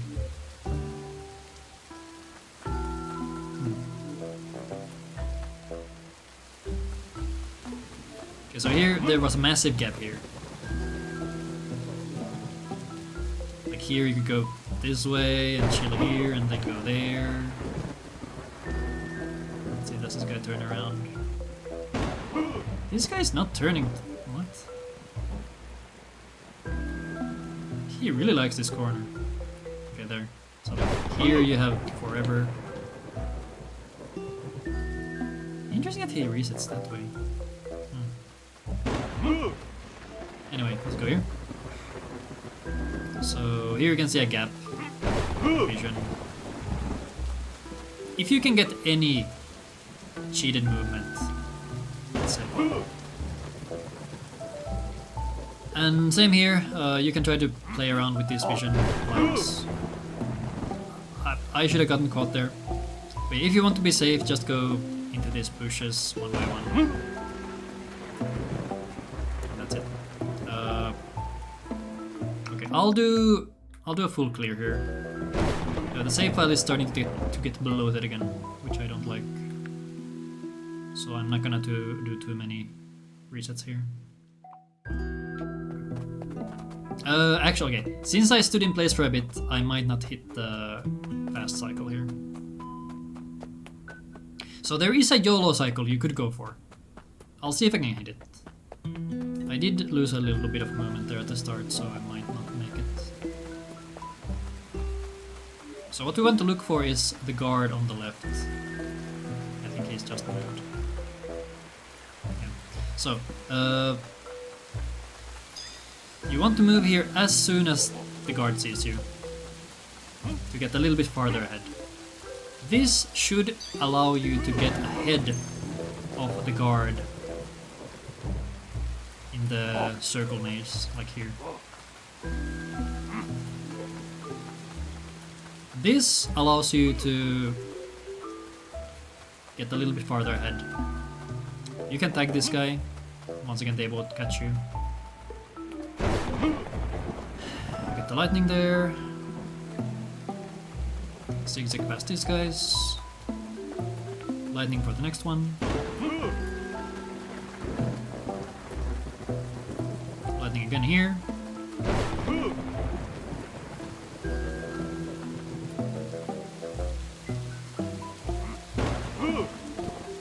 I will tag this just in case I mess up. What is this cycle? I'll just wait.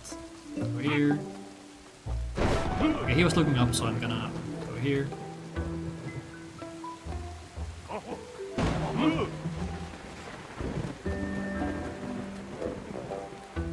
I could have gone through the gap there, actually. What? Okay. So this is the issue with doing some of the cheated movement. You could get caught. So if you want to play it safe, just wait.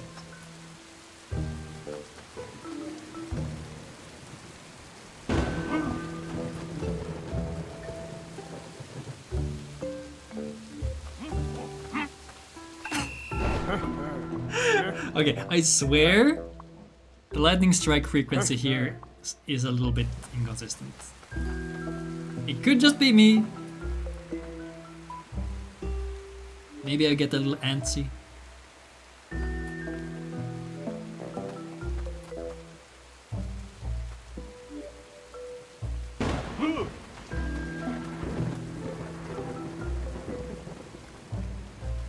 See? That was so fast for the second lightning strike. Okay, why did they see me? Tragedy. But yeah, this ending is just a matter of getting used to it.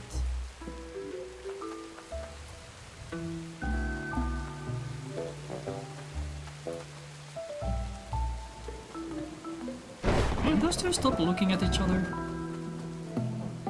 Please. I don't think I can make it. I did! Ah! And this is such an unclean park. Don't do it this way. Okay, here you can be a bit risky. Okay, let's see if I can... One more. This time it's gonna be so clean. Oops. For sure. Also, the save file is it's bloating up. And actually, let's see if we can get the other cycle for the first guard. Because sometimes you will see that the first guard is still moving to the right into the corner. If you see that, you can just pass by him without waiting. So let's see if we get it.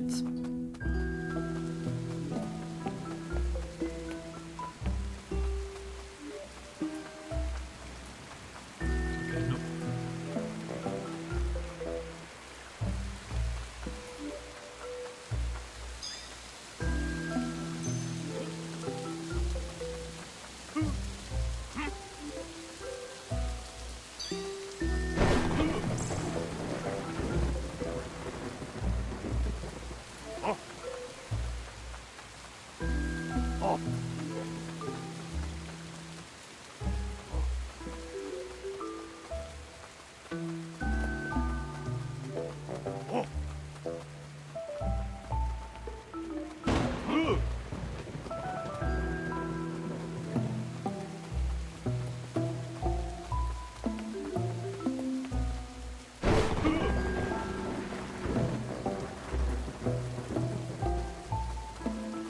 Up until this point you can generally just run, not really stop at all.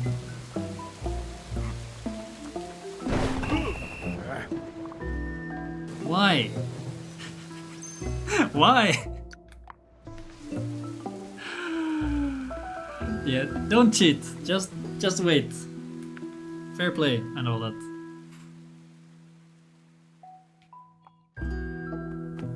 That was me rage quitting. Yeah, if you're just learning and just want to finish runs, do tag the leaf piles. You lose only a little bit of time going for them because they are like checkpoints. But then if you fail something, you won't get sent 5 million years back.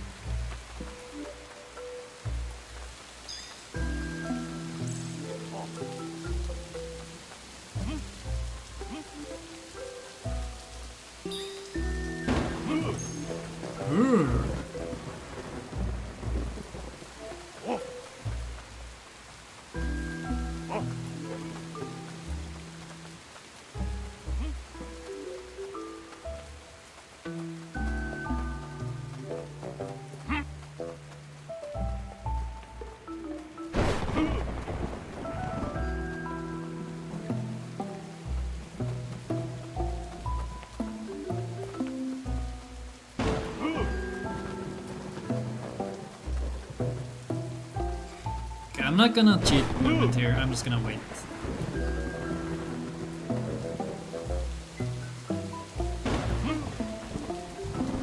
I will tag this one though, because I don't trust myself.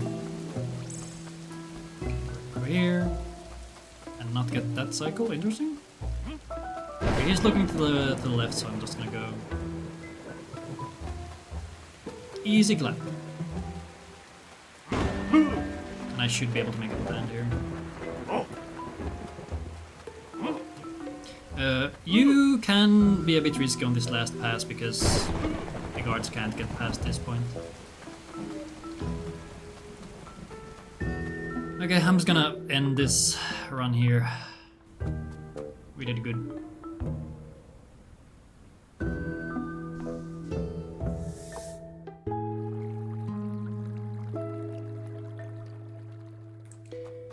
Cutscene. Some final dialogue mashing.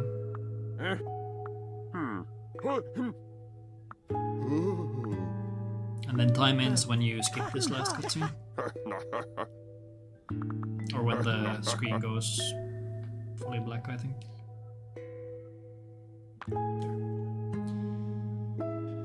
And that's Snufkin Melody of Moomin Valley, yay!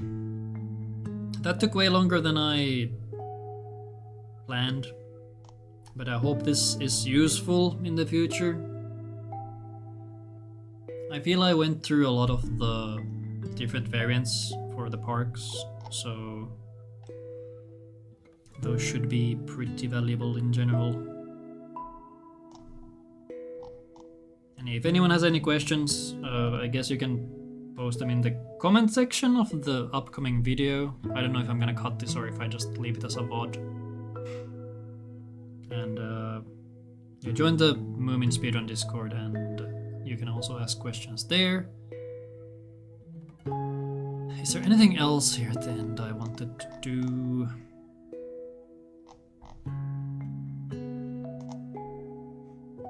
guess not really. If anyone has any questions in chat at this point, I guess I can answer or show things.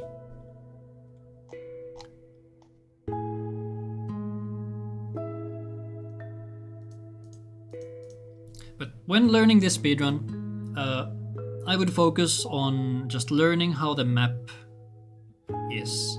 Because getting lost in the Moomin Valley area, especially at the end, is a lot of time loss if you don't know where you're going or where you are. So learn the basic layout of the map. And after that, I guess learn the parks, because they are the biggest skill check, if you can call them that. And then practice the different movement tech, like the turtles are a big one. Boulder jump. What else? Stone skip. Pretty simple, but I guess it's good to practice that. Sniff skip. That one is always worth practicing because it's pretty simple once you get it. Or once you understand how to do it. Anything else I can think of? I guess the barrel section is one that you might want to practice. And the stick race with the new movement. If you want to really go deep into it, you could try to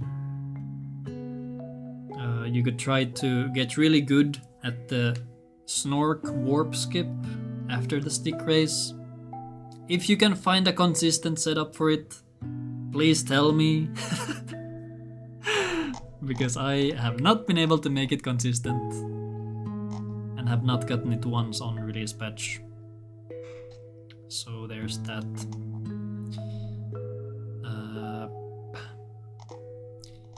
Yeah. As I said, I'll be saving this on YouTube. Might cut it into smaller pieces. I will put timestamps, so you don't have to watch this whole thing. Unless you really want to. Do watch this whole thing if you just want to learn all the different sections. And please make use of your save files. Make copies of them so you can just practice specific sections. Because having to play the game from start to finish every time is a little mind-numbing in my opinion. But yeah. I think that's it. Let me